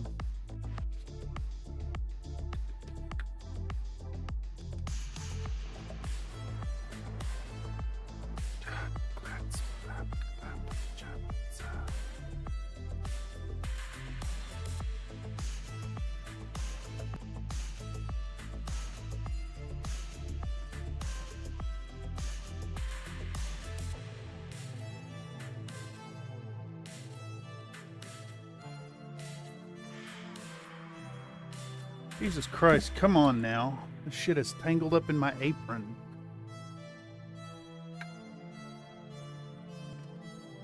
Fucking hell.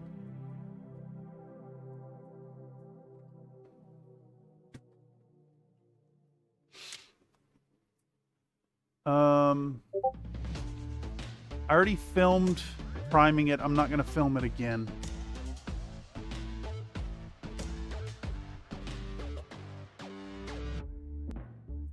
But I'm going to take a piss.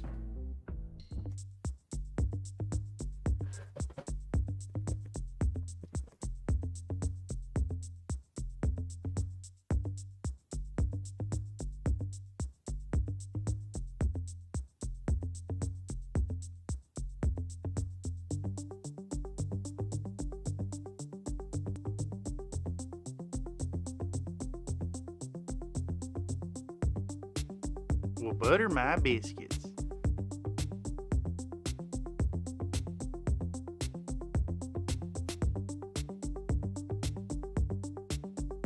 And a double helping of gravy.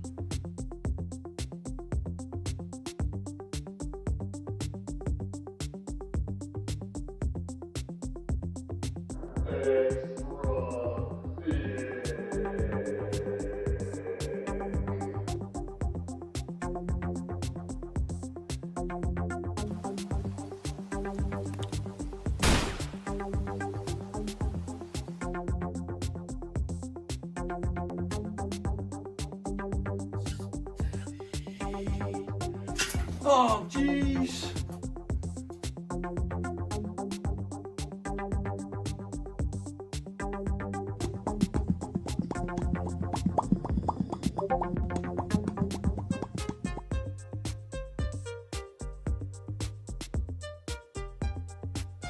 I am the cream, yeah, the cream of the crop, and there is no one that does it better.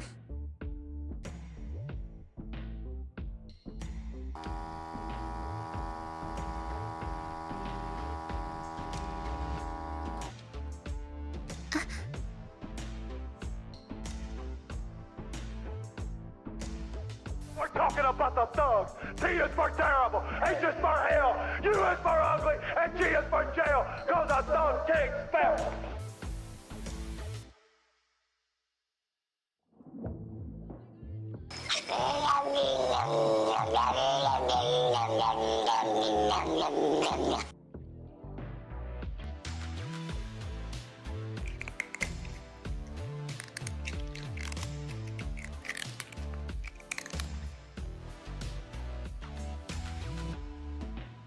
Would you do a workout? I do. Give me 10. Okay.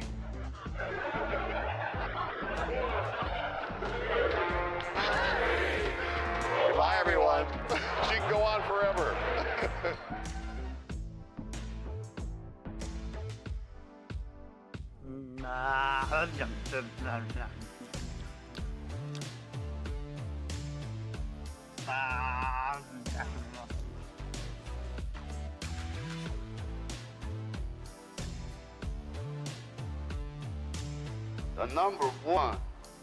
The number one and the best is the Antichrist. Without God, not God, because the Antichrist, it's me!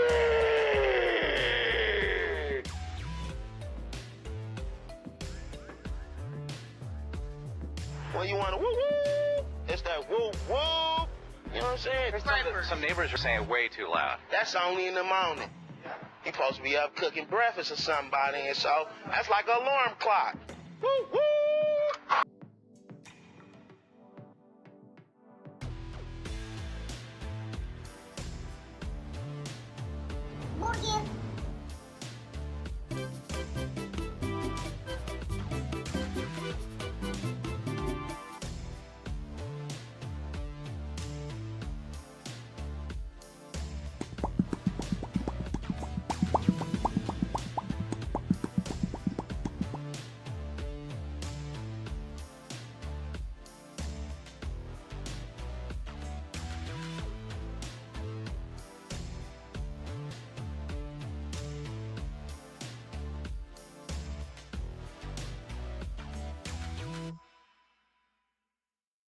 So if we can avoid getting this too wet in between layers, what the fuck, where did that come from?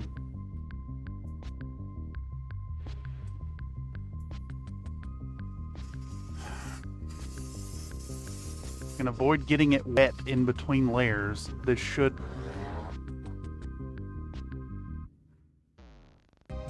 We can wait for the motorcycle to drive by. They have a knack for driving by at like the peak of annoyance. It's fucking uncanny.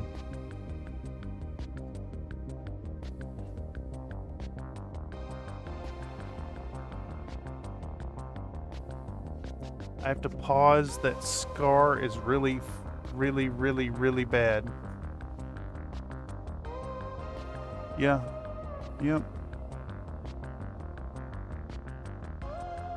Yep, he made sure to rev his fucking motor as he went through the red light.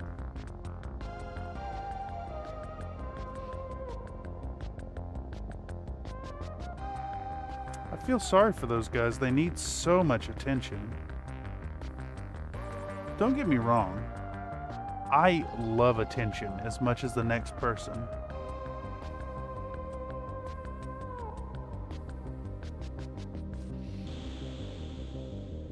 But I ain't forcing nobody to give it, you know?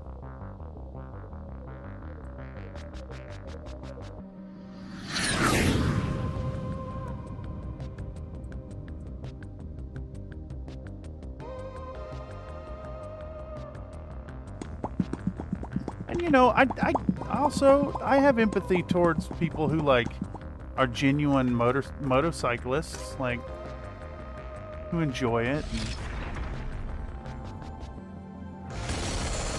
ride it for the sake of riding it. I just don't think the guy who pulls up really close to parked cars and revs his motor to set them off is in the same category as any of y'all. I think that is someone deliberately sharing his misery with the world. Or her. Don't want to be uninclusive. Like an average Melbourne driver. Hey, you know, on the flip side, if you're driving out like in the countryside or coming around a mountain, like I get where a loud muffler would help. There's like there's a couple roads where I'm from, when you're coming down like blind corners, you'll lay on the horns so people know.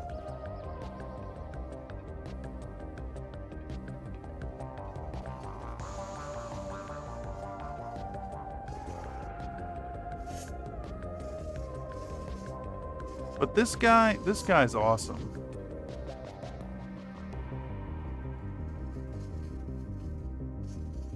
All right, we're getting a nice smooth coat this time around. Taking a much gentler approach than before, having learned the lessons of the first go of this. You get a nice smooth distribution of this stynel res. Very gentle, atomized coating that's basically dry as soon as it touches the model. And that way we're also not sitting around waiting on it to cure. I have pretty high pressure and I've just barely got the trigger down. Nice smooth coat. We're going to try again to reapproximate our original purple tone.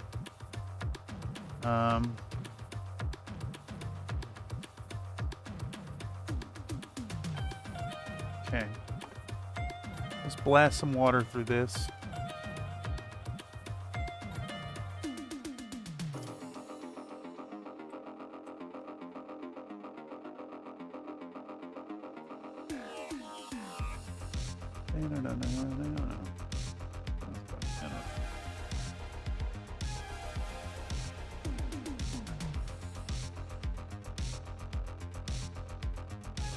The vegan who pork for taco is dining.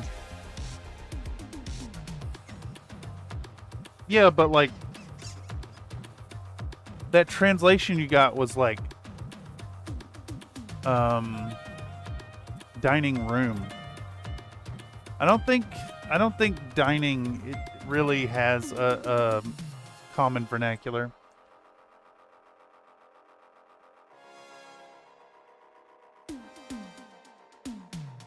The misery's where the flavor comes from, though, Nate. The misery is from whence the flavor flows. I've lost my black paint. I've lost my black paint. It got hurled into the corner. Yeah. But you do work out. I do. Give me 10. Okay.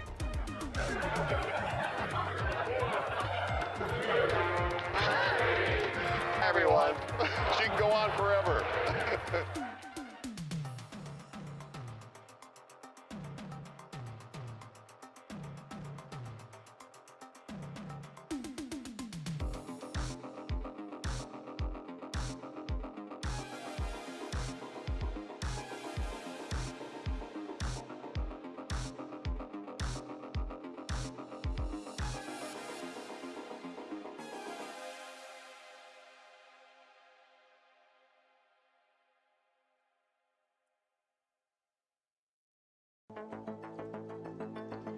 I think that's 100.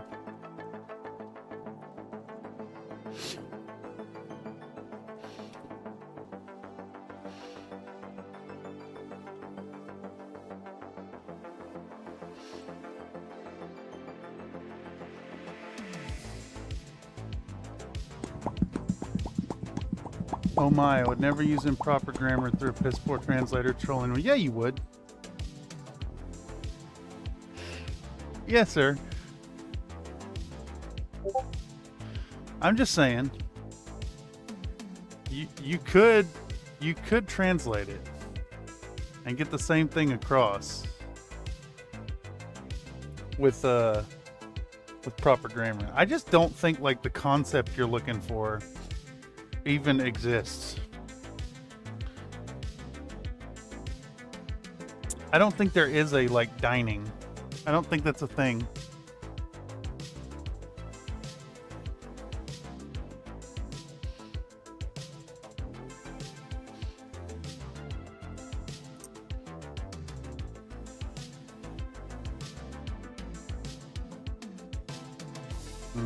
We got a much deeper, darker purple this time. I think that could actually be really fun.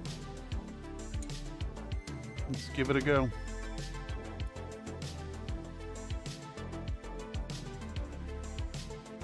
Diner. No, it's just not, it's not a thing. It's not a thing.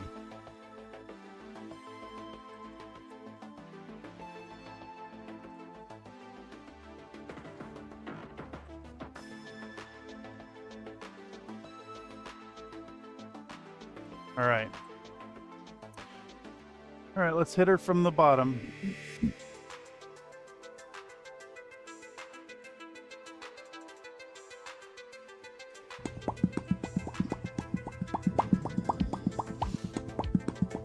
All right, I'm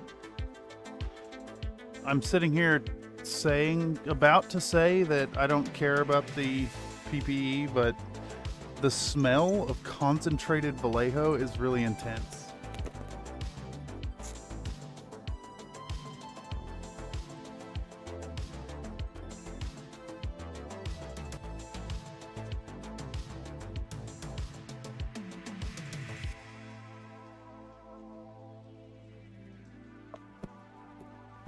And I'll put this on if for no other reason than the smell.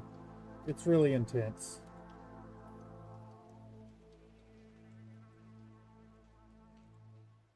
Alright. It's going to hit from a steady flow from underneath. I'm going to make sure to get the neck.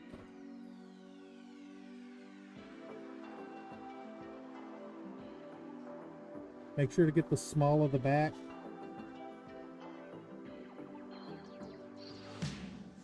Back of the ears, under the chin. We can go pretty heavy because we've gone down a tone this time around. There we go. I'll do one more pass, I think. because I'm not so satisfied on the belly there. And I want to get that good and coated.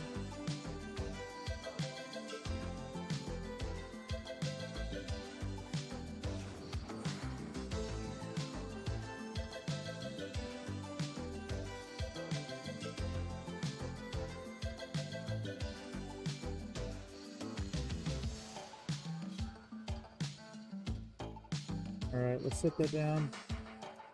Let's do one of these real quick, y'all.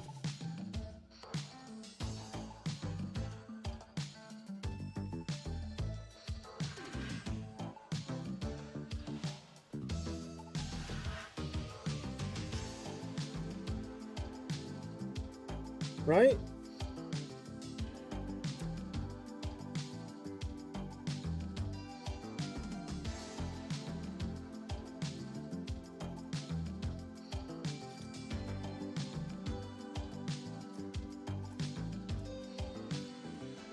Alright, now, I think we have a little too much of this color here left. So I'm going to pour out a bit of it. And we're going to use this to create our actual purple tone. So like that much, I think. And we're going to put a few drops of water in there. Maybe a little bit more even. Give it a go. Give it a swizzle. We're going to look at the consistency by smearing it along the wall of the cup. You see how that clings? And it doesn't run down? It's not thin enough. So we're going to do a whole nother pipette. Run it again. Swizzle it up. Unload the brush, and then we're going to test it again. Right here. It's really flowy. I would actually like it to be a little thinner than that, but not by much. So I think we can get away with spraying this. It's good enough.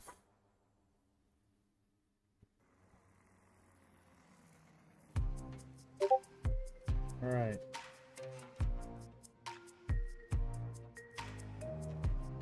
All right, so same approach. Less heavy-handed, but still pretty heavy-handed. Bottom up. This is our like primary shadow color here. We do want to hit the small of the back.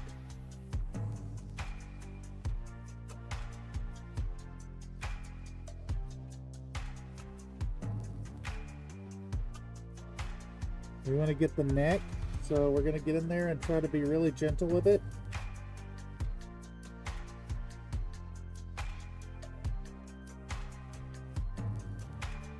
Okay.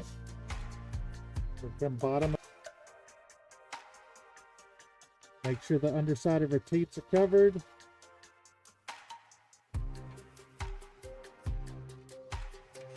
Kind of overdid it a little bit, but that's fine. We'll compensate with the blue.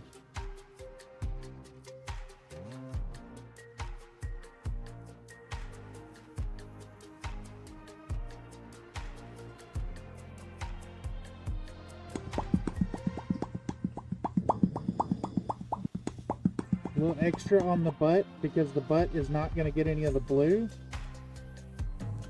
A little extra on the crotch.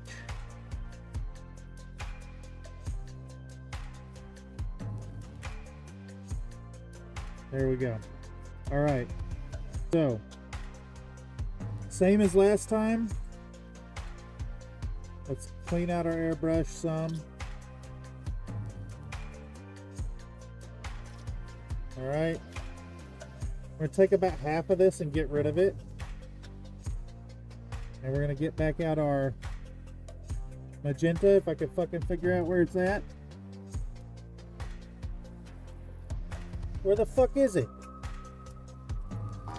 Where the fuck is it? Holy shit.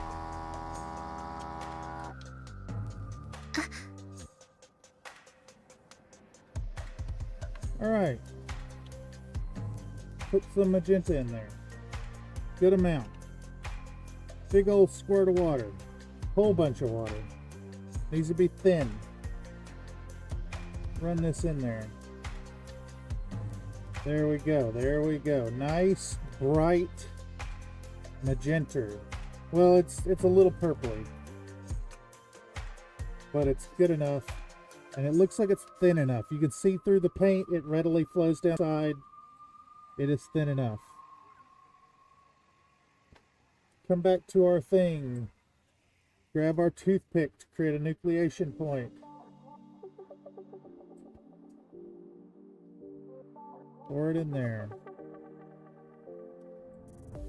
Alright, we're going to shoot this.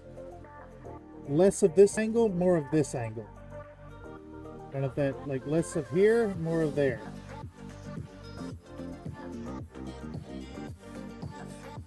The shit's clogging up.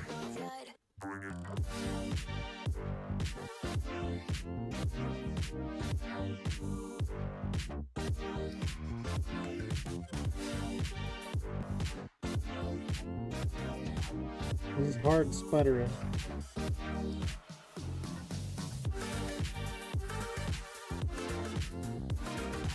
Very gentle approach. It is sputtering hard. It is sputtering really fucking hard. I think that our magenta clogged it up pretty bad.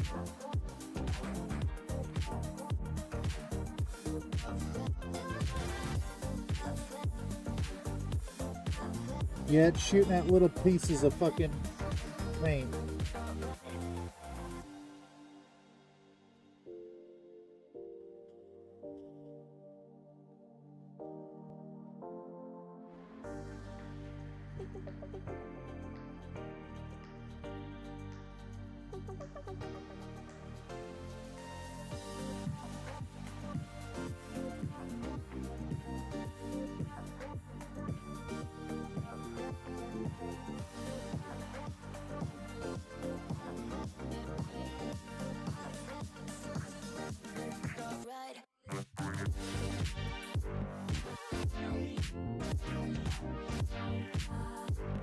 It has clogged up my airbrush really bad.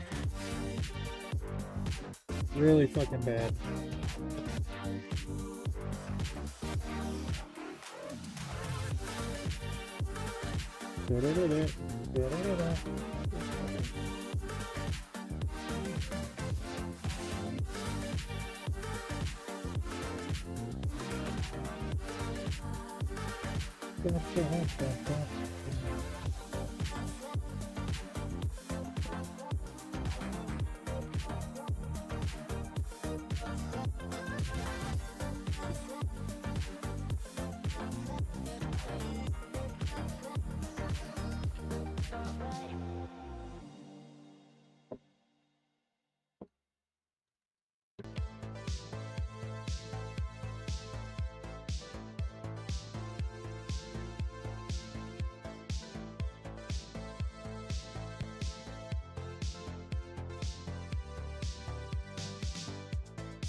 Oh, damn it.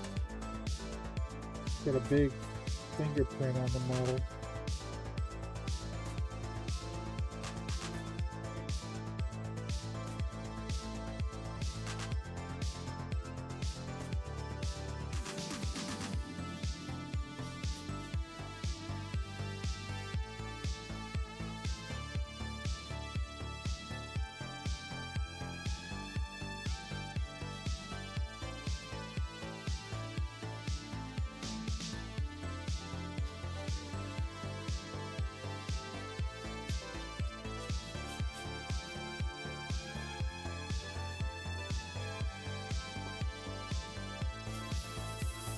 Okay. Got our pink laid down now. That's a disaster. This paint is just... Sometimes putting craft paint in an airbrush is a really, really bad idea.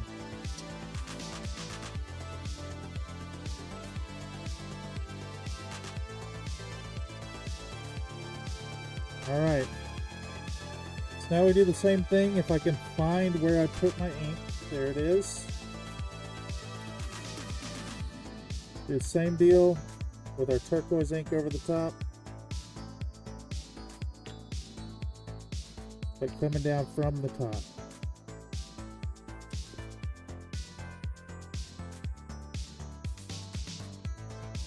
Alright, same deal. Except top down. Straight top down.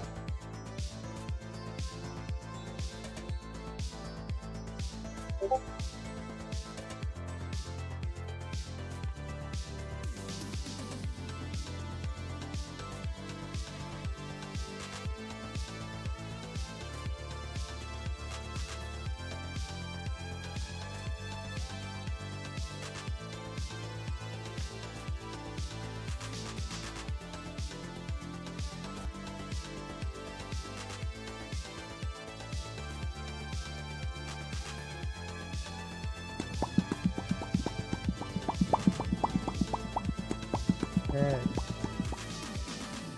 Oop. You need this angle. And then that angle. Alright, so we're going to empty some of this out. About that much.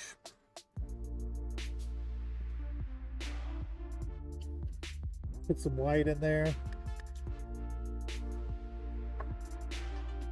Give us a good stir.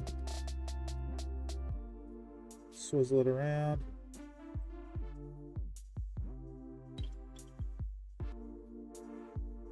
All right.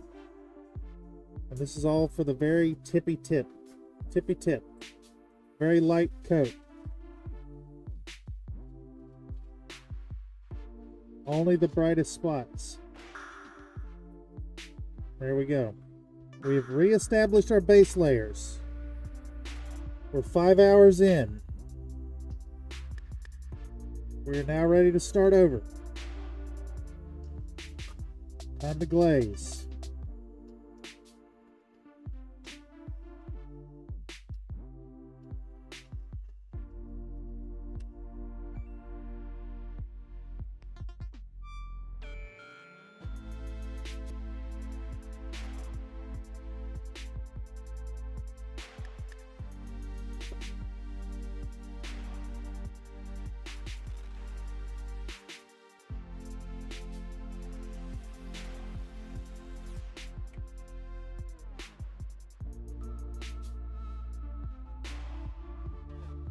When you want to woo woo, it's that woo woo.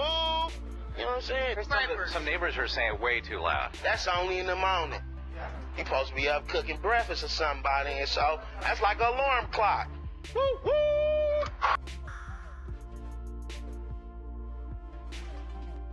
If Bub Rub was in my face right now telling me that that noise is okay, I would have struck him.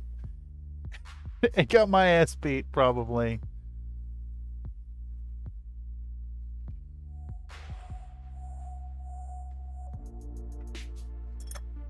And a double helping of gravy. All right, let's put away some of these paints.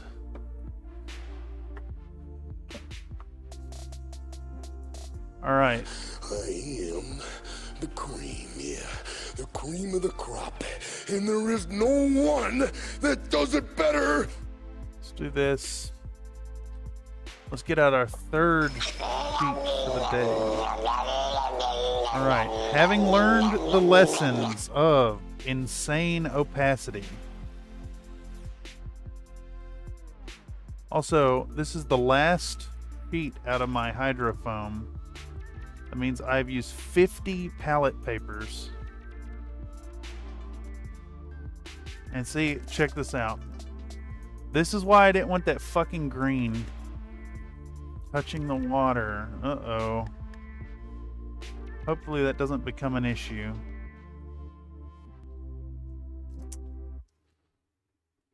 My sponge is green. My sponge is green with the infinitely opaque paint.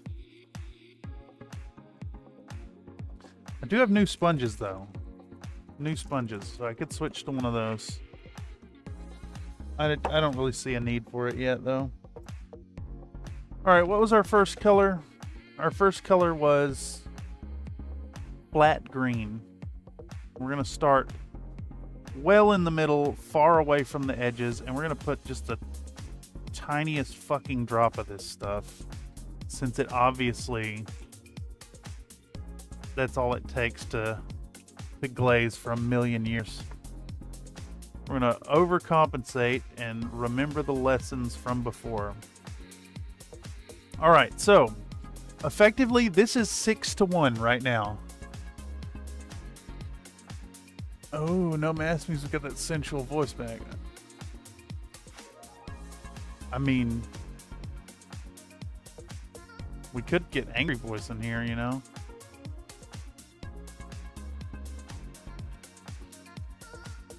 Alright. So, this is 1 drop paint, 2 drops fluid retarder, 4 drops water. We're thinned down at a 6-to-1 ratio.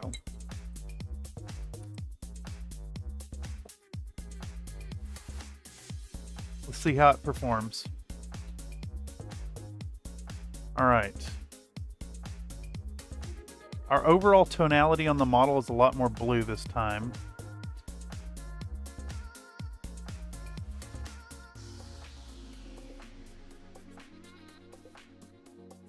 So I'm wondering if my Vallejo paints are just kind of concentrating as they live on the shelf.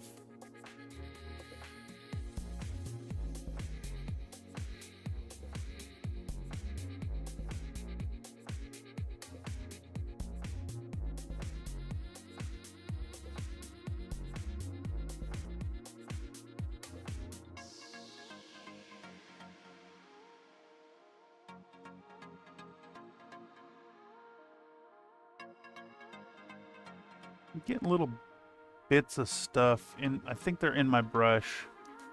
Let me clean that real quick.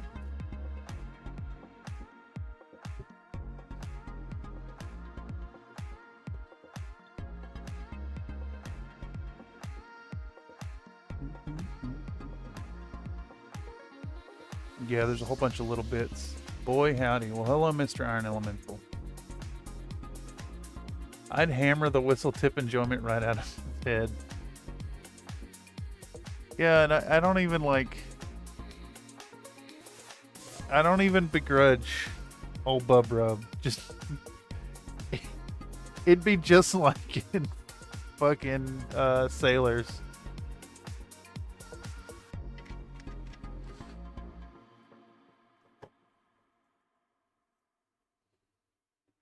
Alright. Let's actually refilm this part, I guess. Which is going to involve standing up to get my tripod, which is inexplicably 20 feet away.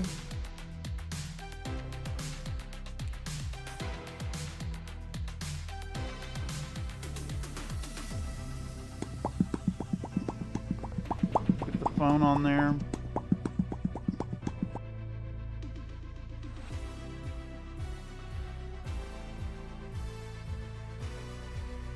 Find the fucking camera app. Put this stupid thing around. Pro video. Press the button.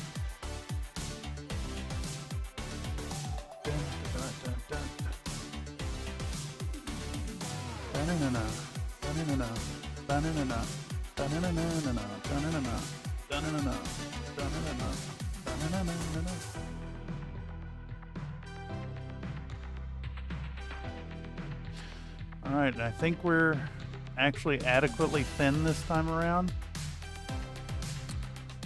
So, it's doing some weird shit with my white balance here.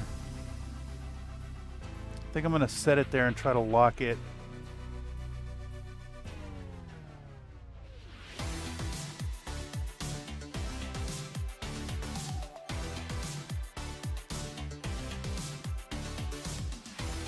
Phone just doesn't really know what to do with these colors and the gloves, darkening the scene on average.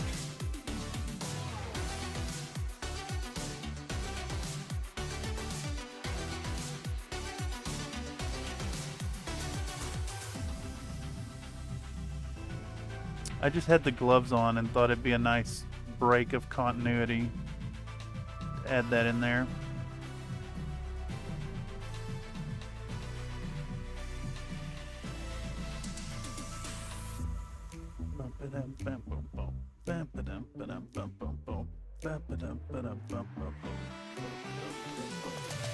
Oh, I found another fucking scar that we didn't fill. Oh well, she's got a scar there now.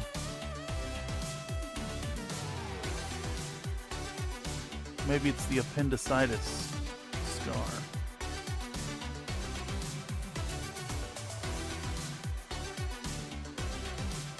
That's definitely something that happens to goblins.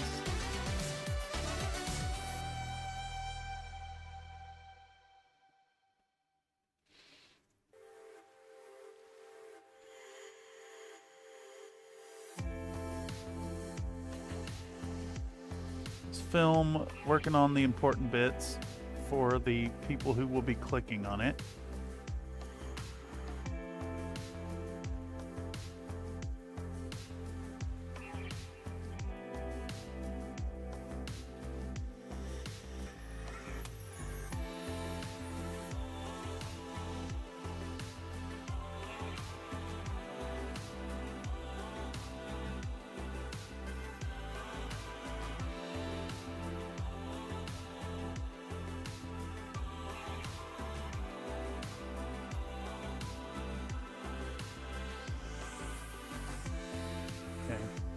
Probably enough footage.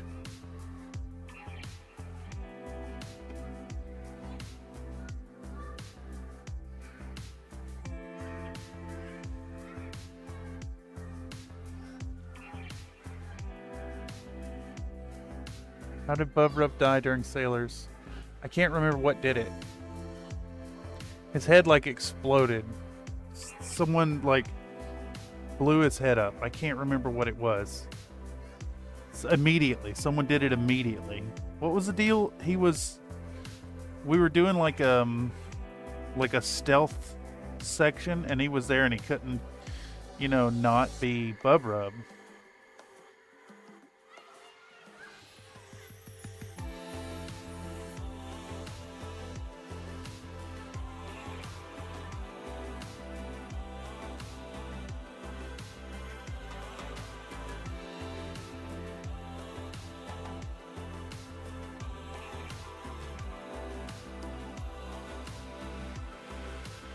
Couldn't help himself and he got killed for it.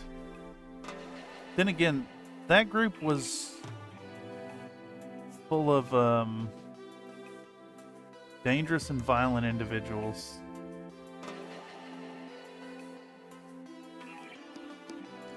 All right. Glazing.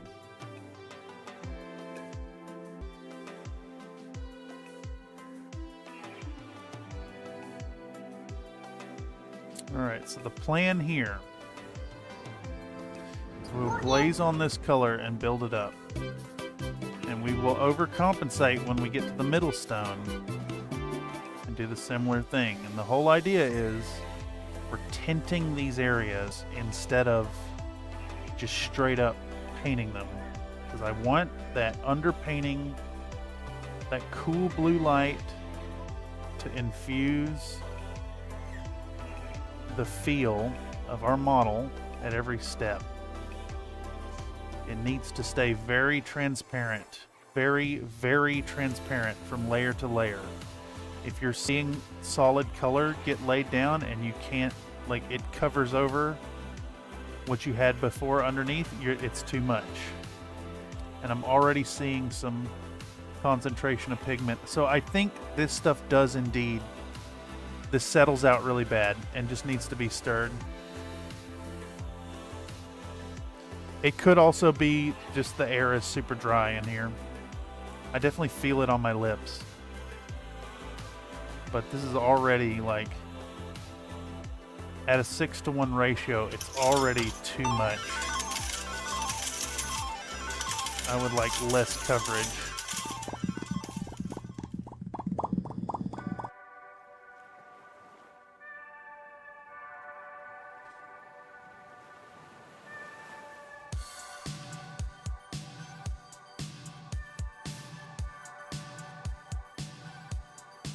Dude, it's the same segment too, creating the problem. Shame. All right, let's add 2 drops of water. So in the course of what, 10 minutes of painting, this stuff is already like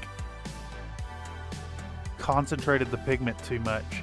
I think maybe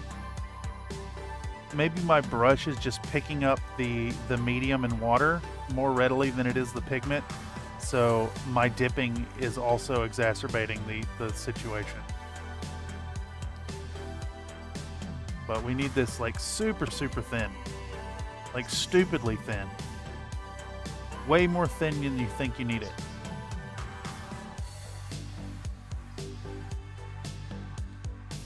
I did a better job filling the scars on the foot this time. Is that in frame? Yeah, kind of half-ass. Holy shit, that's a lot of gambling. It's definitely a party member that took him out. Oh yeah, I can't remember. Level 0 is no wizard unless Hoggle, maybe. I think he either got killed by me or RIC. I think it might have been you. Chick with scars are hot, adds character. Yes. Did you just like crush his head? Did you just attack him? I can't remember exactly. It was really good though. That was one of my favorite parts of that funnel. I think my favorite part was probably, it's tough to call. Sea monsters are friendly. That's probably my favorite part. Alright, I think I have broken this color now, overcompensating with the liquid. It's performing like a wash, so I need to run it even gentler. I don't want it to settle in the crevices, so I need to be careful on areas that aren't smooth. Like in between these toes, it's pooling, and I don't want that. Just want a nice light staining. We want that blue, we want that purple. That's important.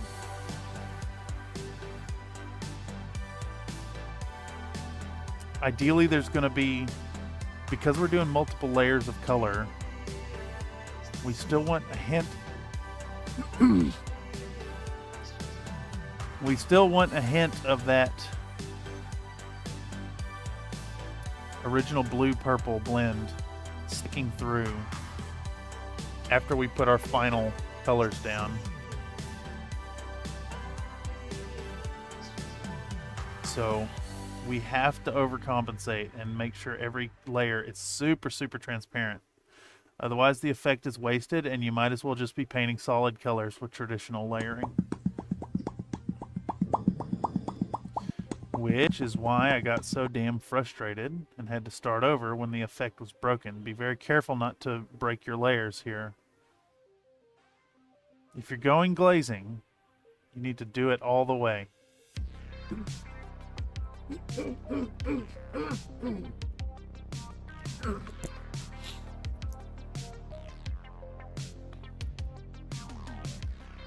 My favorite part was eating the cookie leaves to trap another party member. Yes. Oh, you became a demigod through that course of action, though. That was fun.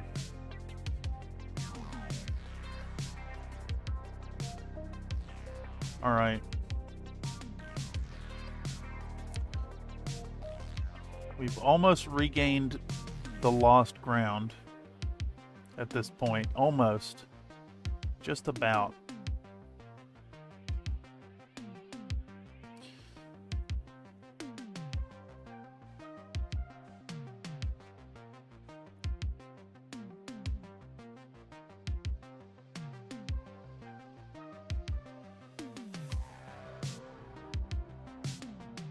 There's some little support scars I wish I had removed under her chin. I think I may end up trying to paint them like moles later.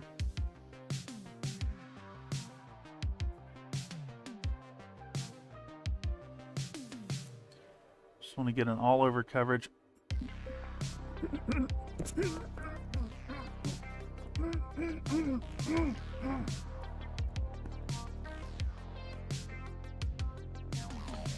Unfortunately, I think because I have broke this glaze and turned it into a wash, it's going to be settling in the details of the face. So I'm going to have to chase after the pooling.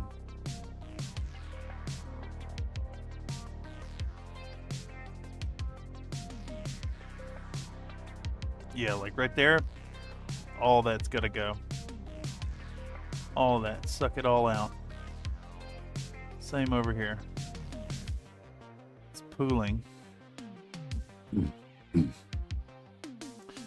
Performing like a wash.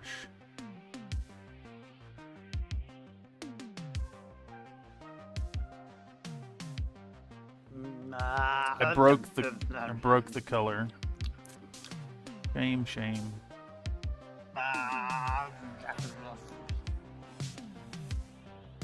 Let's work on some areas that won't pool as bad, probably.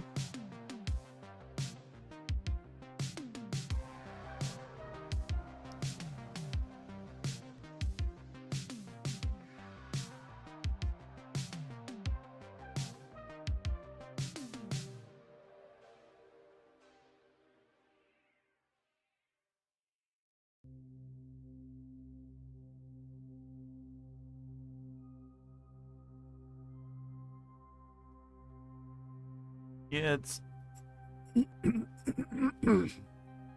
it is simultaneously too pigmented and too thin. It's in a really bad state. I may have to remix this color.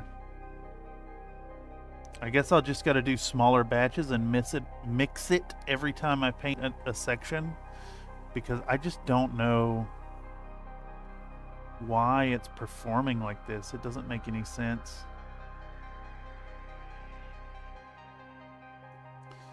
I guess it just could be the pigments themselves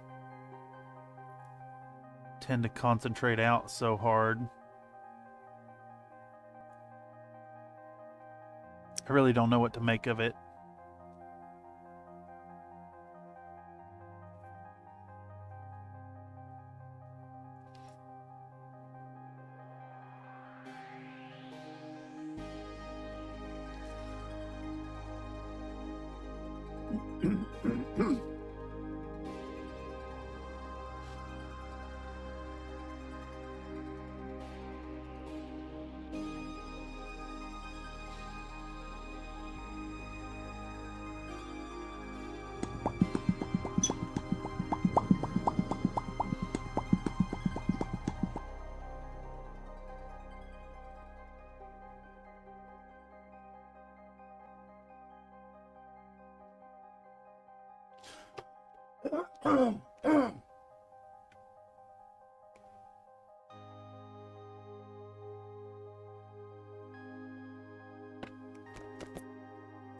Medium will resuspend the pigments and thin it at the same time. I don't know what that means.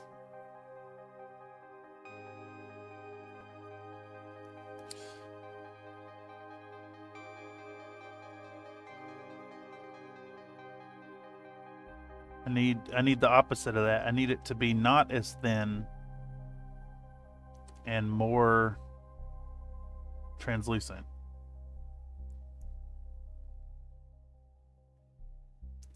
I need it to perform like it did when I first mixed it.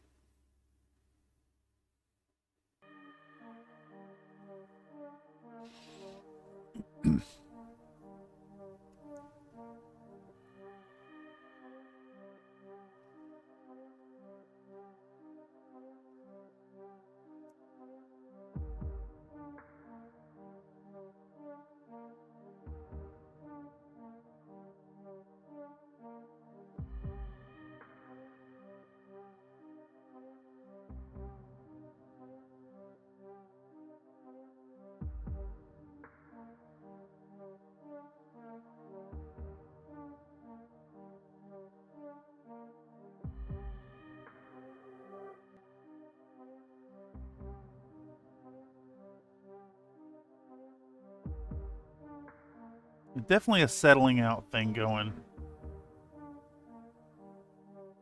So maybe I just don't use the fluid retarder. But the thing is, I need the fluid retarder so that the paint stays viable long enough. Because I find that my wet palette doesn't actually like really work great for keeping the paint wet.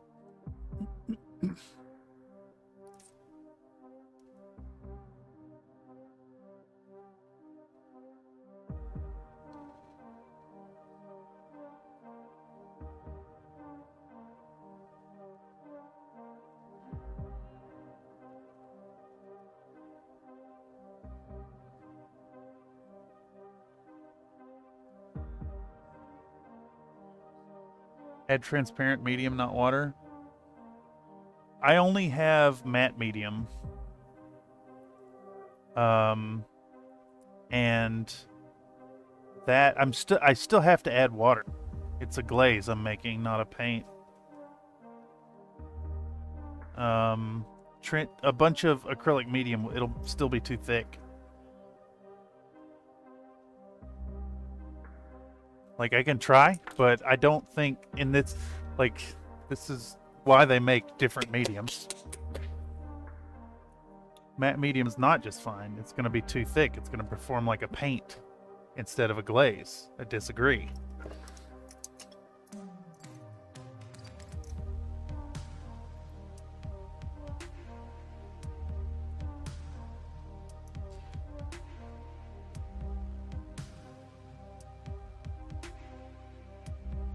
Alright, I also just mixed a whole bunch of fucking gray into it. I need the opposite of thick. I need thin.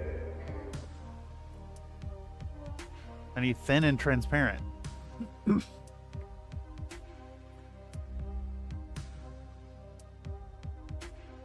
So, here we go. If I do this and I do a drop of that and then a drop of matte medium. I do. Give me 10. Okay. I'm gonna remove the fucking push-ups. Bye, everyone. She can go on forever.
Yeah, it's the thickness of paint. I need it not the thickness of paint. That's the whole point. I need it thin. I'm going to do 1,000 layers. It needs to be not thick. All right.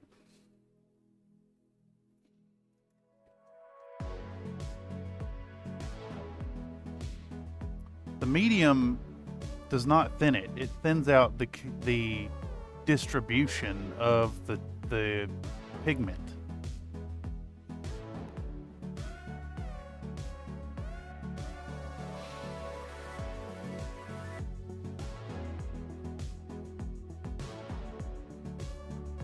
And a double helping of Really, gravy. if I'm going into using mediums here,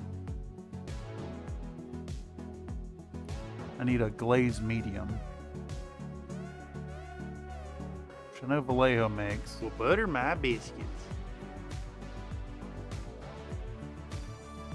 I think I need to add a few more drops of water now. It's too thick.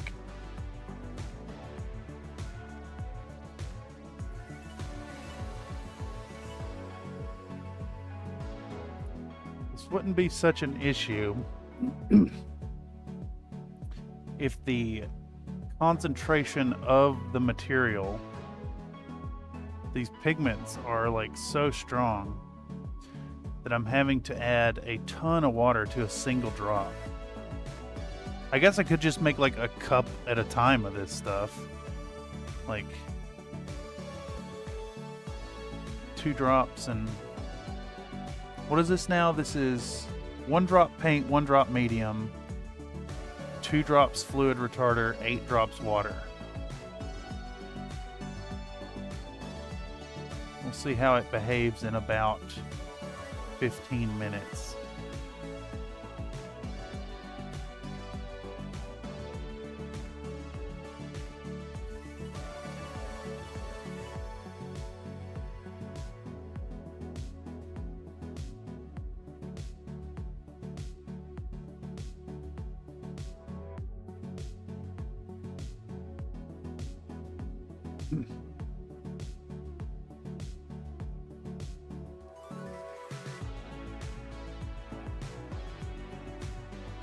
I'm just really surprised at the insane coverage of some of these Vallejo colors at such a low concentration. I never got that with any of the flesh tones, that's for sure. And I wonder if it's because they try to not put a whole bunch of titanium dioxide in there.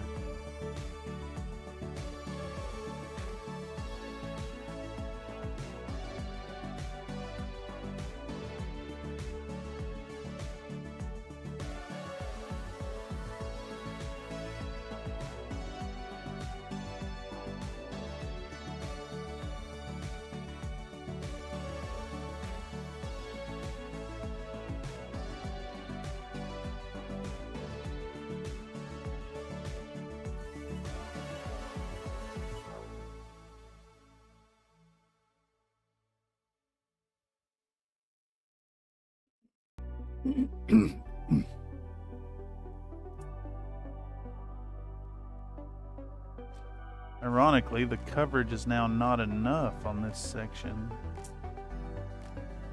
Fuck, this means I need to buy a product. That's all this lesson is today. Buy the product to do the thing, to avoid the problems. Spend money. No, I do not have Lamian medium. This is the only medium I have.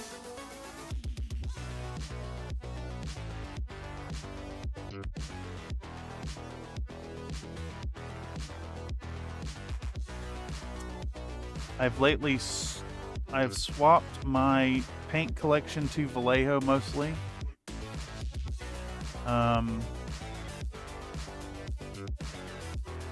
And Vallejo is notoriously hard to find anything in stock anywhere at any time. You can buy it online and pay double the value. Stuff like this and that, I pick them up at Blick, and I can avoid going there because, well, just about every trip there turns into $60, $100 easily. Quite easily. Alright, this is not working.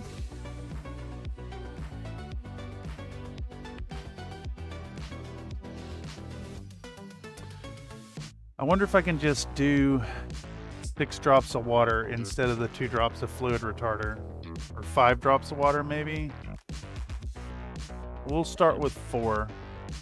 See how that goes.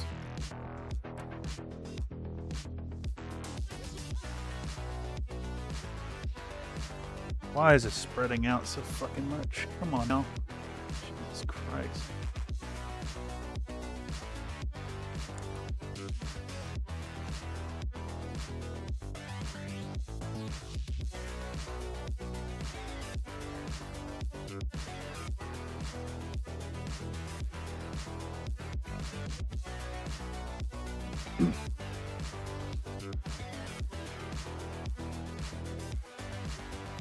All right.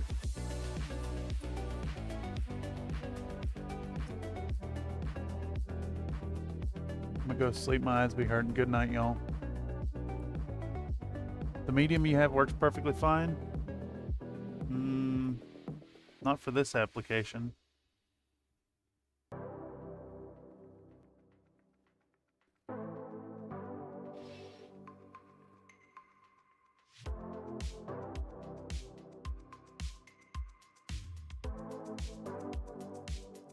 I think maybe if I do like a 2-to-1 ratio, so if I go like 2 drops paint, 1 drop medium, 16 drops of water, it might have the right concentration. But then my puddle is like the size of this fucking palette.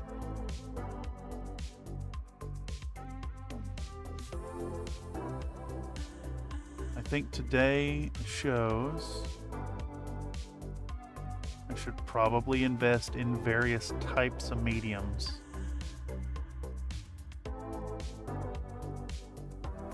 I have to see if Liquitex has these like big affordable containers of the different consistencies. Like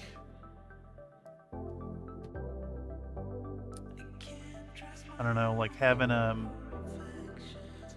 glaze medium, having a like ink medium, yet having a gloss medium is probably worth adding to the collection.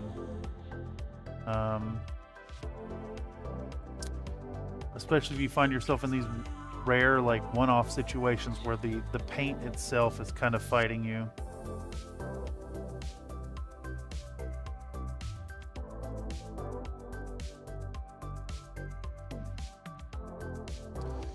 Yeah, this is okay.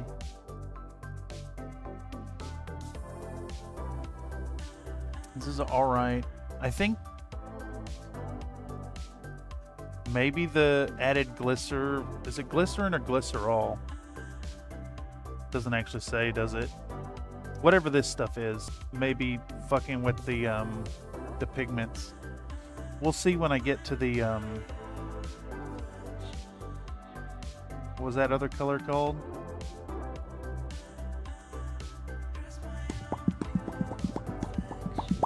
Middle stone.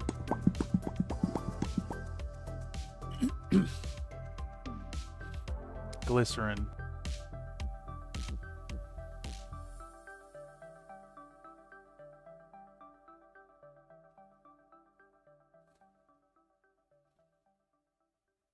Yeah.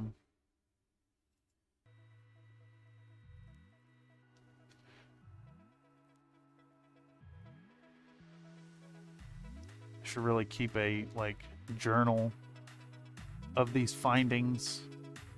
Like, I'm never gonna remember that black green plus fluid retarder means pigment crash out, and that middle stone can be thinned down at a 1-to-12 ratio and still cover over your glazing.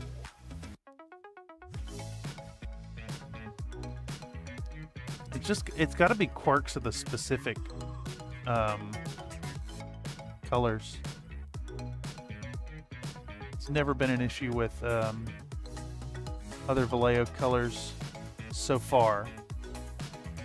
I can't sit here and say that I'm experienced in a whole bunch of glazing though.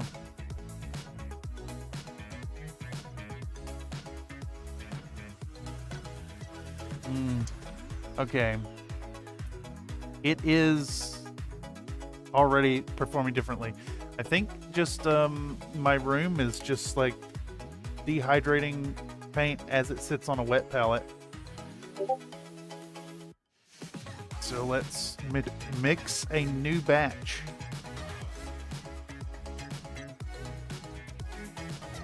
It has already done that unusable thing.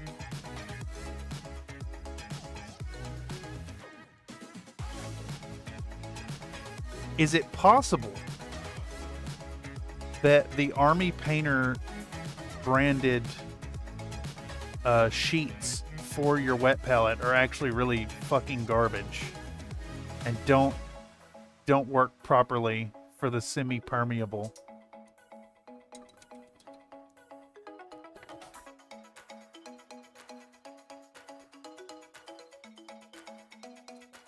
And that effect is noticeable because it's so not moist in the air.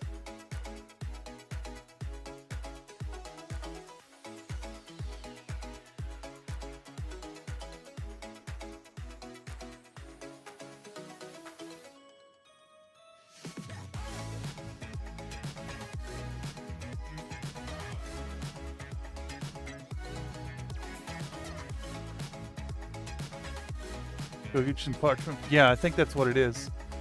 Sponge setup keeps it pretty decent for a long ass time. Yeah, I'm wondering because I've been having troubles with this wet palette so bad lately that I want to use the dry palette instead. I'm wondering if the Army Painter branded parchment is just really shit tier.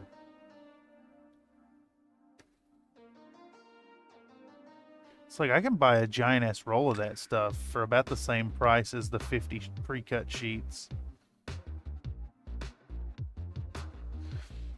I just bought it because, I wanted to show love for and support the company, and I'm starting to think their product is letting me down. This coverage is too much here.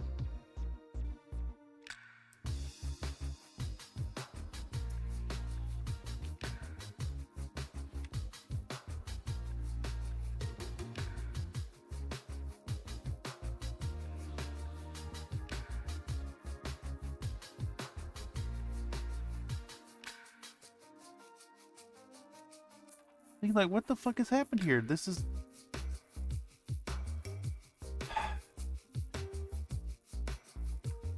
like, minute to minute, the performance of this paint is different.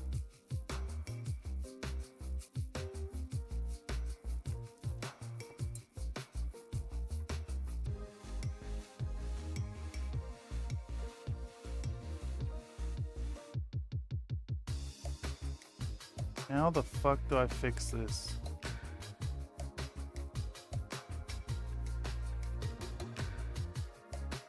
I think it's dry palette time.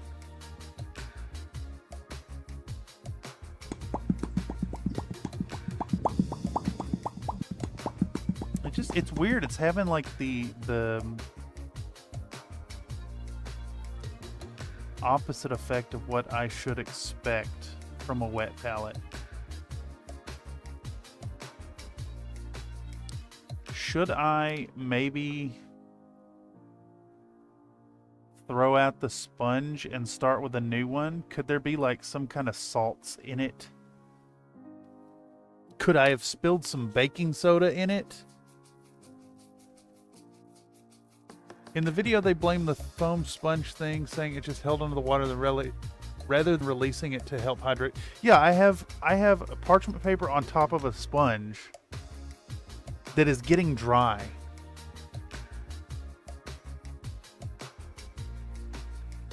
I remember someone complaining about one of the wet palette companies changing the paper they used about a year back. Was that Army Painter or Redgrass? I don't know, but that could be some fun food for thought. I'm going to test something here. There is a non-zero chance that I have gotten baking soda in this and killed the sponge. I do use a lot of baking soda in this work area. And I wonder if this is just like, maybe there's a weird like salt concentration from that. And it's pulling water into it. So let's throw that away and put a new one and see if it makes a difference. I feel like I've spent 5.5 hours fighting against things rather than making progress. We do have the green back on Our Lady.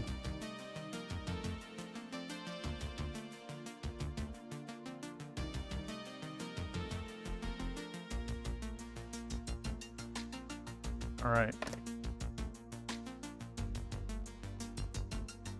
Let's do this. Let's get a new hydro sheet.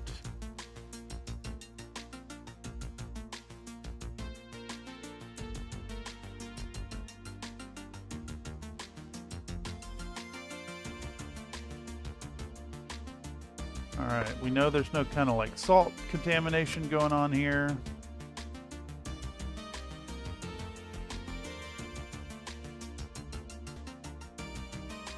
No kind of chemical issues.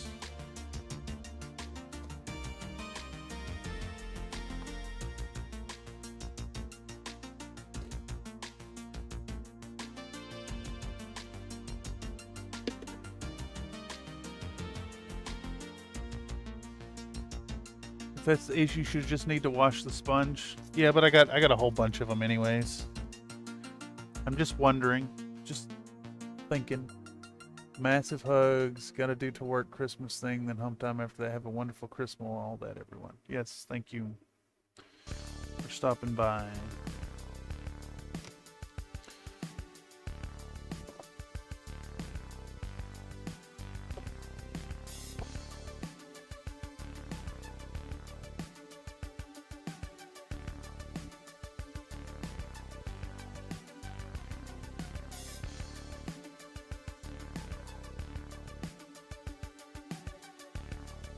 Really regard this thing. It has a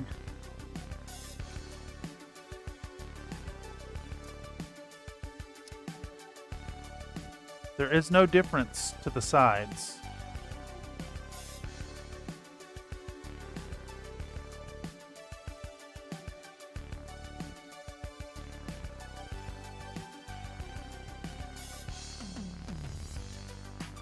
It's worth it changing the sponge then. Yeah, I mean, if this turns out to be an issue, then I could definitely see like switching to the homebrew wet sponge situation. I've never heard someone say, I built my own wet palette and then set it at.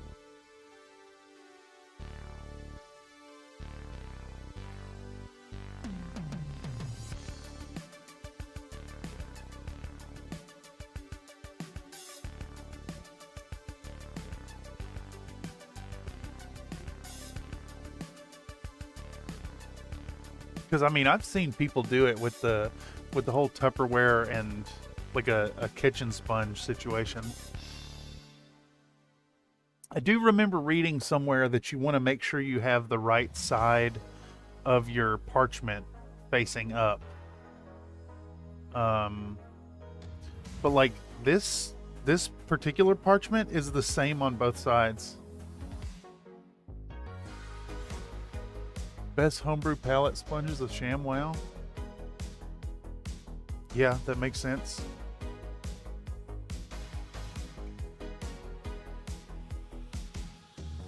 Bam, bam, bam, bam, bam, bam, bam, bam, bam, bam, bam.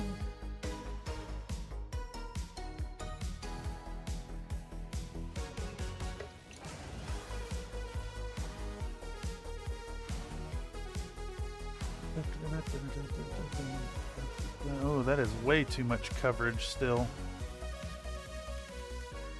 All right, 4 to 1. Double helping of gravy. Not enough. Let's go 6 to 1.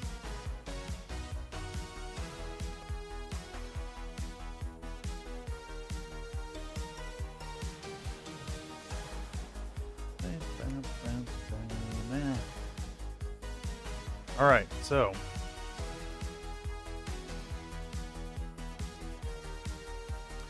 we've eliminated one potential variable.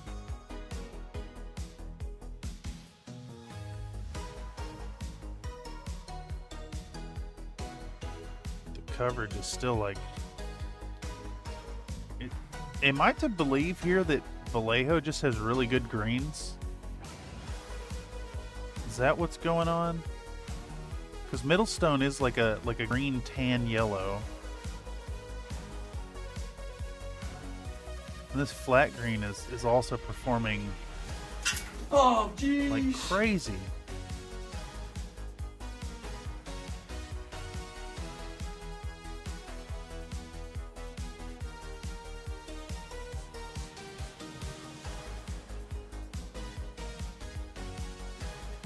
It is definitely possible that I've just never noticed how well the green performs because I never glaze this type of color family.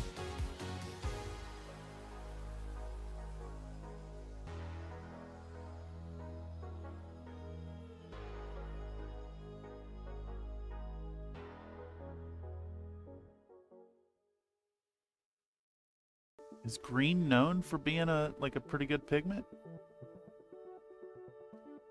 In general? Kind of bonkers.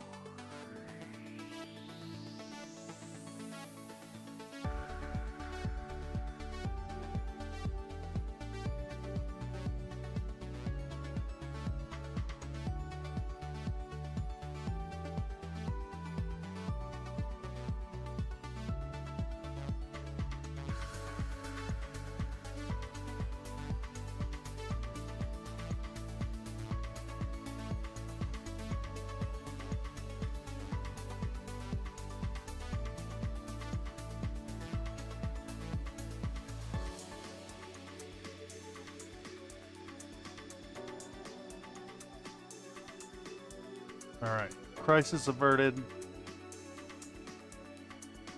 You can still see the purple on the back. Try to get some in the small of her back here.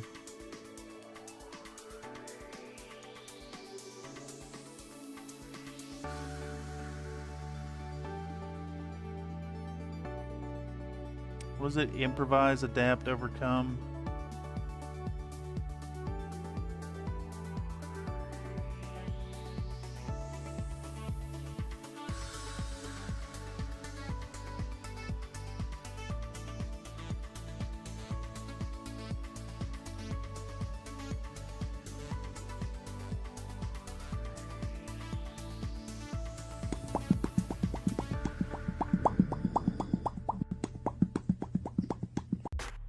There was one Vallejo, might have been yellow, that I just threw out because it's trash. Army Painter gray paint that I picked up sucked all the butt too. Speed paint would work as a glaze. Would it achieve something as base tones? Yes, but speed paint also has a pooling property. It performs differently. I'm not pooling with it, so there's no point in using the speed paints. Green is usually Vallejo just makes some paints. Yeah, this is surprising. Country Fried Minis, you just painting on a long stream, you crunching a deadline again. This is for a video meant to come out in 5 days. I have to paint the model and edit the video entirely in less than a week. I wasn't planning on doing a long stream, but I lost 4 hours of work, so I have to do it over again.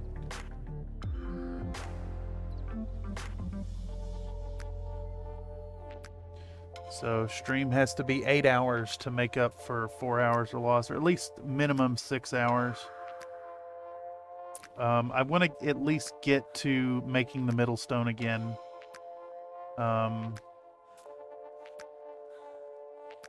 Before I call it. Baba Bezos needs your money. I have to get up to deal with that. Who's responsible for this? Who wanted ads? I know who wanted ads.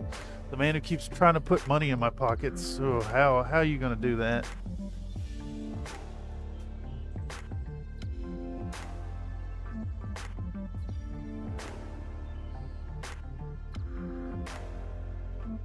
But you do work out. I do. Give me 10. And the push-up. Okay. And the push-up.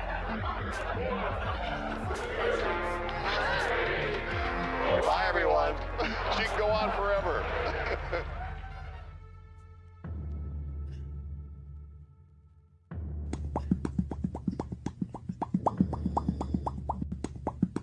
There's your push-ups.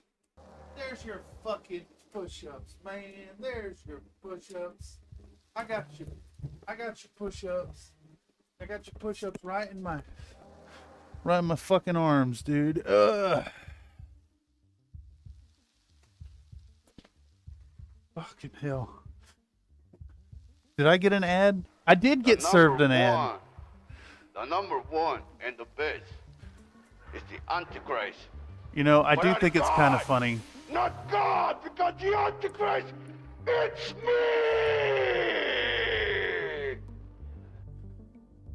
I saw that you called for push-ups while I was up looking at the other computer.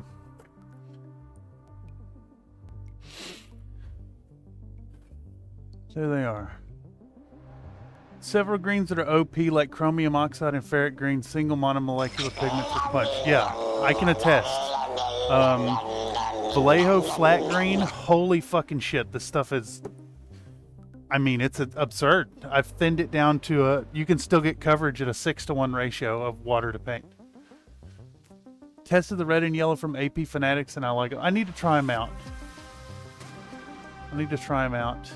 There are stinkers in every brand, I agree. Ivory's kind of shitty. Cadmium skin and pale flesh. These are the Whiz Kids bottle size, but they're still Vallejo. These are chalky and really bad. Bright orange fire. These colors are fun. They look really cool. Their coverage is really, really piss poor. Vallejo silver and gold, throw that shit right in the trash. The only time I've had a good experience with those is I was painting the little red rims.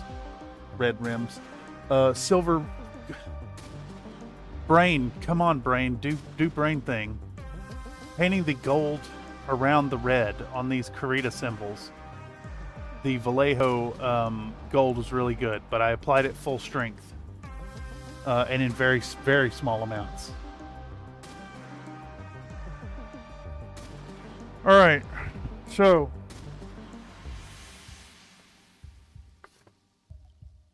I'm gonna do this again. We're gonna show middle stone to the camera. We're going to put one drop. We're going to put one drop into our green that consists of one drop. We're going to accompany that, since it's already thinned, with 2-3 drops of water. We're going to mix our glaze into our pale goblin-y green color. It's very reminiscent of like the base tone of what you'd paint a GW Goblin. If you recall looking at old codices for orcs, the orcs in Gretchen were different tones.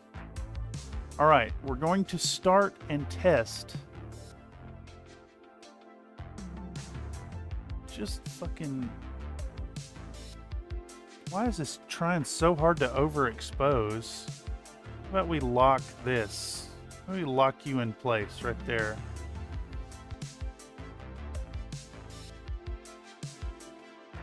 I'm going to start with the bottoms of the feet and see what our coverage is looking like.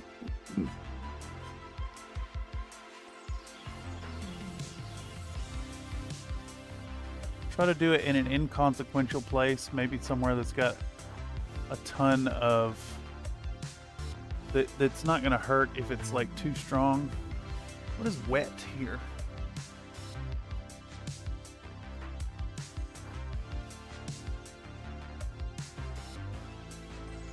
Yeah, the coverage is still really, really good, even thinned down.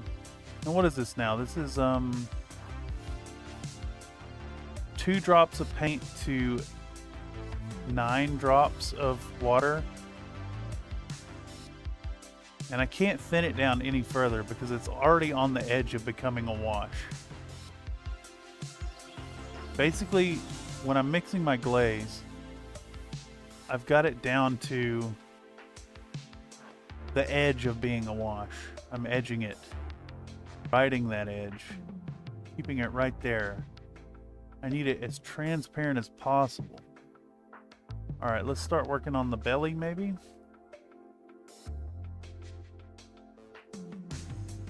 And see how it layers over. Okay. Much better than before. I'm very cautious of it, having learned the lessons from last time. I'm using very small amounts.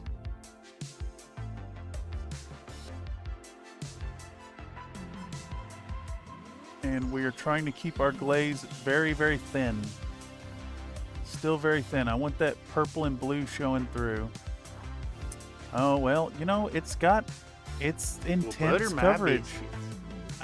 Middlestone may not be possible to glaze with.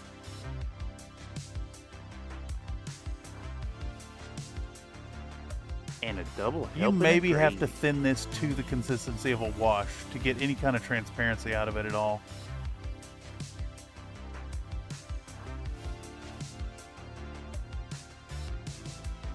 Yeah, this is fucking bonkers. It's still doing the same shit.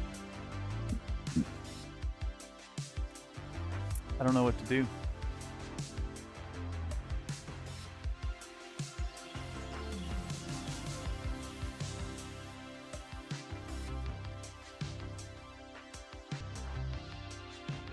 There is such a small amount of pigment here, and it's just like overpowering everything. Let's try somewhere vaguely inconsequential. Let's go back here. It's just, holy moly.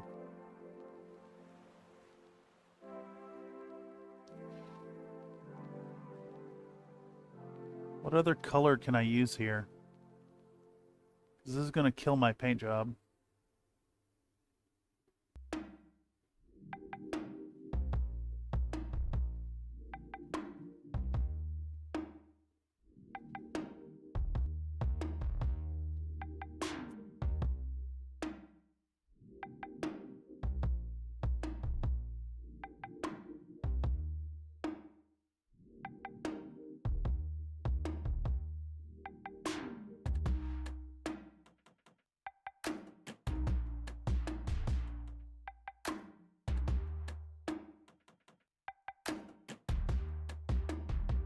Guess I just fucking embrace it and lose all that underpainting. I don't know what else to fucking do.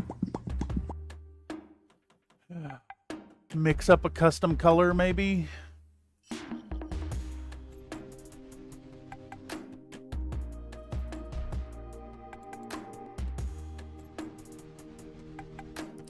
Not only have I lost the 4 hours of work, but I'm exactly where I was at the point where I lost the time, losing time again to this problem.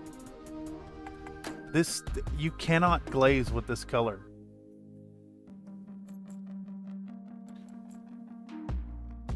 No matter how much you thin it, the pigment is still so like opaque that it overwhelms whatever you're applying it to. Let me try again on a less visible area.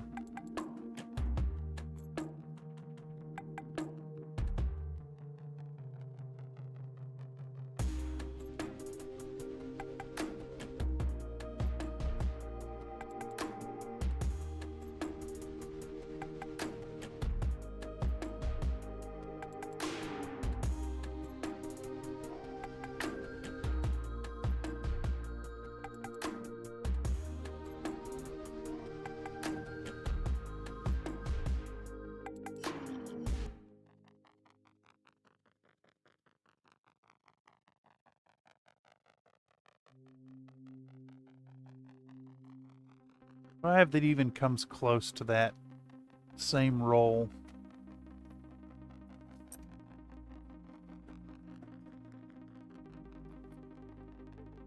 Olive green is darker. I need a yellow green, and I don't have a yellow green. I need like a well, I need Middlestone. I need this fucking color without a pigment that overwhelms transparency. I don't know what to do. No. I don't have anything like even close to that, I don't think. I could do buff, but I think buff is like too far into tan as compared to green. I could maybe do uniform green, but that's basically the same fucking color. I need this color.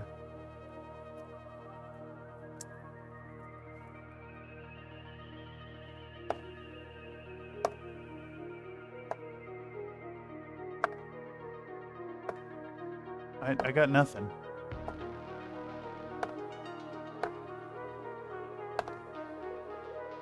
Khaki gray, maybe? It's less green, though. It's more brown.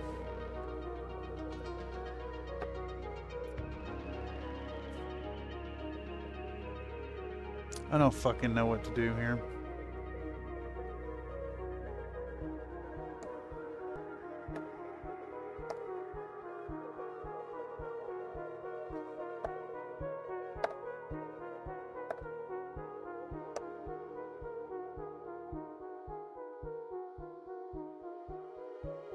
Yellow ochre, maybe.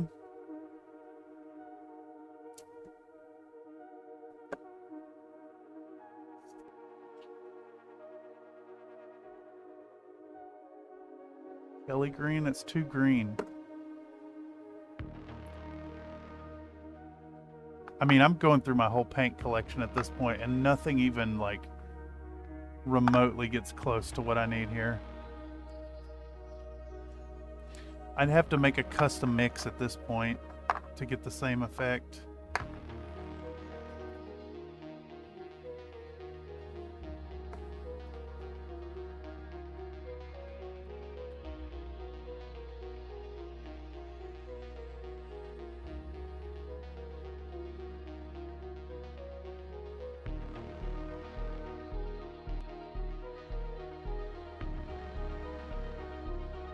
I need this color to not be dicking me around.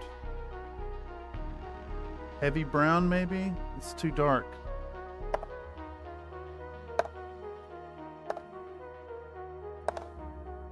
Let's just do some fucking tests, I guess. I need this color specifically.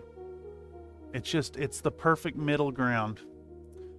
So let's do some swatching, I guess. I have killed and started over basically for naught at this point.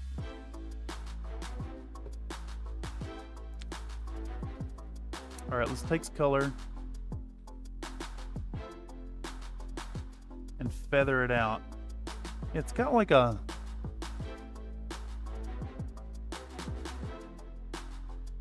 The pigment is like...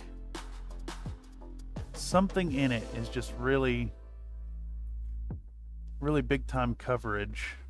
Even when you thin it out, it's like... easy to see through.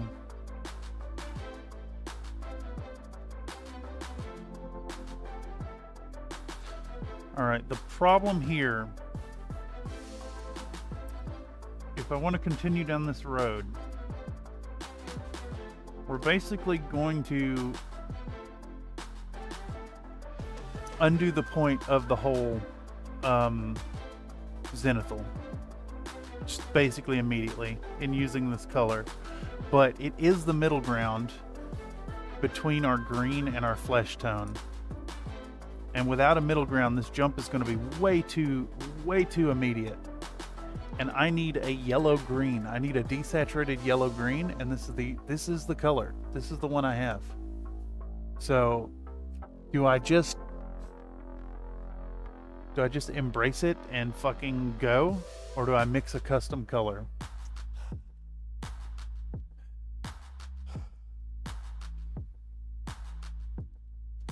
Alright, what do these look like now that they've dried up? I can almost see the purple through that. This was a very, very, very thin coat of it. The tummy is where we're seeing pigment loss, so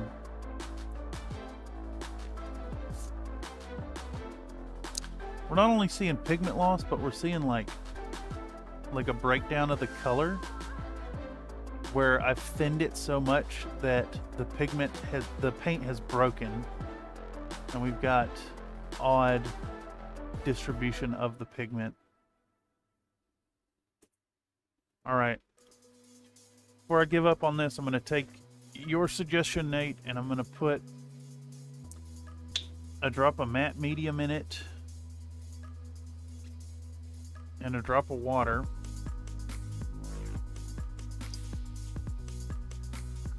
And see if we redistribute the pigment throughout, if that helps. Otherwise, I don't know what to do. I could mix a custom color.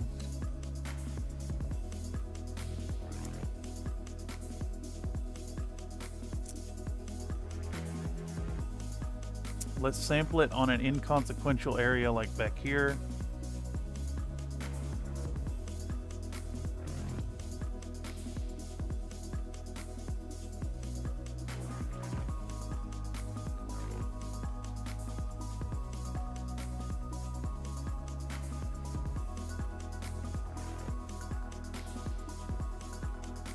Seems okay.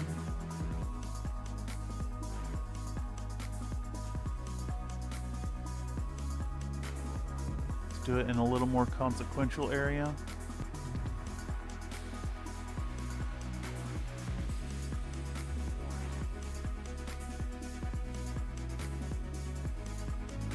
It looks okay. It looks fine. Still maybe a little more opaque than I'd like. But I'm really beginning to think that that is a problem with this, whatever pigment gives it that yellow grayness.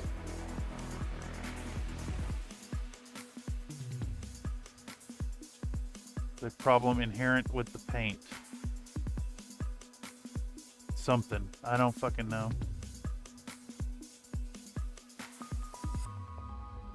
I know I'm exhausted of this project right now and want to walk away from it.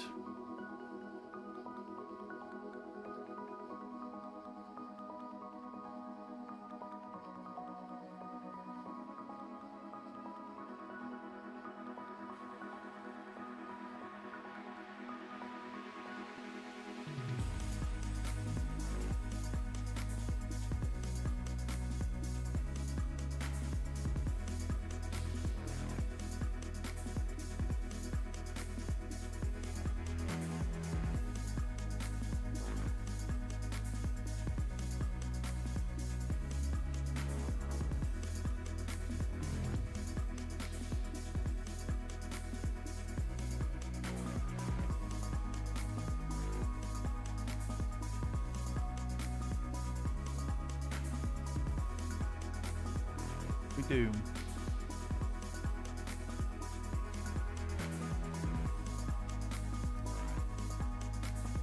In for a penny, in for a pound.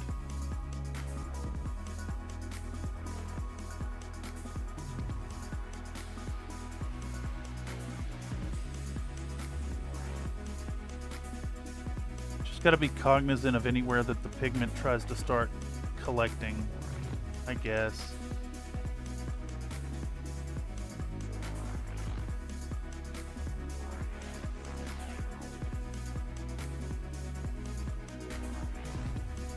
An interesting situation in that, like, I'm not saying this paint is bad. I don't think it's a bad paint. That's not the issue at all. I just don't know how to work with it. And I think it's just made for really nice, opaque applications. I think if you try to use Middlestone in like direct application, it's gonna do exactly what you want of it. Exactly what you're asking. But if you're trying to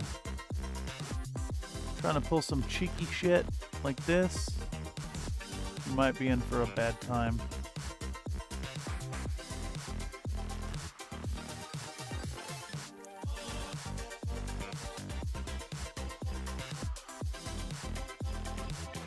All right.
Green, Green.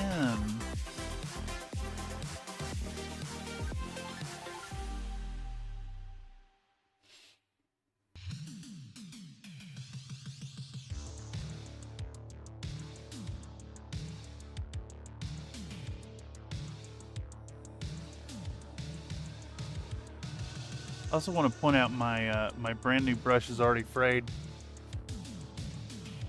Hey, how about an ad there? That just fed me an ad, and I have mid-roll ads disabled. How do I get back to chat? How the fuck do I get back to chat?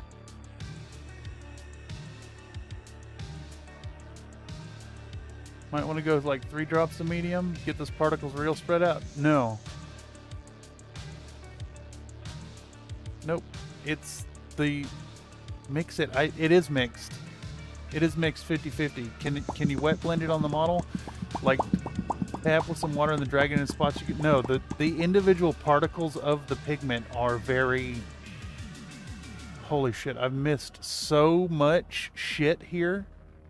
So much fucking shit here. So not only has chat not updated all this time, but it fed me an ad even though I have mid-roll ads disabled. Let me switch it off top messages too. No, the particles, the individual particles are really, really powerful is the problem. The particles are already like spread out. If I spread the particles out anymore, it's going to break the paint. It's just the power of the individual particle is way, way, way more intense.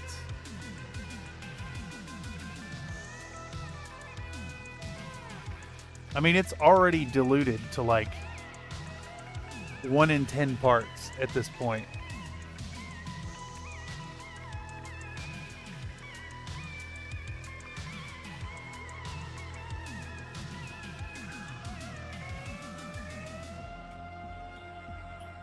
I just need the particle, the pigment itself to be more transparent.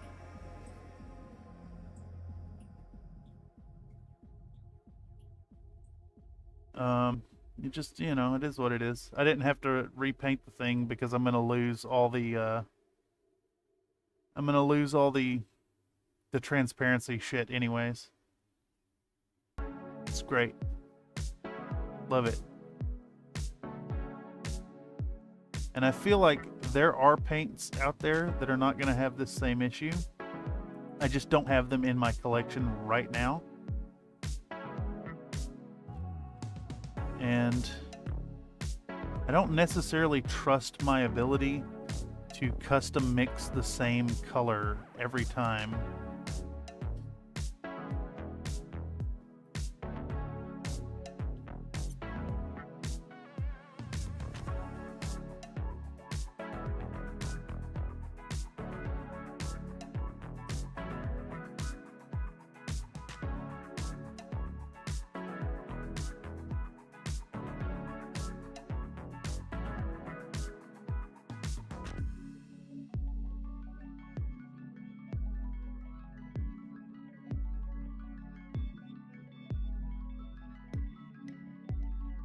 This is already so thin that it's like, it's basically not applying anything. And then every now and then you can see where the, whatever pigment is that's in this middle stone hits. It's like a streak of that pigment. Just completely eating up your effect. Whatever though. I don't fucking care at this point. I want to hang up and end this so bad, but I'm gonna trudge through this step.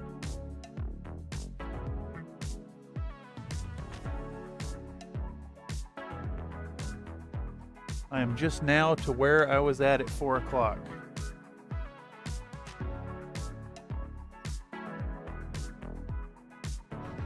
So that does mean that I managed to do 4 hours worth in 2 hours. Get back to where we were.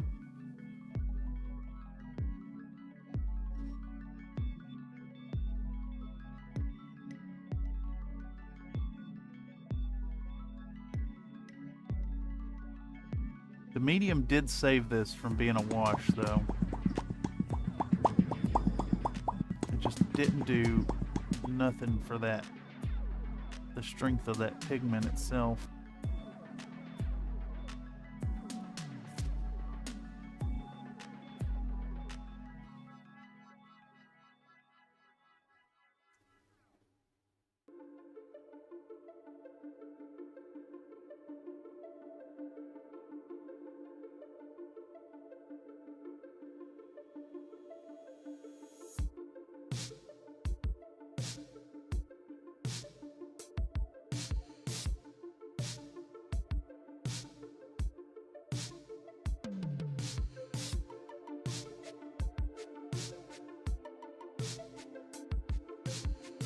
You can just about see the blue on the foot here.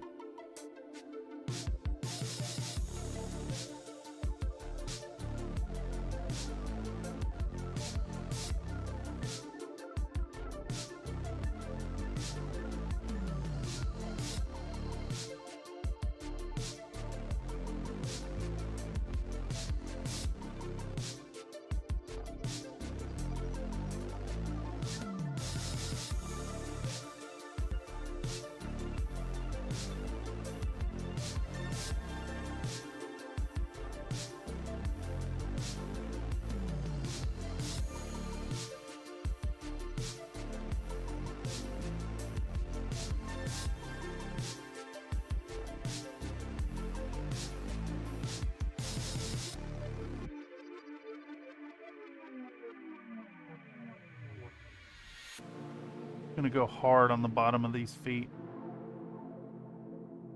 See what kind of coverage we get, just slapping it on there. I need the feet's lighter anyways. Feet's and the palms are gonna be more fleshy tone.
All right.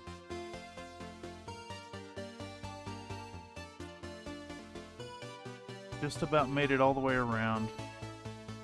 We can do a full pass of just Middlestone next.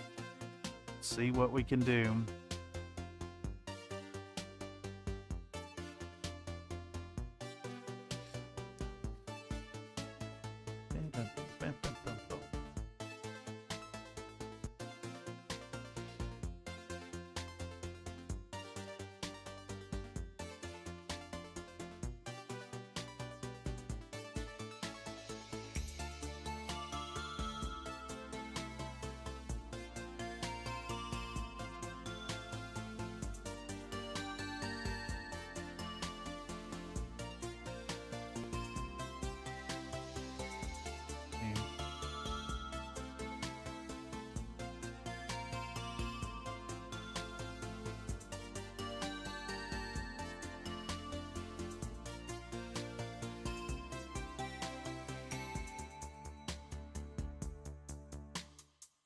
The hands should be pretty light on the palms.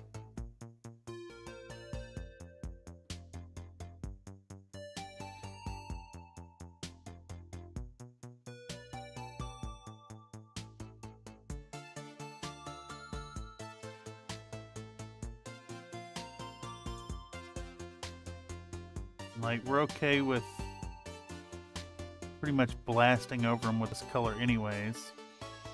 Because all the joints are going to get, like, a reddishness to them. They're going to go more flesh tone, and then they're going to go red. So we could probably actually just fully coat the hands now.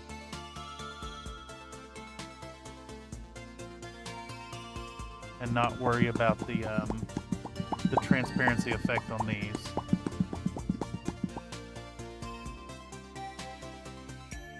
Just hit it all over.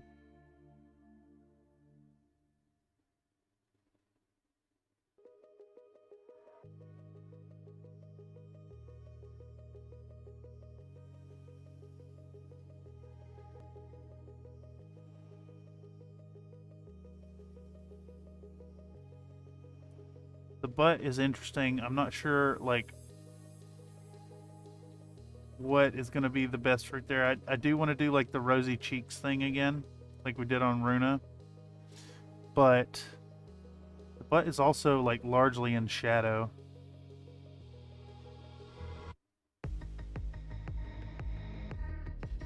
After this layer, we need to really start thinking about where we want to amplify the shadows on the model.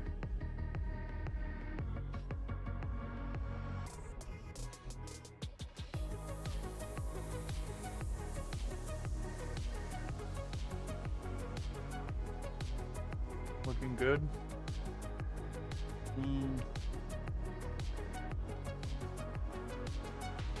I hope so.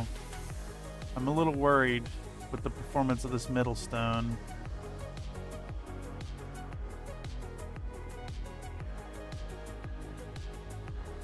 We'll see on the next layer for sure.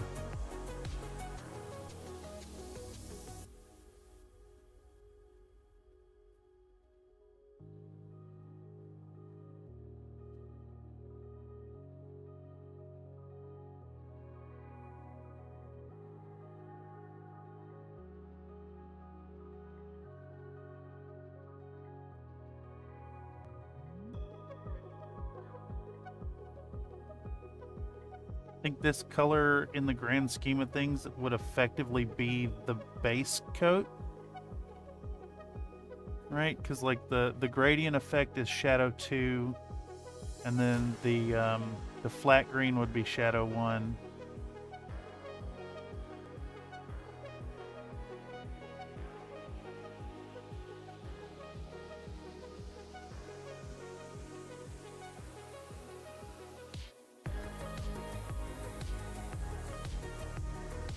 Now we want to get this everywhere except for, like, the deepest crevices.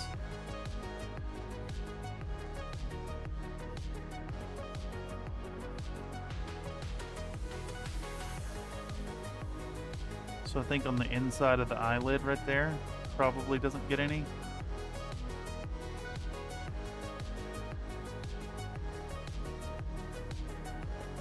And then that line next to the hair probably doesn't get any. Though we probably want to push this color around the bottom of the chin.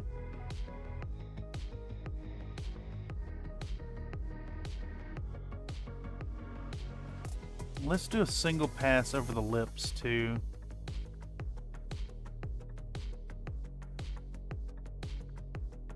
We'll keep the lips darker as we go, but I think we do want to glaze some green over it before we get out of green territory, which we will with the next layer.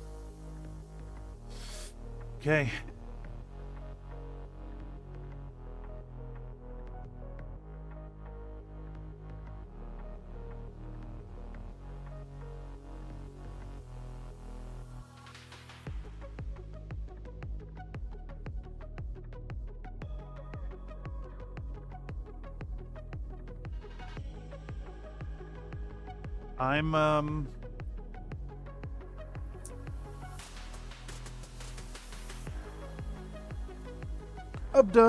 I'm done, y'all. It's been a rough fucking day. We're back to where we were. We've undone the 4-hour loss in 2 hours time. I need to stand up. I need to stretch. I need to eat some fucking food.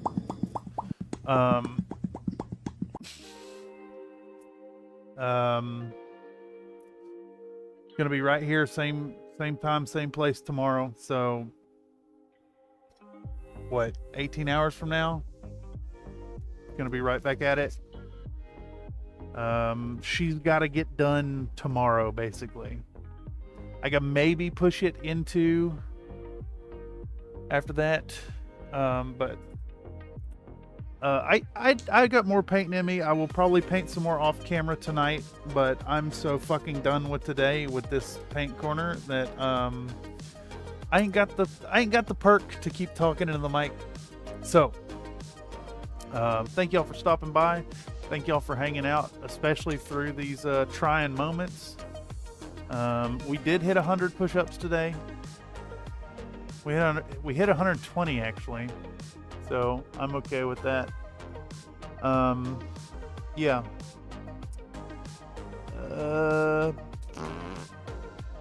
I hope today was fun, or useful, or something. You get something out of it. That's all I got. I've been Cameron on behalf of Country Fried Minis, and I am a pissy bitch. And for that, I want y'all to remember to be happy while you're painting, and of course, you know, that goes for me as well. And a double helping of real gravy. Emotions happen in the face of adversity. Just remember that. And if you're having a bad day, doing your thing, what's the lesson of the day? Sometimes you do just gotta grin and fucking bear it. So, Oh, jeez. you know, have a good one. Lots of love. Have a good night. Bye bye.